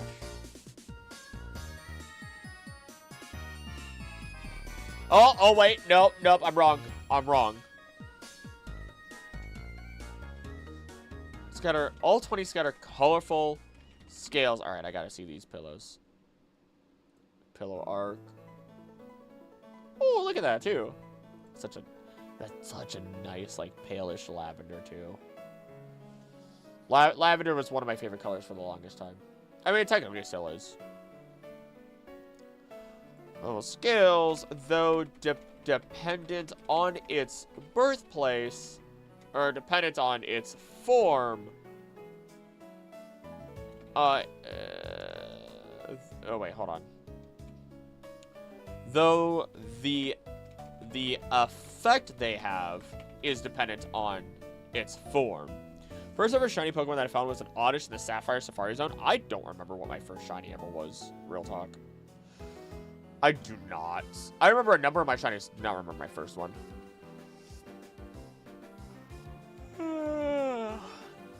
Toxic scales. Oh, never mind. Toxic scales. Toxic scales. No! No! No. Why? Why? Why are they toxic? I get it. Never mind. Oh my gosh. Toxic, couple skills. Though, of course, the scales are toxic. I don't know what I was expecting. When all it did was eat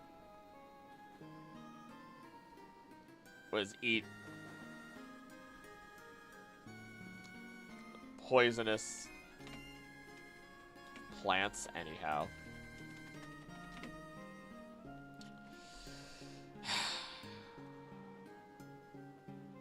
Just don't breathe near monster butterflies in the Pokemon world.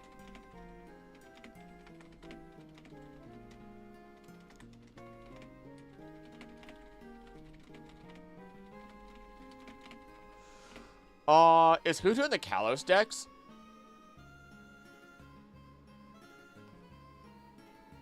No, I don't think so. Now it's time for me to check.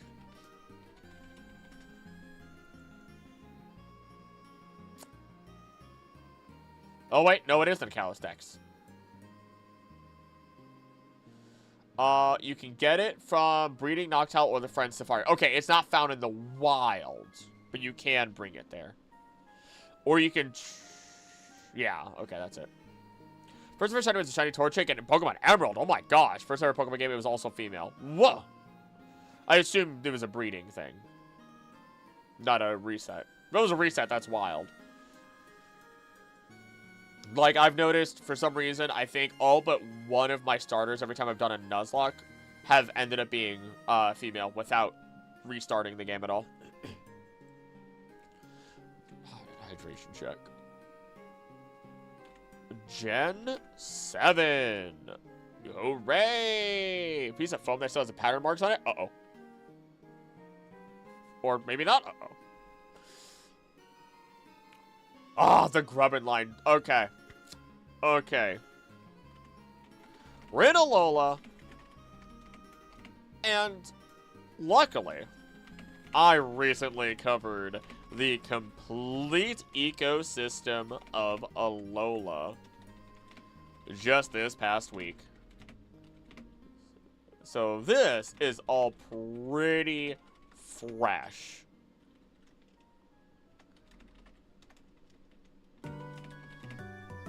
Well, it says they're toxic, not that they're super deadly. Fair. Fair. Just don't breathe them in. Just don't breathe them in still. Just started my game, no resets, no shiny. That is a hell of a... That's crazy luck. That's pretty crazy luck. But our first buggy friends are the ones we find in the Grubbin line. They're fairly docile as long as you don't... As long as you don't mess with Grubbin and Charge-a-Bug. Top man stream. Hey there, Solar. How you doing? Charge-a-Bug. Who just wants to eat sap. Eat sap. Eat. What is it called? What is it called? It's called...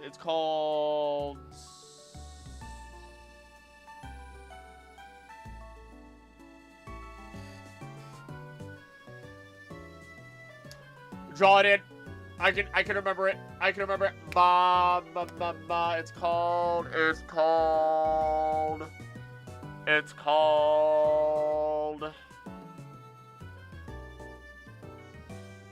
I can't remember. I can't remember what it's called.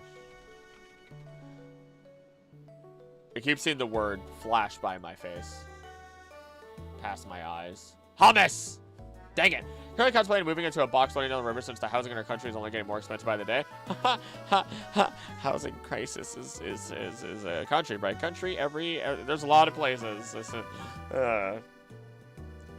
Contemplated. Are you? I'm pretty alright. I'm excited. I want to get this research done. Maybe even be able to record it, like end stream, record it, and then maybe even edit it tonight and just release it tomorrow. Just go buck wild. You know what I mean? Just absolutely schnutz with this. It's possible. This video is gonna be... I'm at 18 pages. It might be a 2-hour video. Eat sap. Eat hummus. And just be overall friendly. As people even bring Charge-a-Bug with them as generators for houses or camping trips.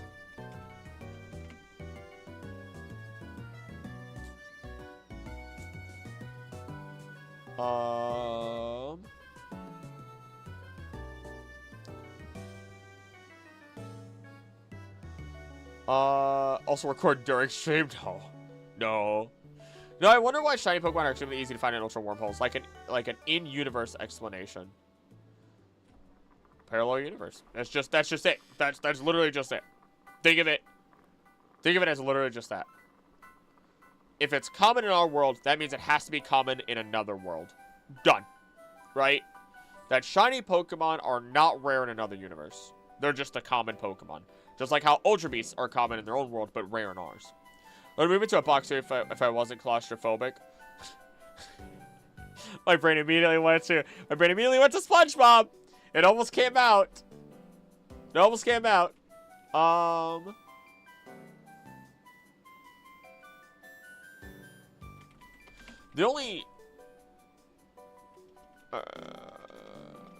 only time this Pokemon line is even remotely threatening is when it does evolve into Vikavolt, which are large enough for people to ride on and race. Though, they're really only a danger to birds. This is because they will blast them out of the sky after everything that they did to it in its previous forms.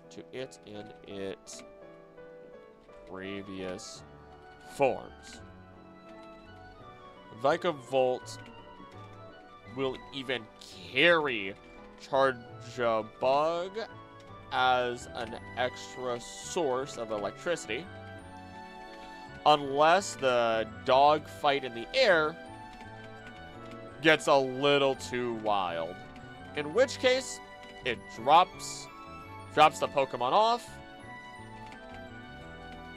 and continues the aerial combat alone.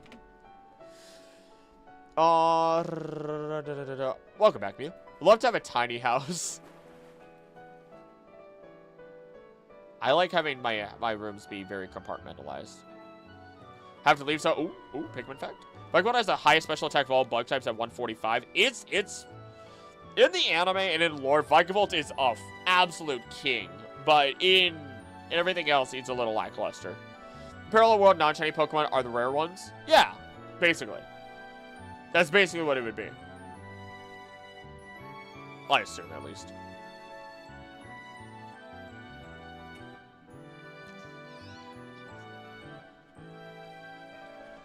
These are great decomposers. Decomposer Pokemon that will eventually grow to keep aggressive bird Pokemon populations in check. Also, I don't know if my computer can actually handle recording and streaming.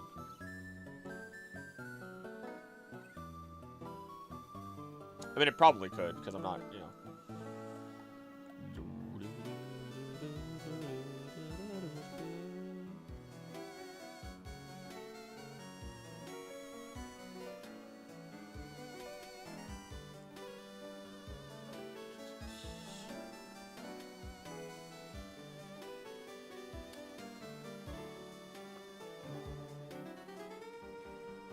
Most surprising to me is that Go-Go somehow has the highest HP for a grass type. It's a thick boy. It's a thick one.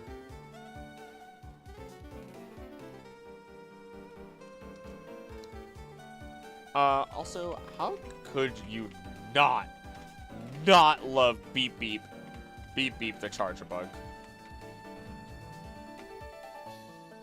They're adorable. Alright, who's our next bug? It's not Wimpod, is it? No, it's Cutiefly. It's Cutiefly. Parallel World normal Pokemon are called dull Pokemon. Would they be, though? I guess some shinies are more vibrant.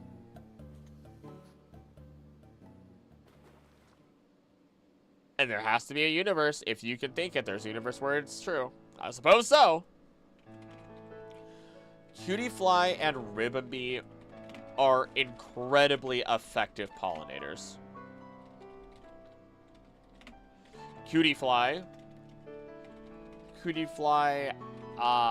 being having a high aptitude to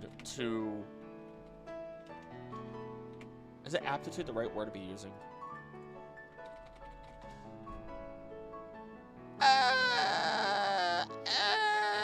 Aptitude's not the greatest word. Having an ability to be able to see blooming flowers full of pollen and nectar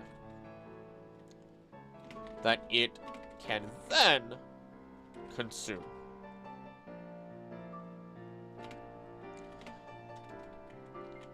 Every once in a while, it'll make a mistake and stab at a human or other Pokemon if their emotions are strong, as it mainly sees through auras. It doesn't mainly see through auras. As it identifies these blooming flowers through their auras. Olimar Picklepedia entry on dandelions. This perennial grows best in locations with full sun exposure. Its flowers boast countless tiny yellow petals packed together in a head. The species seems to have as many weed-like variants as petals. Some more detailed research on these plants would be best left to a botanical research specialist. I love Olimar. I love Olimar. I love it. I love it. Anything is possible if you use your imagination. Hi, Odie. How are you doing, girly? It identifies these bloom flowers through their auras, which feels like it implies that plants are confirmed to have emotion in the Pokemon world, which is cool. Which is potentially true.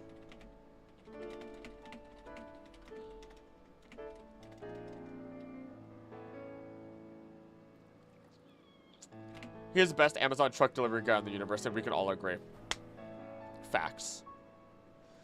Get the fax machine. So any Pokemon you wish you could have covered in the ecology bits but can't because there aren't naturally occurring? Any of the starters.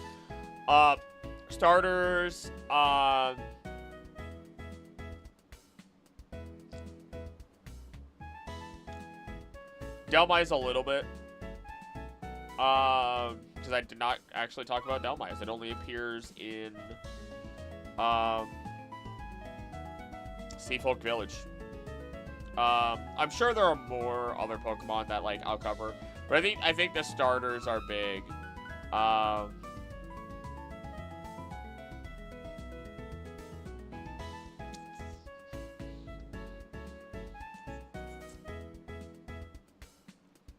guess there's some traded Pokemon. But some of these Pokemon should mostly be covered.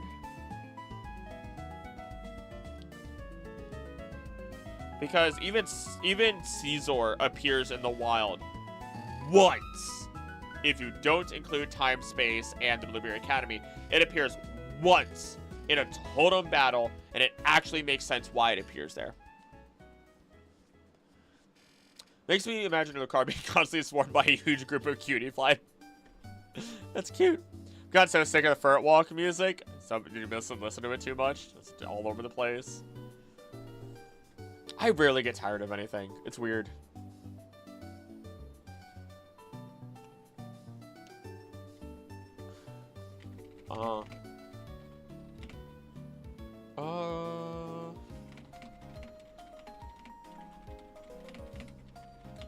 Creates pollen puffs, which it can use for food or even to heal others or cheer them up. Heal or cheer other people up.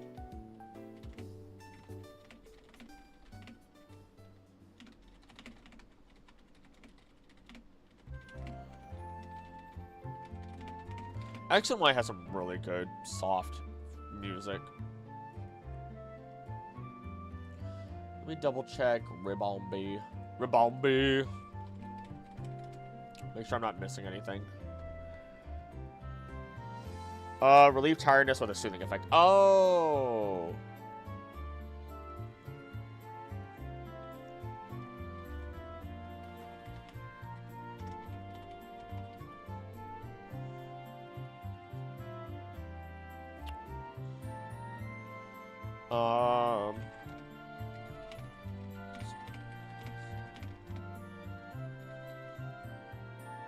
Nutritious supplements.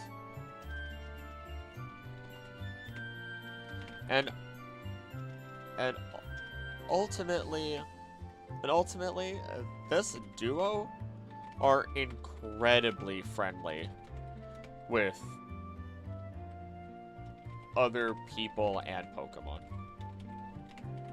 And I recently learned that they are based on the bee-fly. Is it bee-fly?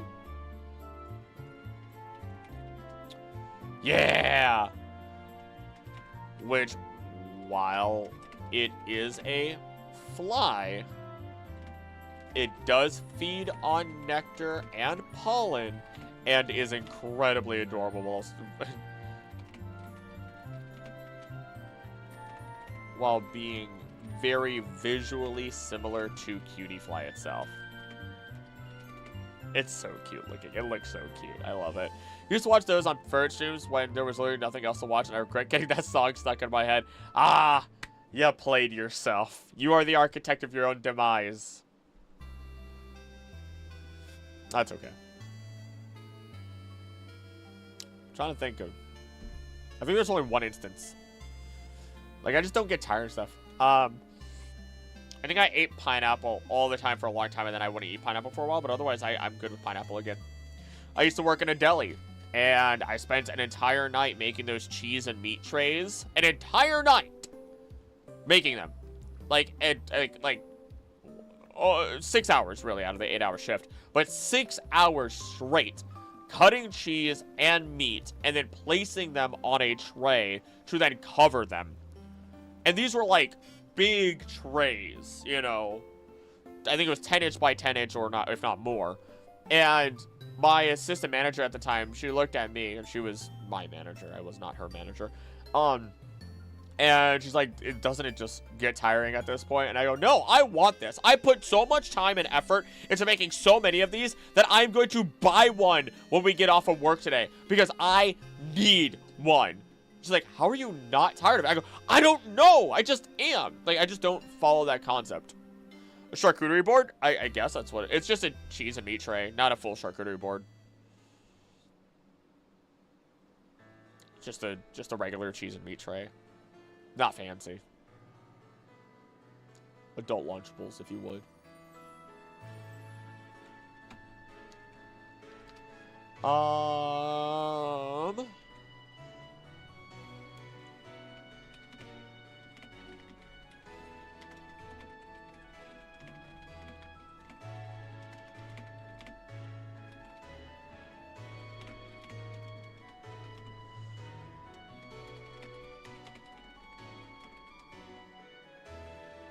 And considering...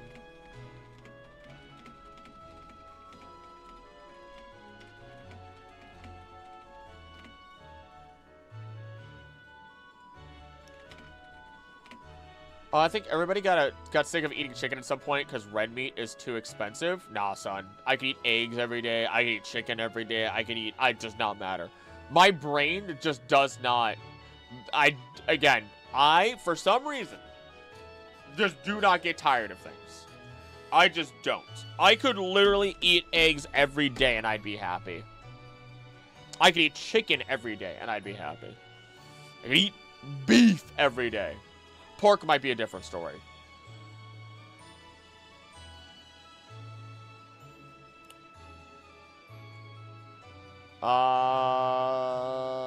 Dupiter and Arachnid.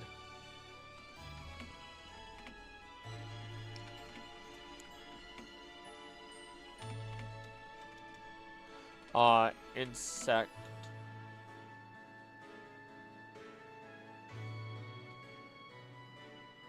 Category, I'm just gonna say. Are revealed once more when we look at Dupiter and Arachnid. While these diving bell spiders are fairly harmless to us as a Dupiter, Arachnid is a... How big is Arachnid? Isn't it like 5'11"? 5'11"! Let's go! 5'11" beast of a Pokemon. Because Dupiter might drag a Pokemon or two. Might drown a Pokemon or two. Sticking to fish and other smaller bug Pokemon.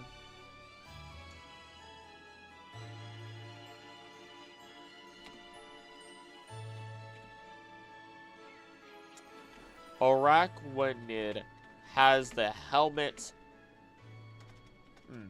has a bubble helmet durable enough to bludgeon foes with. Knock them out, drown them, and even store them away for food if they so please. If they had their fill for the day. They will hunt down Wishiwashi. They will hunt down any other bug Pokemon in the area. And if desperate, I would not be surprised to find it hunting down people, if not at least small mammals. For some reason Raccoon doesn't have the bubble and animate, it looks so cursed. Really? I can imagine it without it, but that is weird. I know it had seeds. Oh, wait, it's because it was underwater. Or does it not even have it outside of the water?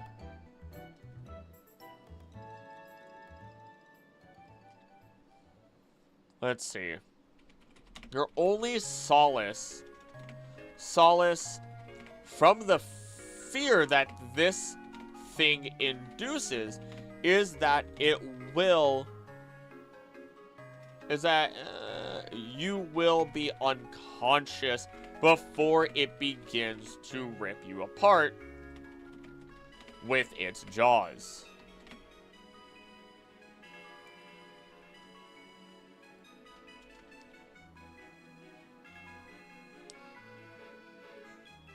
Ow. It's essential. Don't get me wrong. It's an essential Pokemon. Because without it, the Gengar shirt is adorable. Thank you, Kag.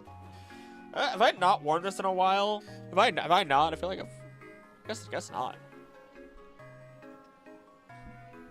Oh my goodness. Hello, Odie. Are you, hold on. Let me adjust, Odie. Thank you. Thank you for allowing me that. I think I've ever seen you around. Really? Oh. Weird, but okay. Maybe it's just a camera angle. People usually just see a purple shirt. Because without it, Wishy-Washy would always be able to form schools that are more terrifying and powerful than Gyarados, as per their lore. Where else do these bad boys appear?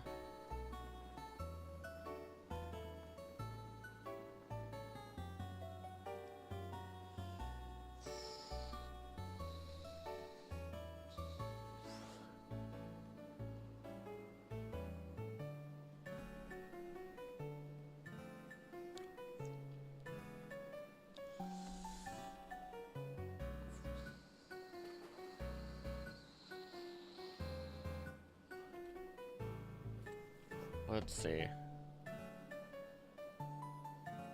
You know what? Take it the other direction. The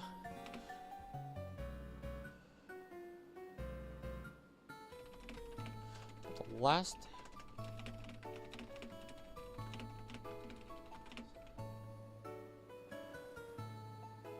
Is a mother a rat?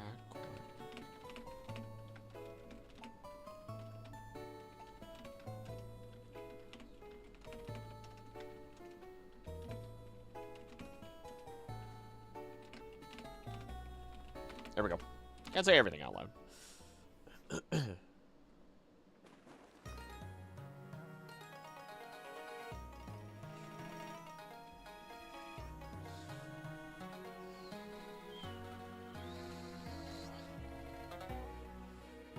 Araquanid. Wimpod is nature's cleaner. There's nothing special to say about that one, even though I love it. Welcome, Mom. Punishes nature's cleaner as per Pokemon's standards. And it typically stays away from others while often finding itself in the company of its evolution Golisopod. So if you would dare to mess with a Wimpod, know that Mama Isopod isn't far away.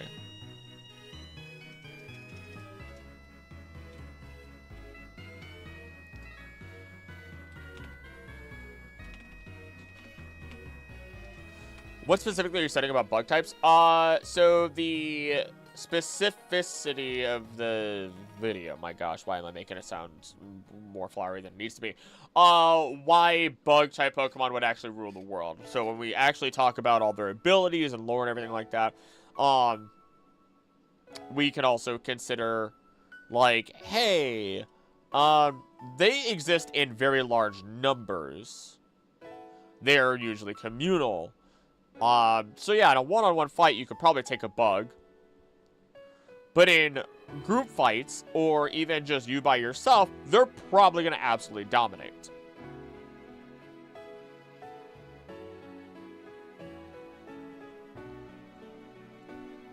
Golisopod.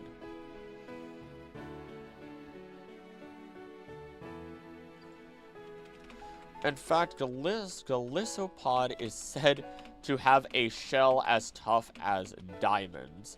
Retractable claws that can cleave seawater in two. Is skillful in battle. And is willing to do anything to win a fight. These things will slice you up like the ronin-poly they are.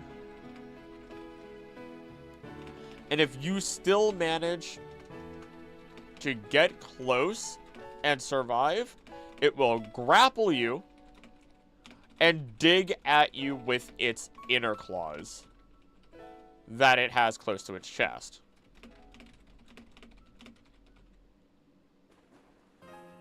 To finish you off. I'll also try to relate bug types to real world science. For example, spiders were even... Yep, already got that. Already got that, baby. I don't know if anyone else finds it interesting, but Sophocles' Vikavolt was the first Pokemon in the anime to have its nature confirmed. Whoa, really? I guess you can insinuate for a lot of the other ones, but you don't know for sure. Wow.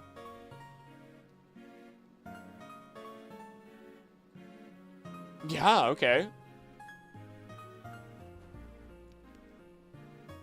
The good thing about spiders being that size, their bodies can't support it. There's not enough oxygen. And overall, there wouldn't be as many because they'd run out of food sources faster and faster.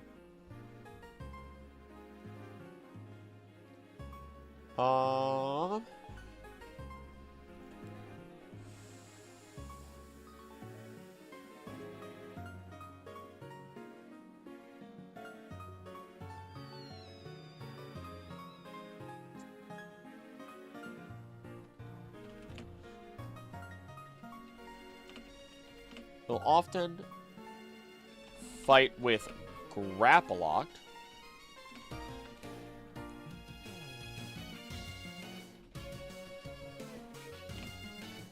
And as they are natural predators to each other, and to the victor goes the spoil. Some spiders are already too big.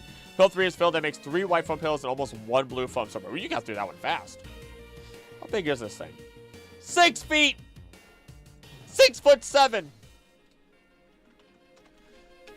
It is a whopping 6 feet 7 inches tall, weighing in at 238 pounds. That thing could claw my eyes out with where its front arms are placed. Also, they aren't really arms. They're legs. Meaning it could probably scuttle around at high speeds still. At higher speeds.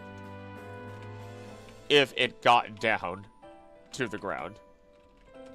Are there any bug types within Pokemon that aren't aggressive other than Wimpod? Oh, there's plenty. Plenty.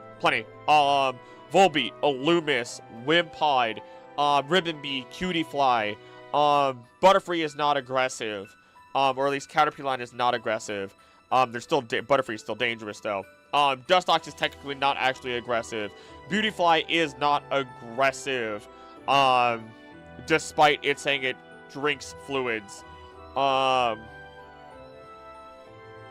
there's quite a few. One shoot so hard that I got burnt from the friction of my knee braces moving around. Oh. I used to be friends with somebody who had to wear knee braces. Is Wurmple aggressive? No. It scrapes bark off of trees. It just keeps people away. There's a lot that aren't actually that aggressive. Kittyfly and Ribbonbee look like they'd collect a jar of honey and throw it at you just because. What? No. They are incredibly friendly with other Pokemon and humans. Wurmp. Remember, the Wurmpope will be coming soon.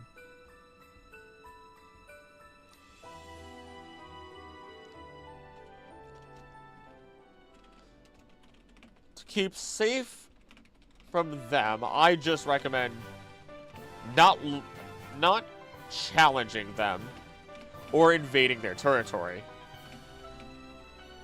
without permission. There's Mew. Otherwise, they're just bigger cleaners, while also hunting down some Pokemon.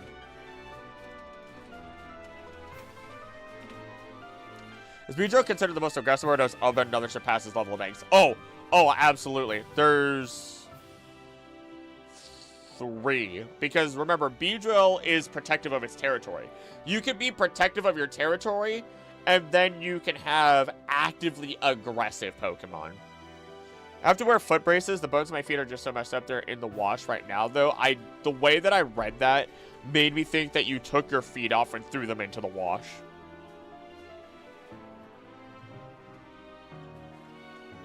Ooh, Buzzwole and Veramosa.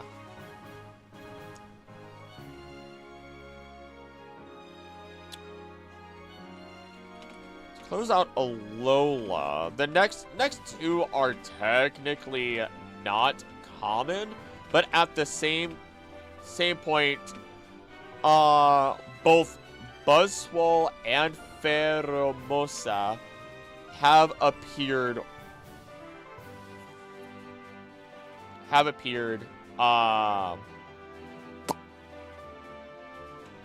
Ultra Space. Buzzwole is known to be incredibly common in the Ultra Jungle, which is where it hails from. Makes sense. The only one I can really think of is Scolipede, honestly. So you have Scolipede, and then there's the Sizzlipede line, Centiskorch. Those 2 different Pokemon are incredibly aggressive towards each other. Natural predators of each other. Whoever loses is the other one's food. What's your favorite Pokemon? Song of All? Probably the one that I use in my outro. It's Professor Laventon's not his theme, sorry. It's the song that plays when you are wrapping up research from being in the field. It's great. It has such a cool jazzy theme. It's easily become one of my absolute favorites. If you mean like a battle theme, Renegade Cynthia is baller.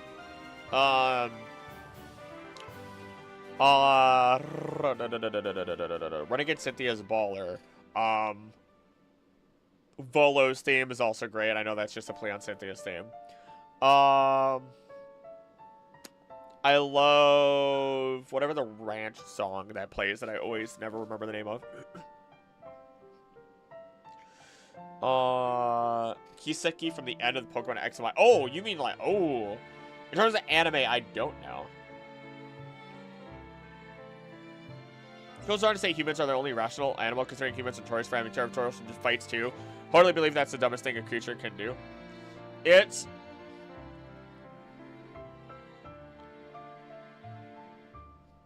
I think it's the dumbest thing for humans to be able to do. Potentially. It was the end of the game? Oh my gosh.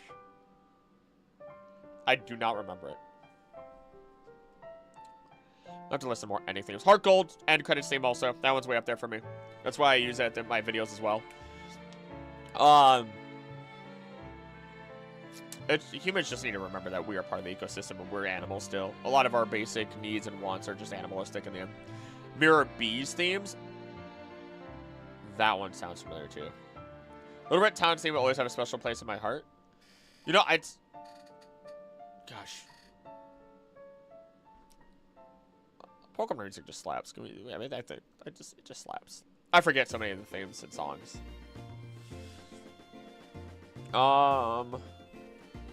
When the volcano erupts while we are there, swarms of these buff mosquitoes come flying. Their instinct is to simply drain other creatures of energy rather than blood, which in turn results in a chemical reaction within their bodies and allows them to turn said energy into pure muscle, making them even stronger.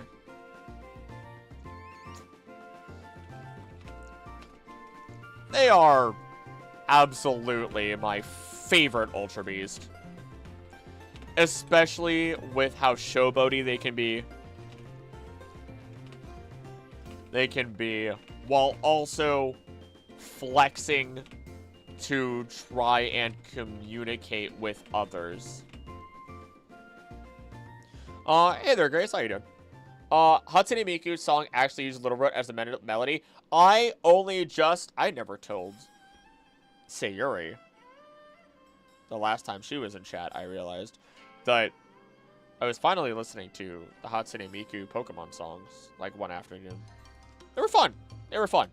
I usually am not, like, the biggest Vocaloid listener because, I don't know, just, there's a certain level of Vocaloidness or roboticness that I'm willing to listen to. Well, that functions to be the same anyway. If you love a lot of blood, wait, what? You lose a lot of blood, naturally you're gonna lose a lot of energy. I suppose, but you know what, you bring out a good question, actually. Let me make sure that it's draining energy, not blood.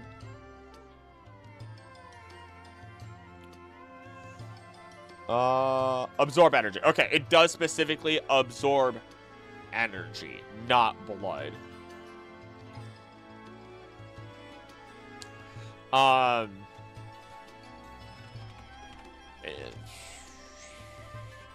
They can take a hit and give one too.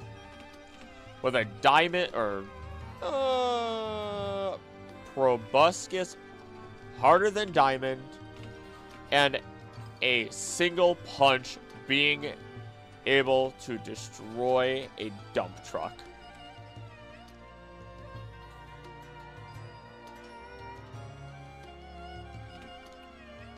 They're powerful and just overall fun, even if they're scary.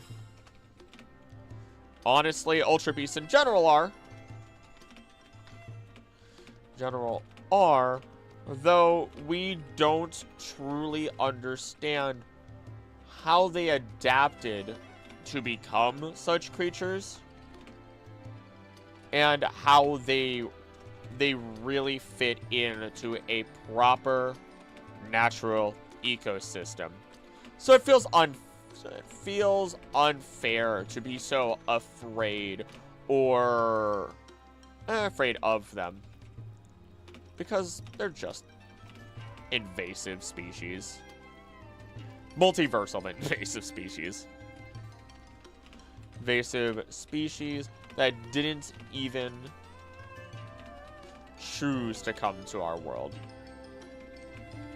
I did pretty good. Feeling good. I'm close to finishing this script. Then I can record this, maybe edit it today, and then I'll have another video out in such a fast turnaround. Vocaloid scratches my brain so good. I listen jazz. I've been listening to a lot of Tom Cardy, Will Wood, and the Tapeworms, but Will Wood in general specifically. What has been some of my more recent tracks I've been listening to? I got obsessed with Welcome to Night Vales. The bus is late for some reason. My brain just getting scratched by that. Triple Q has some good mashups. Specifically, Bury This Unstable Light, Yoshiko, which is from Love Live, I believe. Yeah, it says it right there. Versus Virgil. That's fun. Mashups in general are fun.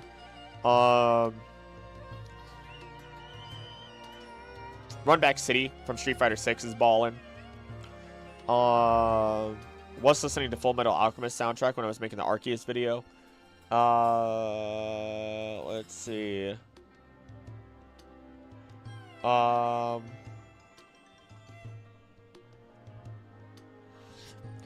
Cardi, Big Bad Voodoo Daddy has great jazz music if that's what you're looking for. There's Will Wood.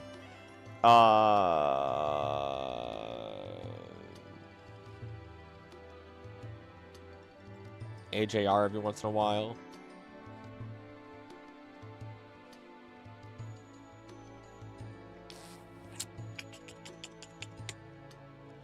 That's pretty much... I mean, those are the latest ones, at least. Oh, there's Gurren Lagann right there. Oh my gosh. I can't play it, but gosh, it's right there. It's right there staring at me. Oh, Tally Hall. I haven't listened to that one in a while.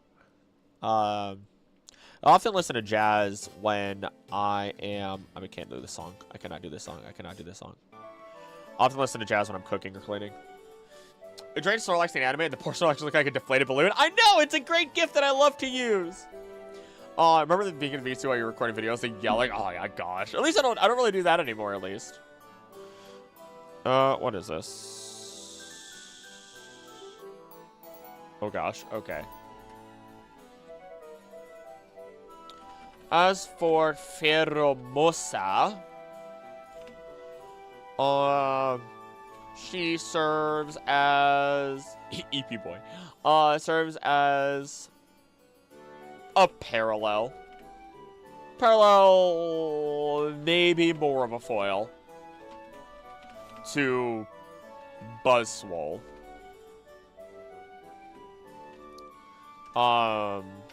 Especially as the two are in different games. Now, Pheromosa does reside in Ultra Desert.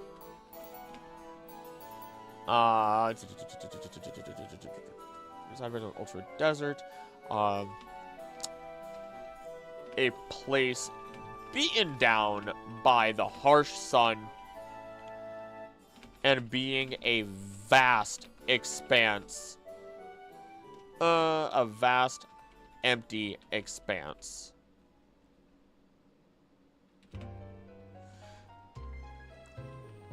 This Ultra Beast's speed may be thanks to this environment, as it is said to move faster than lightning, which I would dare say is responsible for the crystalline structures we find in the desert, despite not witnessing a storm during our time there.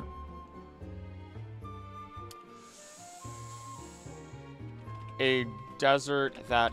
I don't want to talk too much about that. Though Pheromosa is more than just fast,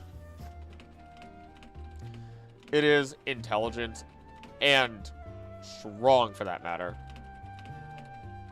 while also being a creature that has a disdain for touching anything in our world, as it might see it as dirty. Again, another Pokemon that, even if we did encounter it, it isn't outwardly aggressive unless we get in its way. Though even then, when it had the opportunity to attack Hapu? I think Hapu. It has to be Hapu. Pokemon Hapu? Pokemon Hapu. Not Hapu. Not Hapu. Not Hapu. Not Hapu.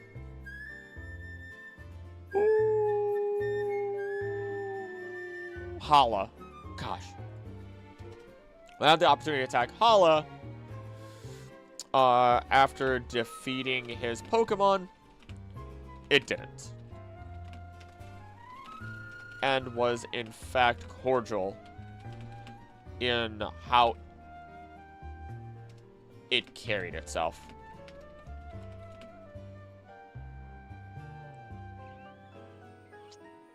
Which is a bit of a relief. I wasn't ready for that.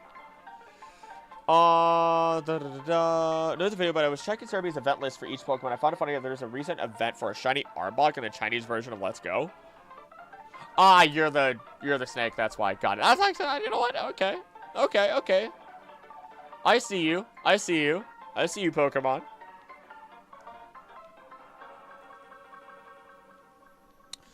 Gen 8. Yes. Blipbug, Dottler, Orbeetle. Aren't they good for agriculture? No, they're not. No, I'm remembering things wrong. 2 segments, blah, blah, blah, blah, blah.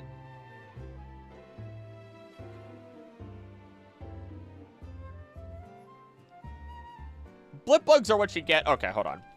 Blipbug is what you get when you combine the nerdiness with insects.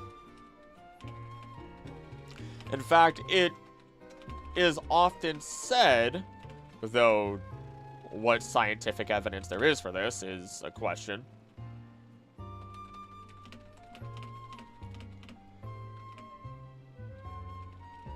that those with a higher intelligence often are found to be more interested in etymology or the study of insects in general. Which I assume is where the design of this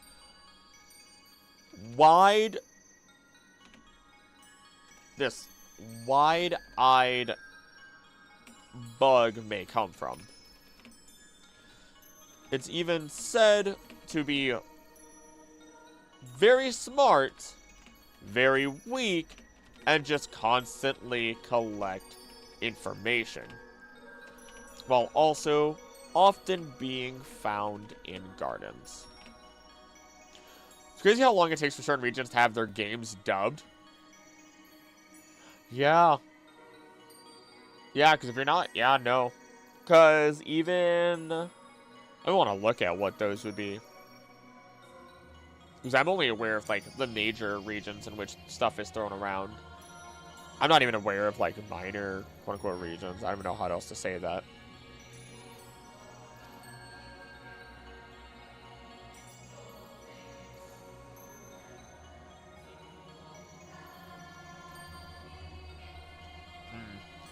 Even as it evolves into Dottler, sure, it gets a shell of sorts.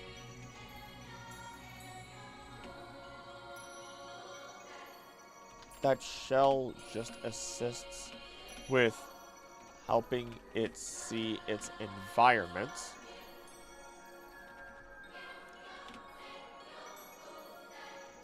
Meanwhile, it uses psychic power to protect itself and gather more info about its habitat before it evolves.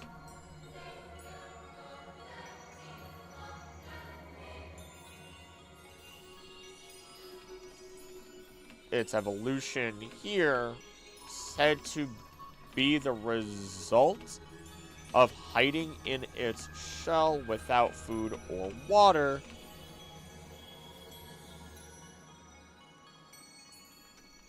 which unlocked its psychic abilities.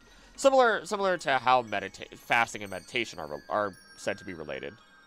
Or fasting / meditation and psychic abilities are related.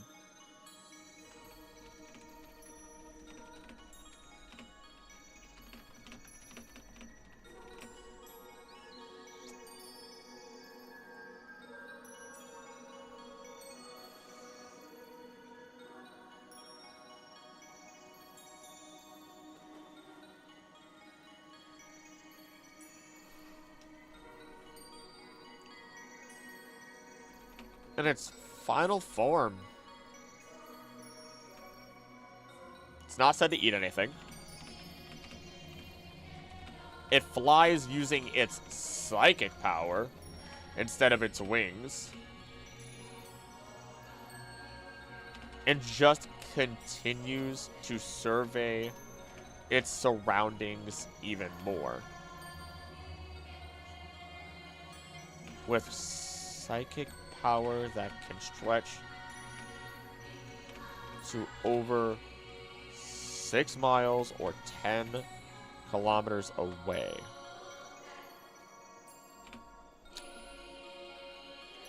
Sorry, most of the time.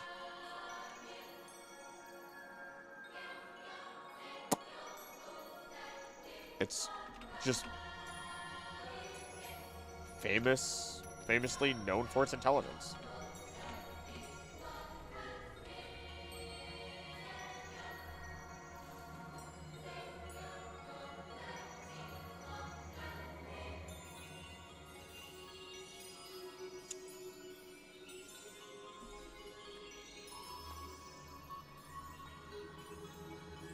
Do I include the Dynamax?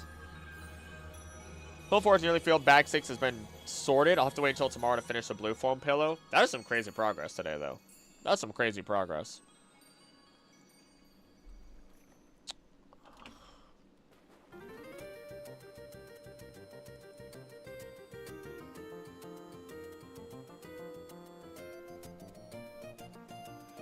Why? Why is this?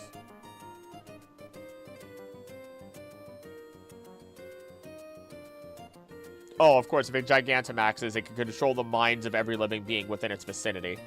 Of course. Of course it can.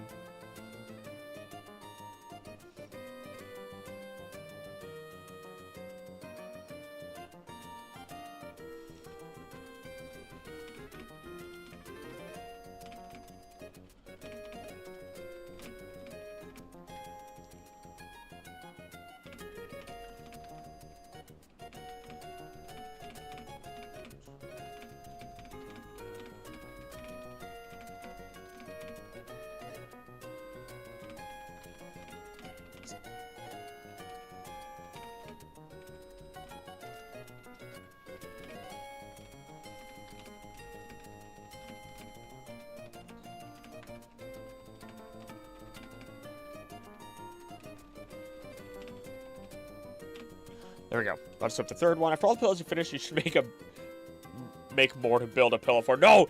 No! I mean, yes, but no! Wisteria has to be freed at some point. Sizzlipede and Senate Scorch.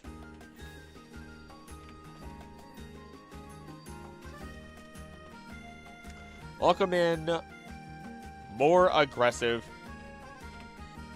Centipedes with Sizzlipede and Senate Scorch.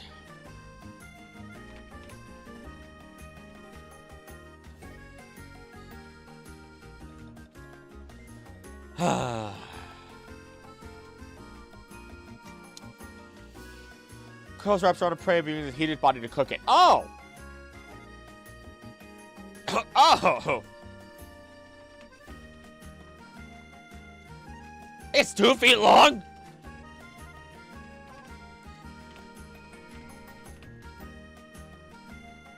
What? Okay. Okay. Okay, great. Okay, the 2 foot long centipede. Centipede likes to wrap around its prey and then cook it alive by heating up. Great!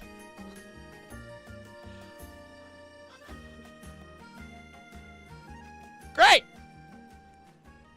Great! It generates it and its evolved form generate heat using the flammable gas stored within its body. And once the prey is well done, it voraciously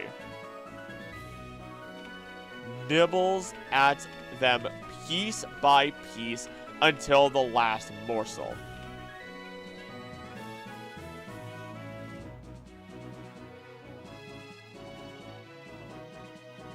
"61 centimeter centipede is crazy." Yep.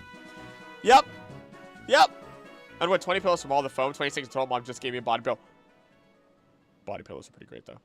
I do not have one, but I've been, you know. I'm not okay with this. I'm not okay with this creature. I'm not okay with this creature.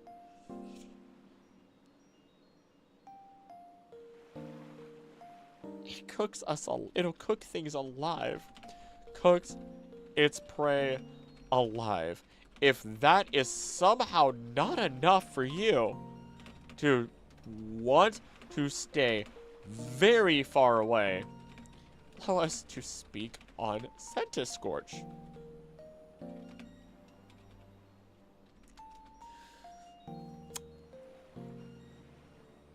Three meters.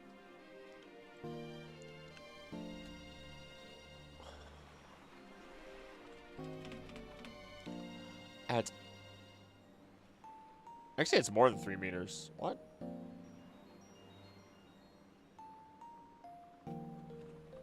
Whatever.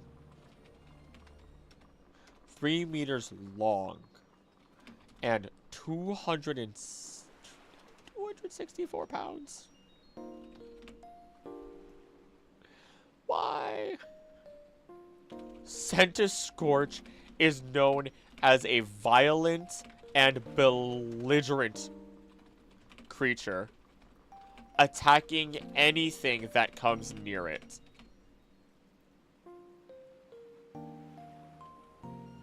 First, it warms up its stomach, then body slams whatever has invoked its ire.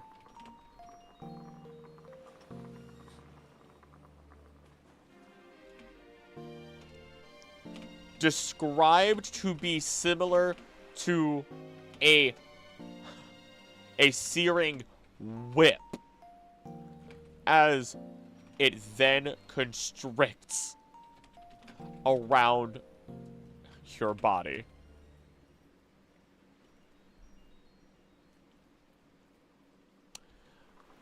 With the full ungodly heat of 1,500 degrees Fahrenheit. Oh, no. Yeah, no, it's 1,500.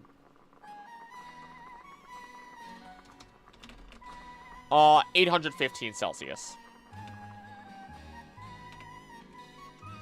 Melwada. He might be cooked, literally. G-Max Centiscorch is the biggest obtainable Pokemon since the biggest is obviously the unobtainable Master Hand Eternatus. For real, though. Is it really the biggest obtainable? Yep, it's off the charts. Oh, wait. Yeah, its height is, oh my gosh, 246 feet. Ah! Ah! Ah!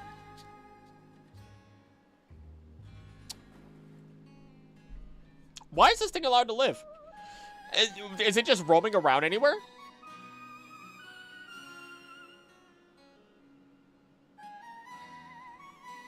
One place.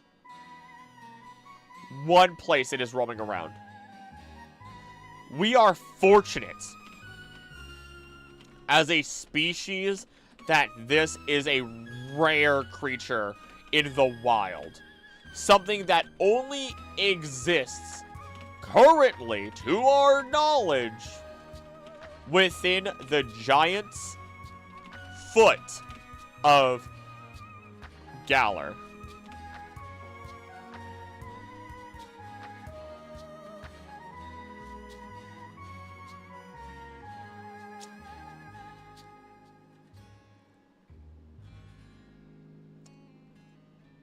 Now,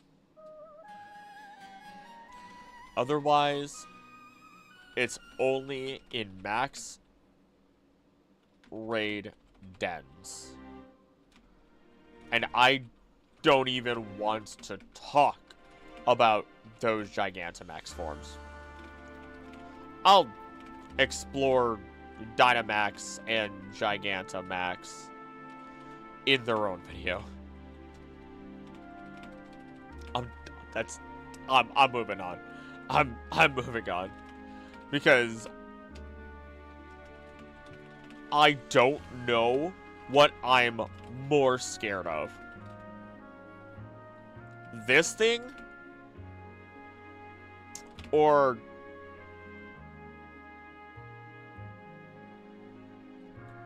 can't even remember it. Scolipede. And I never want to find out.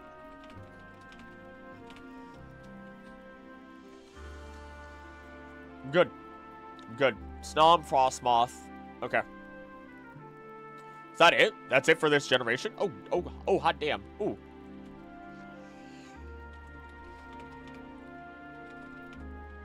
At least we get to close a Galar with a friend in the form of the ice-eating Snom.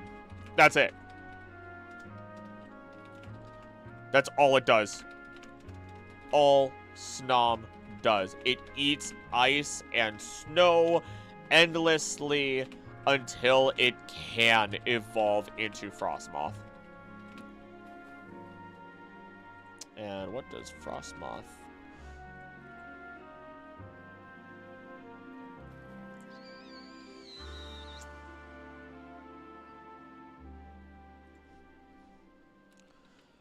And as long as you don't desecrate the fields and mountains in which it resides, it'll be your friend. You still don't want to touch its wings, because they have a temp of -290 Fahrenheit or -100 Celsius. That is colder than the coldest day in Antarctica. If I remember correctly, the coldest day was at 127. Let's find out.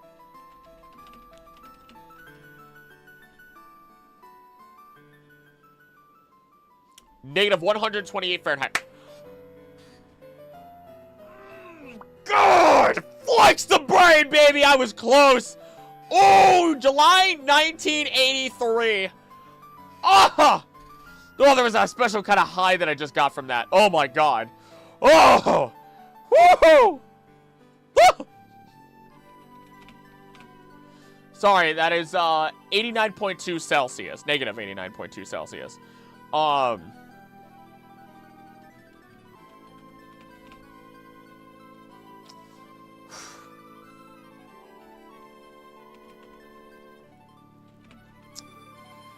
Friend. Snom is my favorite episode of Pokegeographic. I've watched like 1 or 2 of those, and they're so nice. I would love for the possibility of being able to, like, partner with somebody like that. Because of, like, all this information I've been able to gather. Let's see here. Oh, wow. That's cold.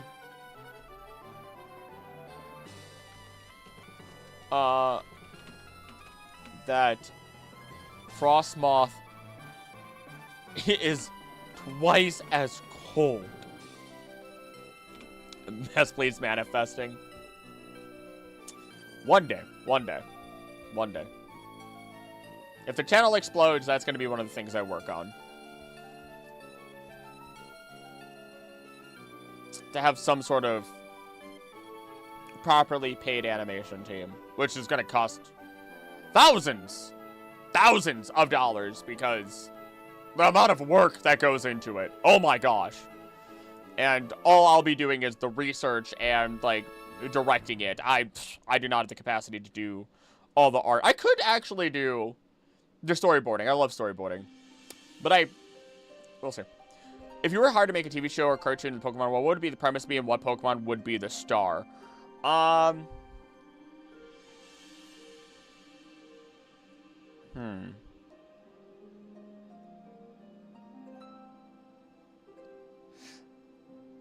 What are my limitations? Because in my brain, I'm going I don't know if I'm making it like an ecology thing. I don't know if it has to be a short. I don't know if it's a full series where it has to have a story. What are my limitations? Because I have different answers. For different things. Like, I'm a huge fan of horror. Like, I could just as easily write for horror as, like, well, maybe not as easily, but I could, for the most part, almost write as easily for horror as I am able to for Pokemon. So, like, there's a bit of a range, luckily, that I have.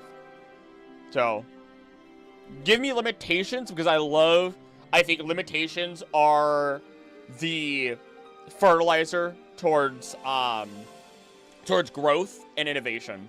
So, I want to see what these limitations are. 30 Celsius, I'm already freezing. At that insane temperature, I'd be 5'3", 160 centimeter chocolate popsicle. Gone.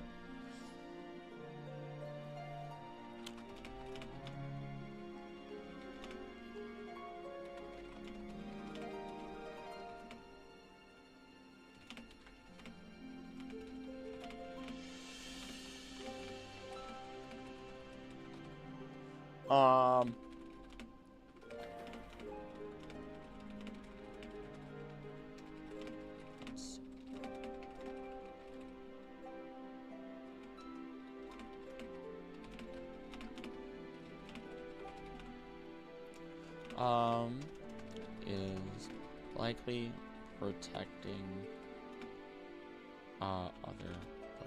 other friendly Pokemon. Let's say a cartoon for young adults and no legendary Pokemon allowed. Okay, it's a cartoon for young adults, no legendary Pokemon allowed.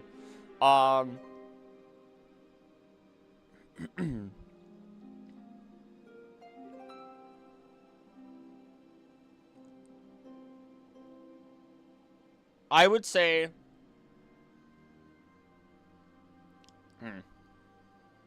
if, I'll give you two different answers. If it's something that has to be a new region and everything like that, I already tried making my own region, but I kind of dropped it because I just didn't have the time to keep up with it. But it would follow main character, does not matter, male, female, I just do not care. Non-binary even, whatever. I just do not care. Main character and character Coon, whatever. Wakes up and it's a full-on what is like a Pokemon convention, like a job convention or anything like that would be, right? And what that'll do is you'll get introduced to all the different, like this character gets introduced to all the different professions that exist within the Pokemon world, that you don't have to just be a Pokemon trainer. You can be an electrician, you can be a pilot, you can be all these different things, and Pokemon can still assist you with all these different things that you can do, and you can be a Pokemon contestant, you can be a Pokemon trainer if you want, and you get to see how all the Pokemon are applied to all these professions. But at the same time, they teach you to respect nature by having an official Pokemon Ranger take you out to where the starter Pokemon would be found, and you, like, that character would be of age to then catch their first Pokemon themselves and learn how to go through the tall grass and how to stay safe and how to respect Pokemon and keep them safe while you're trying to catch them in your own mission, for whatever it may be. And then from there, the idea was that in this region, scientists are trying to reintroduce Pokemon that were made extinct because of humanity and try to reintroduce them to all of their, like, routes, their natural habitats again, and just ease them back into reality again. And then our villain would be somebody who takes that to the extreme and over-replicates these ancient Pokemon, these what would have originally been fossil Pokemon, but they haven't been dead long enough to stay fossil, so they don't have the rock typing attached to them. And he mass-produces them and releases them, which will, in turn, absolutely overrun any environment at that point and cause a lot of danger. So then you're not just dealing with a villain who you have to take down, you now have to deal with the ecological downfall or the, like, dust settling that has to happen afterwards, because what do? Do you capture all those Pokemon? Do you remove them completely? Their effect is already going to be massive just from having such a mass release into that world.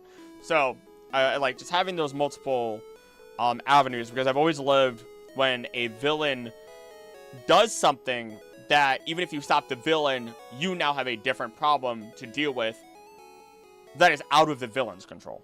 And honestly, you know what? I feel like I had fun coming up with that, and it would be fun to just kind of do that in either an existing Pokemon world or a completely new one. Cool psychological horror explaining how lonely Cyrus and Lysander would be if they got their wish. Lysanders would become a fallen utopia, because that's what it's meant to be, which would be really cool to see, actually. Very much Bioshocky. And then Cyrus, I don't know if Cyrus would ever regret it. I don't think Cyrus would ever care. I think he'd accept it. Kind of like what Sada was attempting to do. Sada and Toro wanted to study these Pokemon, but not release them en masse into the world. And they died, but left the portal open, which means more of the past or future Paradox Pokemon could seep in, which did threaten the ecology. But I want it to be like, yeah, I want it to be, hey, we messed up. We killed these animals, right? Like the passenger pigeon. Humans absolutely made passenger pigeons go extinct, right? So what if we brought it back? And the passenger pigeon is one of the Pokemon that I would have introduced as part of my region as or at least a mourning dove more than a passenger pigeon. I apologize, even though a mourning dove is actually a pigeon. Either way. To my knowledge. And try to fix what humanity had done wrong, right? And the corporation doing it, not evil at all. It's just one guy decides to, you know, go nuts. First thing done, about to do a second pass through, gotta close the stitch gaps. That's something I should learn to do proper. That is not the end. That's Frostmoth. Gen 9, baby.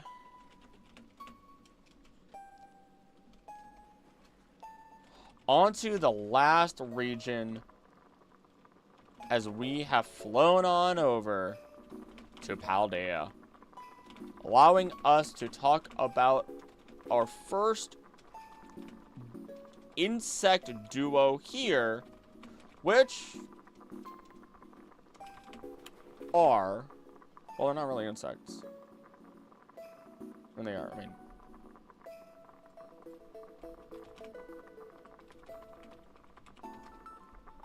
They're not, they're arachnids. Arachnids, as we talk about Tarantula and Spidops. Shula and Spidops. Love a Pokemon based on the Bleeding Heart Dove. Oh?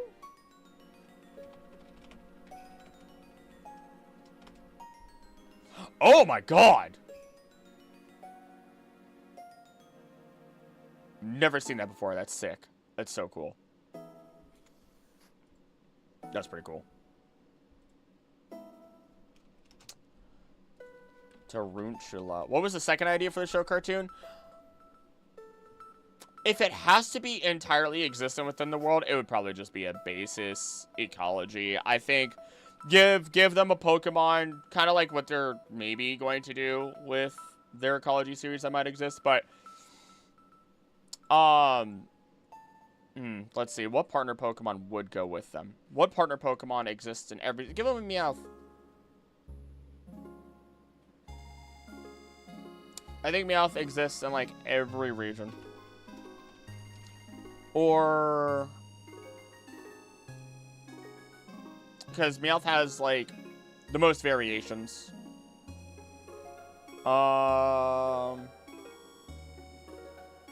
Ruby Sapphire doesn't. Okay, but that's also...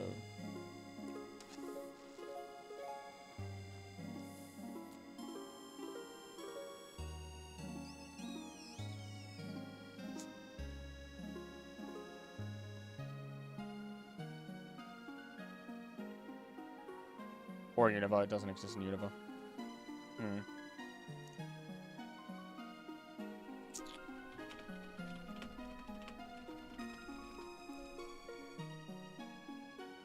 List of Pokemon that appear in every regional Pokedex.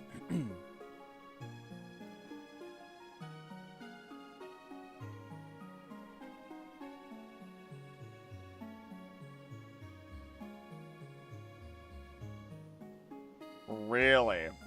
Heracross is the only Pokemon that appears in every single regional Pokédex since their debut. Pikachu does not appear in Unova, guys.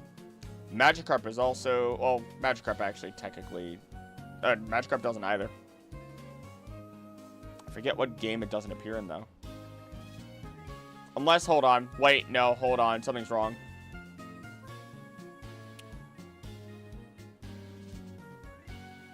Let me double check. Hold on. I could be wrong.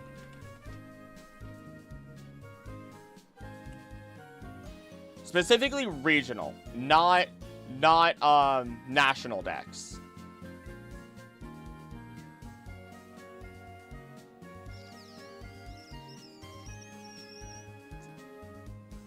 Pikachu's only in Safari Zone of Ruby Sapphire.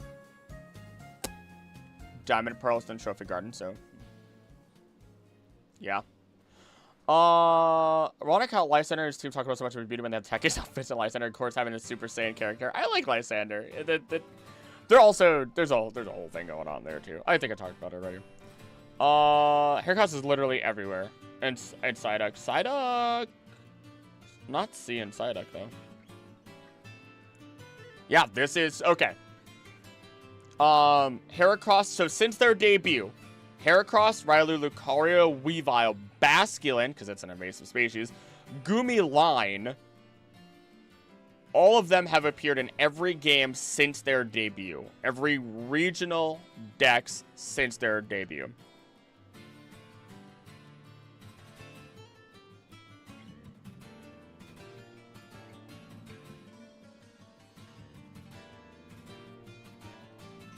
Yep.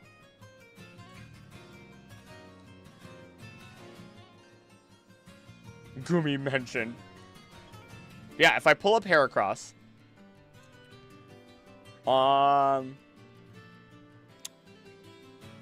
in Gold and Silver on routes. Safari Zone of Ruby, Sapphire, Emerald. In the Wild and Diamond and Pearl on routes and honey trees. Route 12 of Black and White. Route 12 for Pokemon Y. Safari Zone again for Omega Ruby Alpha Sapphire. Pony Grove of Ultra Sun, Ultra Moon.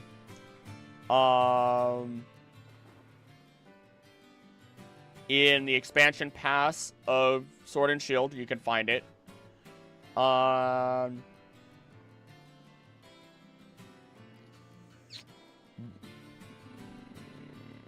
It's in the Wild and Legends Arceus. You can find it in Area 2 in Sokarat Trail in Scarlet and Violet. And even in the Hidden Treasure of Area 0. Heracross has been everywhere.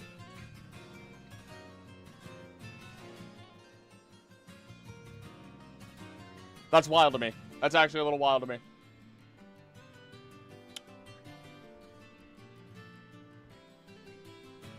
Absol would be interesting as part. Absol would be pretty interesting, actually. Absol would be pretty interesting. That's a good contender. I might choose Heracross though. I might choose Heracross because it's in every region. Every region. See how Heracross behave differently and get their food in every region while also exploring all other ecological concepts. Go for it. Alright. Heracross is an invasive species now. No, it doesn't seem to be. Basculin is, though. Basculin is said to be an invasive species. Well, indirectly. Corfish is an invasive species. We don't know the home region of Corfish.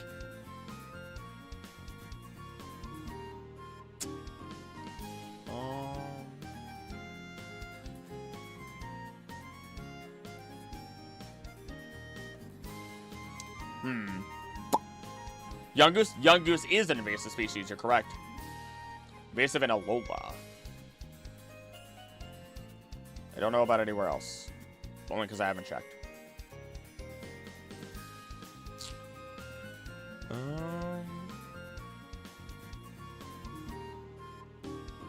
Okay. Okay. Both of these Pokemon just act as normal spiders. Normal spiders would. Tarantula hanging from threads on tree branches.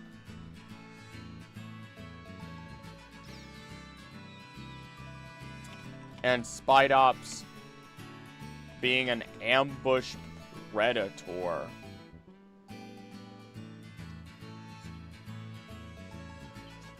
That will silently move about thanks to its threads and smother its prey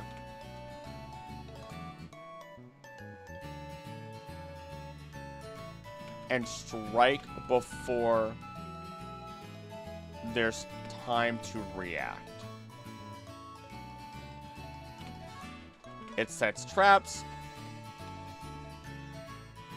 sticks to trees,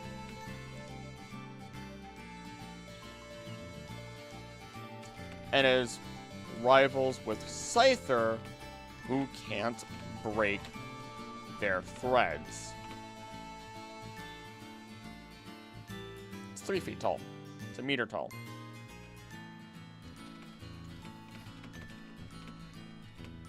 Well, it's a meter tall. It doesn't seem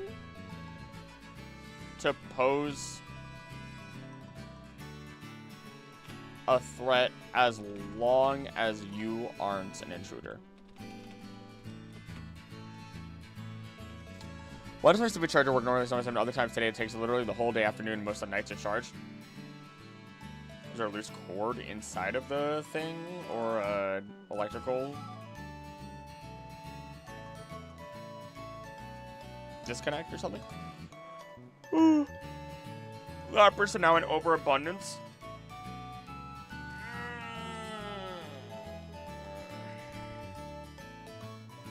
It's hard to say. So they're likely invasives in some regions. Like deer, white-tailed deer are considered an invasive species, or they can be invasive species to pose a threat.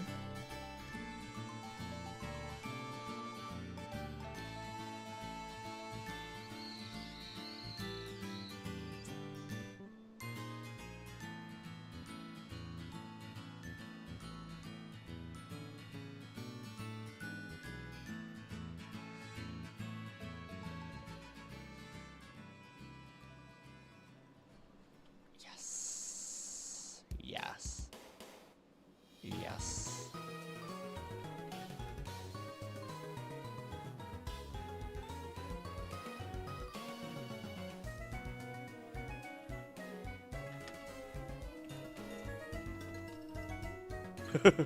Sorry, I got a message regarding a certain worm poke. Right as soon as I opened up Discord. Let's see here.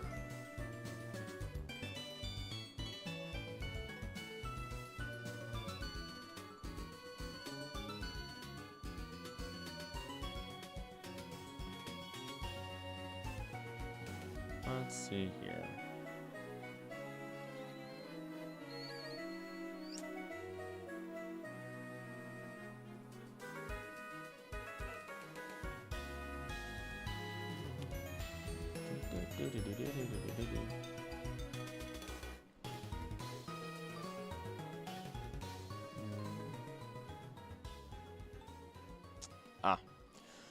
Even bamboo is an invasive species? Yes, that is true. That is true. It grows ridiculously fast. It's all dependent. The only thing that invasive species are always fun to deal with because invasives, I believe, I think, and I'll double check it in a second here. Invasive species are defined by whether or not they have natural predators to cull their numbers. Invasive species definition. Non-native organism that when introduced to a new environment can cause harm to the ecosystem, economy, or human health. Oh.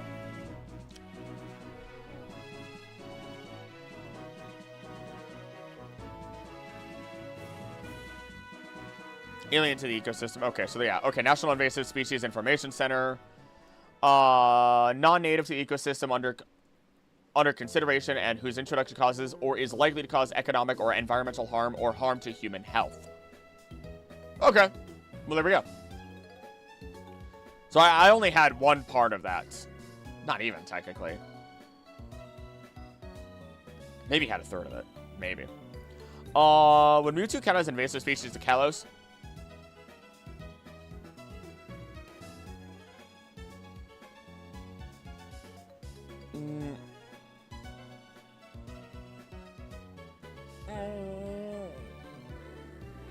Theoretically speaking, yes and no, because it's not procreating, so there's not multiple of them, and it kind of keeps to itself. But it's also potentially causing harm, because we don't really know what it eats, and it might just eat fish, but it also might not eat anything at all, but it also kind of destroys a lot of things, but it also doesn't anymore. That's a really good question that hurts my brain. Oh, no. I would say no. Personally speaking, I would say no. I would Schrodinger's invasive species. Kudzu is one of the biggest invasive species. It ate the South. You can eat kudzu too, but people don't for some reason. I don't know why, actually. I usually think I talk about kudzu when I talk about Tangela. Because I always imagine that they're related. Alright, I'm so close to being done. Nimble, Low Kicks, Relor, Rabska. That's it. That's it.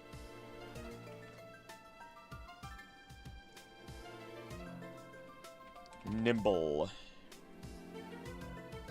Does Nimble even do anything?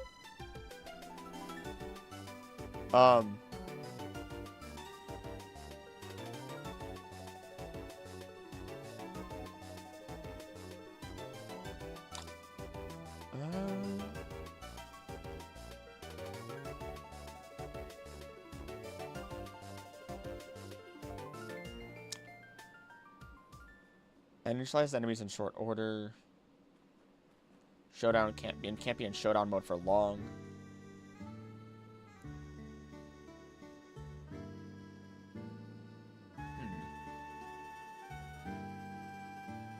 It's 3 feet tall. My gosh.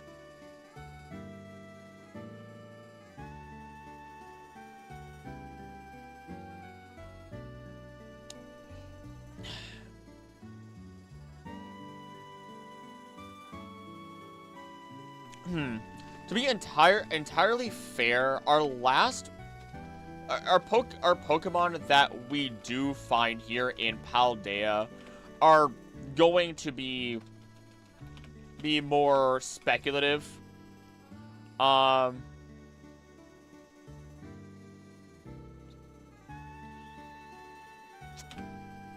In terms of our conclusions, because we only have game info and not years of info from other forms of media that have helped fill out their personalities, their place in the world, their numbers that they exist in, and how much more and how they interact. You see the rumor about where Gen 10 is going to be based off?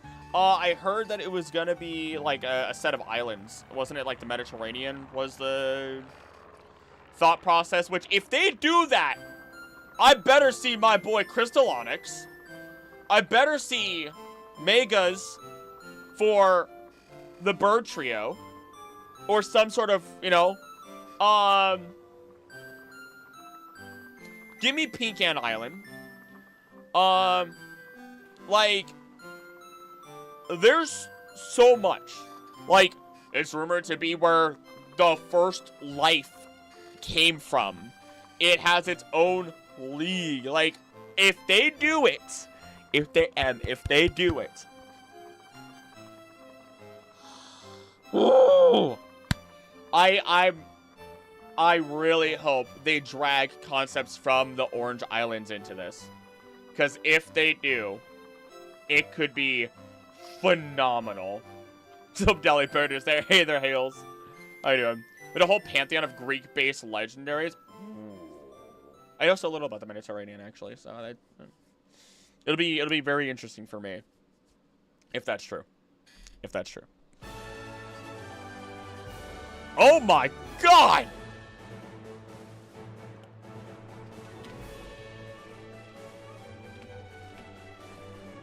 And low kicks being based on locusts could at least imagine their numbers, their population being high. We find that Nimble can jump upwards of, what is it, 30 feet? Upwards of 10 meters into the air, allowing it to easily dodge and deal damage to foes, while low kicks itself tends to only enter what it calls showdown mode.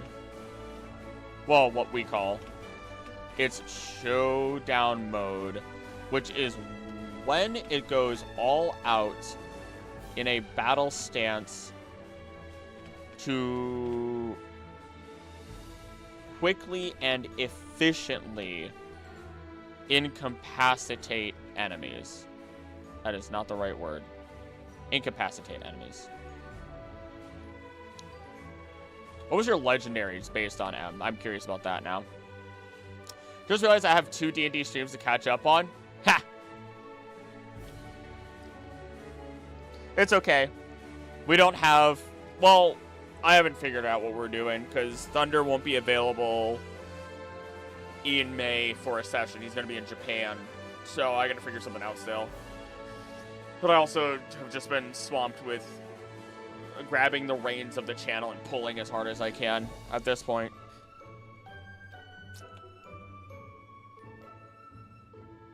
Have all the D&D streams to catch up on. It's fun. Heals, Biggins, Thunderzolt. It's fun. We're trying to come up with ideas for a Germany-based Pokemon region for little years now, but have, like, no interesting animals there. Go with Cryptids, then. My Wisconsin-based region was going to have the Hodag and the Thunderbird as regional legendaries. Greek Pantheon, like Zeus was electric flying, Poseidon was water ground. Hades being dark rock. Okay, that goes against what people would expect, and I'm a fan of that. I'm a fan of that. Oh no, are you a rebel? Do you go against the grain? Oh no, Acrylic automatically is all for it. I'm predictable.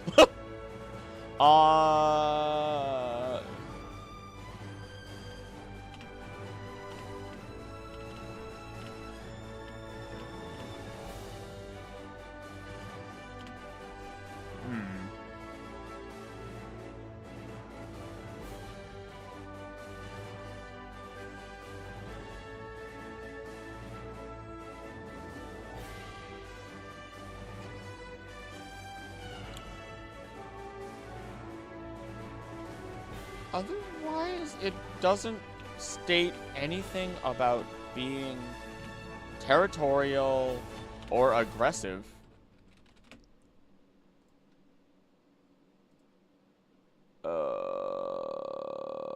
I just need one quick song or two because we're almost done here.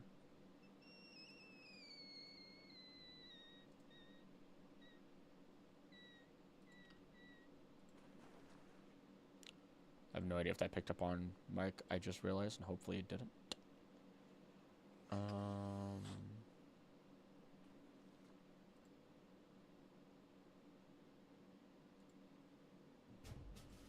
Sure.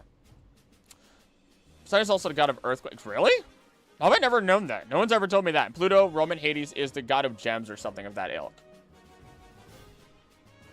I demand drift fail. You know what? I'll give drift fail. Why not?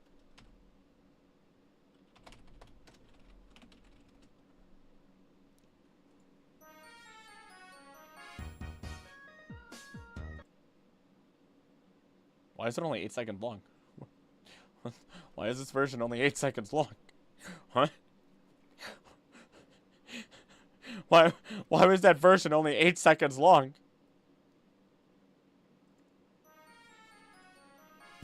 Filter is done. Woo!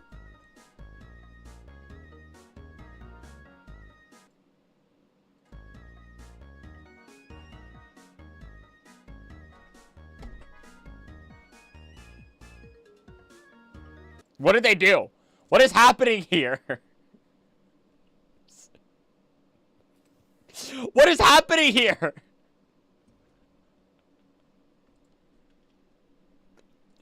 What is going on? Please let this be the actual one at this point.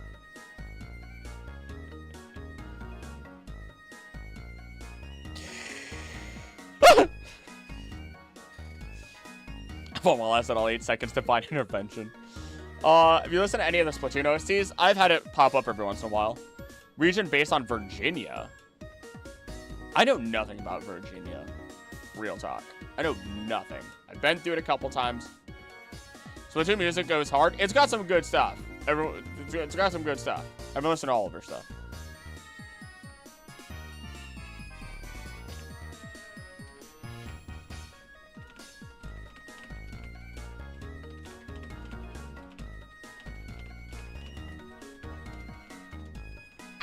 Okay. Mothman? Mothman's is Virginia? Oh my gosh, really? There you go. That's got to be your mythical or legendary, right? That's got to be. Relor and Rabska.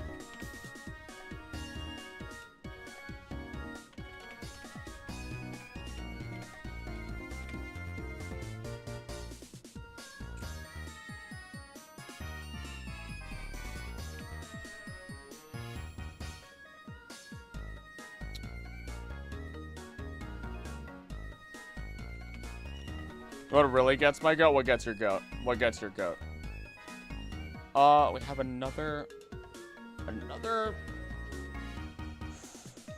friendly little Pokemon. El Chupacabra. Those are the way that the Chupacabra's stories have changed so much.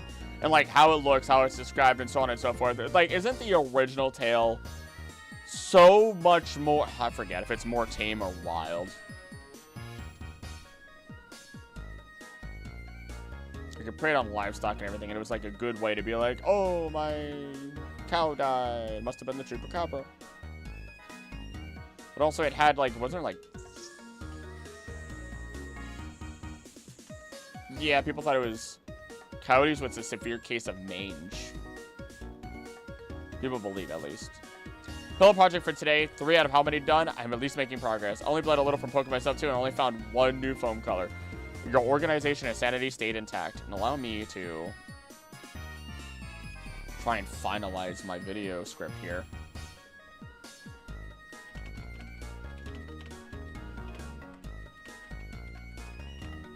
Who don't even pose a threat to us as they concentrate on making their little mud ball, in which would be fecal matter if it was a real dung beetle, in which the inside of which it would lay its egg. lay its eggs, evolve into Rabska as it matures, and then begin its constant cycle of escaping death as it is reborn inside of the ball that it carries with it as Rabska.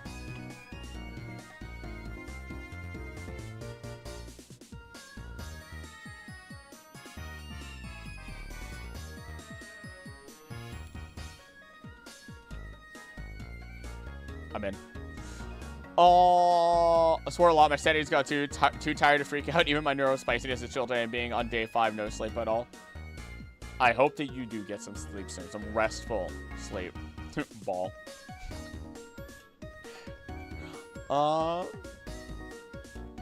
And it just...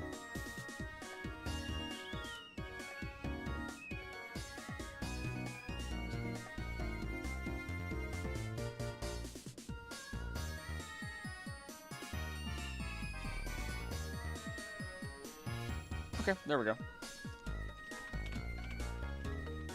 That was officially clear all of our bug Pokemon. And in all reality, while we have some very aggressive and dangerous outliers, they are by all means no different from what we would find in real life in terms of how dangerous some creatures become thanks to their environments. Otherwise, many of our insectoid arthropod... Actually, oh my gosh, what am I doing? Arachnids, what is happening to me?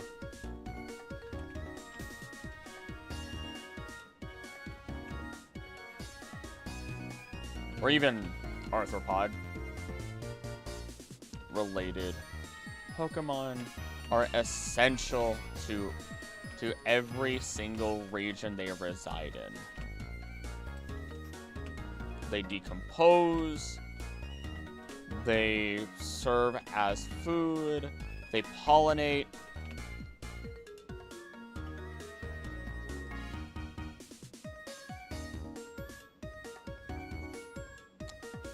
And they even help control the population of other aggressive creatures that may exist within their own microclimates. Their own extreme microclimates.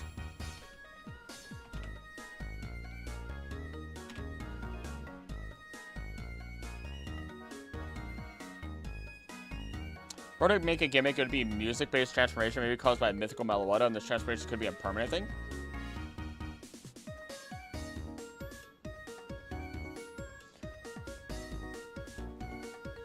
That would be really fun in concept. It'd be really difficult to pull that off in a game, but it would still be really cool. You might, okay. Rose, I recommend to you then, if you like anime, just know that the last 2 episodes might disappoint you. Tact OP Destiny. One of the most beautiful anime I've ever seen. Music, animation, the story that was going on. And then just the last 2 episodes just kind of trip hard because of why the show was made. Just be prepared for something you will not get answers to.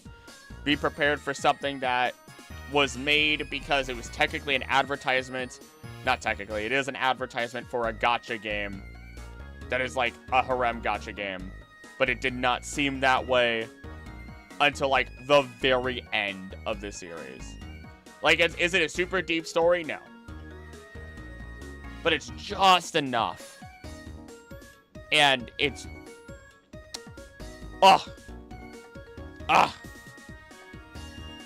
They put budget into it. May have to find a smaller pillowcase with a super soft foam I sorted out. Ooh, but that'd be a good head pillow. Neck pillow. Holding pillow. What I think it was going to hit car advertisement. That would be insane. But no, it's entirely based on the premise that at some point, basically these otherworldly monsters are attracted to music itself, and so they flat out ban music. They flat out ban music on the planet, and if you play it, not only are you in trouble with the law, but also you are, I mean, you're gonna get attracted to these creatures. Also, and then their transformations are very, like, the music that they use, the transformations that they use are beautiful.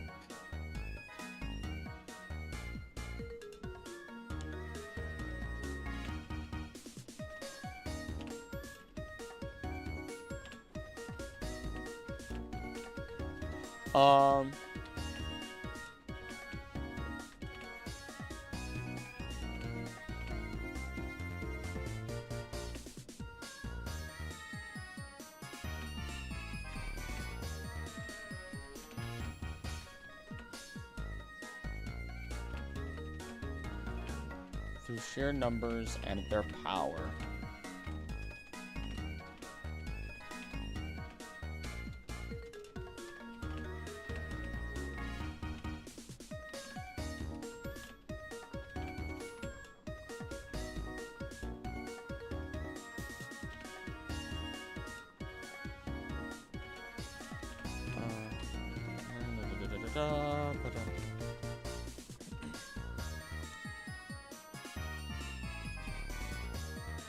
What am I missing?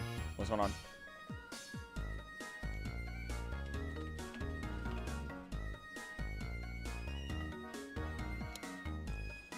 Often drink out a water bottle so I don't have to waste it using glasses to wash regularly. I'm not nasty like that, but apparently I forget to wash, man. I'll be real. But apparently, because of that, I lost the adaptability to drink out of a glass filled water over me while drinking. What am I, a toddler?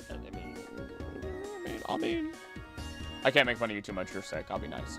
Only got to get my like to switch to Wonderland. I can't wait for the anime to come out. Oh, that's why. That's why you guys are freaking out.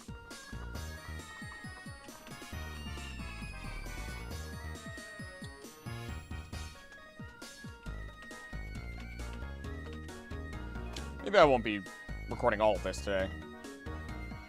It would be fun to try and record all of this and get the video done for, like, tomorrow, but I don't know if that's realistic. I don't know if that's realistic.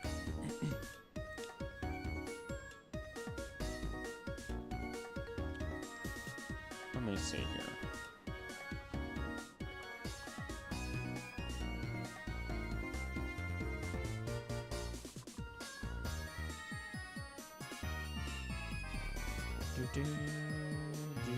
Do.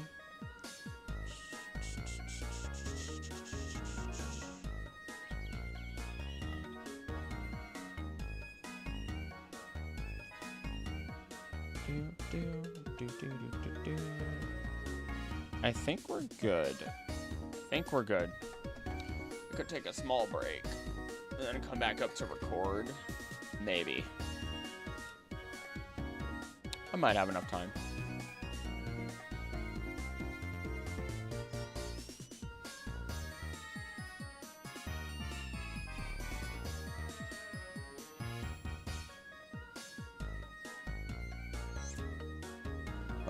Won't be considered Mega and Gigantamax Pokemon.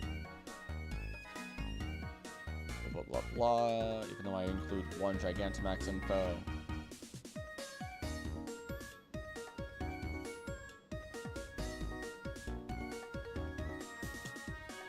Still here lurking? Thank you, thank you. I'm just looking, I'm just reviewing this before I think I skedoodle. Now that the script is done.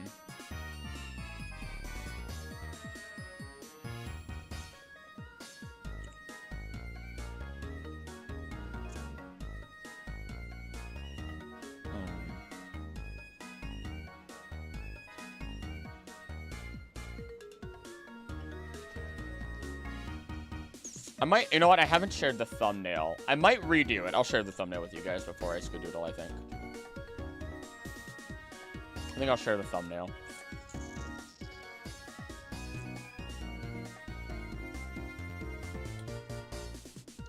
Bug. I think I'm gonna adjust it, though. There's something about it I feel like it's missing, but I haven't been able to exactly, like, put my finger on what is missing. Image, browse.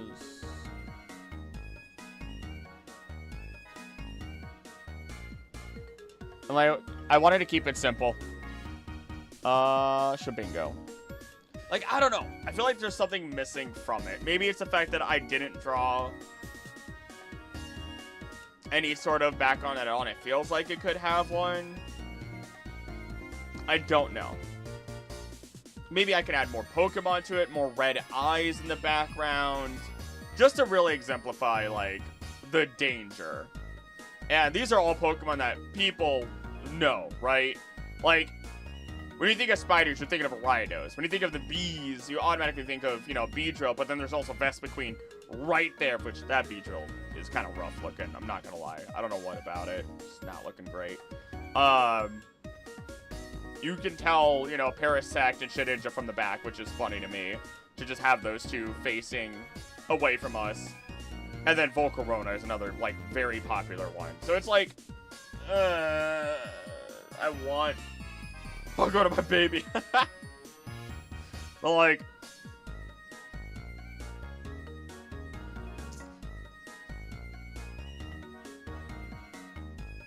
and then red.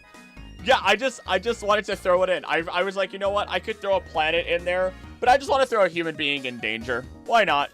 Just toss in the character model. Parasect the thumbnail, so I'm happy. And Parasect is huge. People know Parasect. How could I not, right?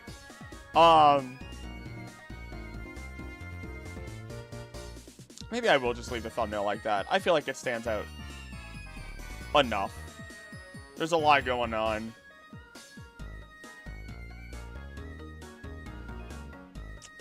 Pokemon Legend Arceus PTSDs.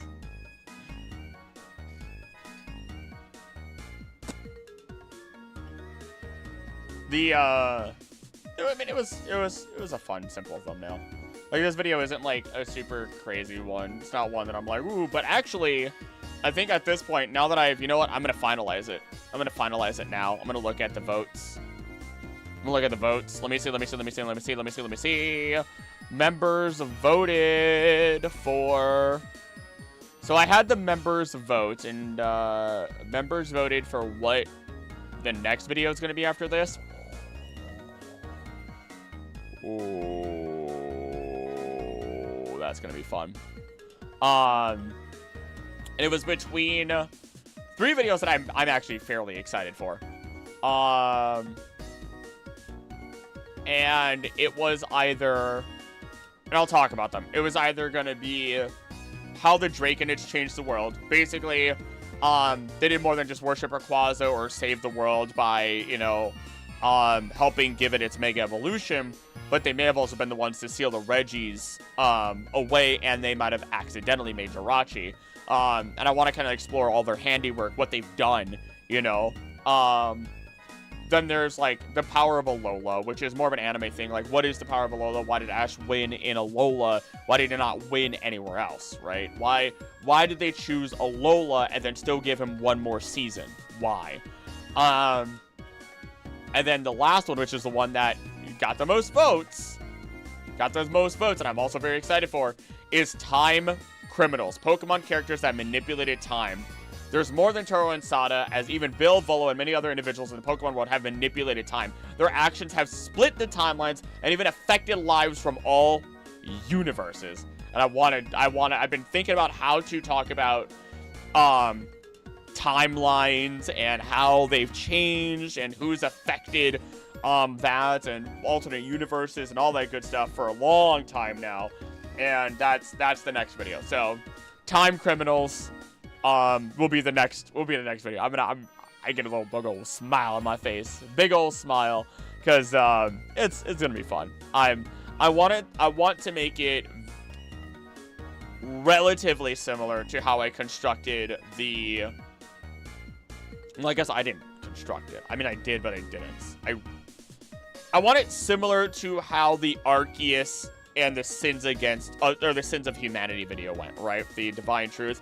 Because Mew presented that to me, the outline and the basis for it all and the really big key points.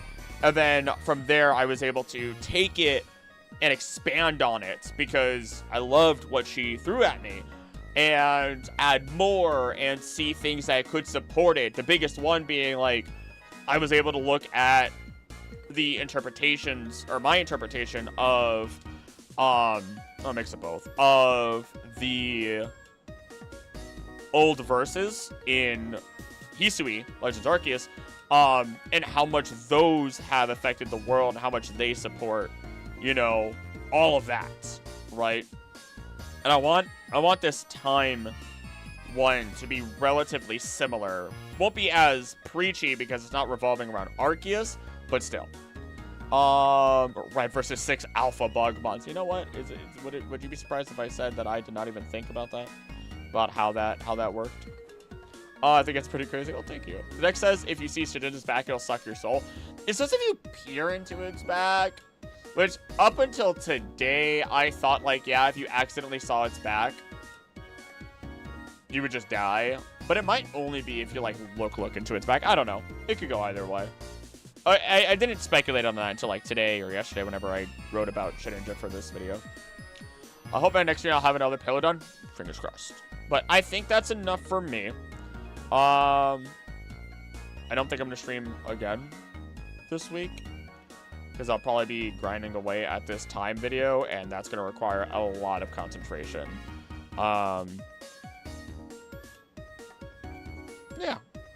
Yeah, May 15th, 16th, 17th. Marathon streams. It's going to be fun. Be there for it. It'll be fun. But outside of that, I think I'm going to cut it.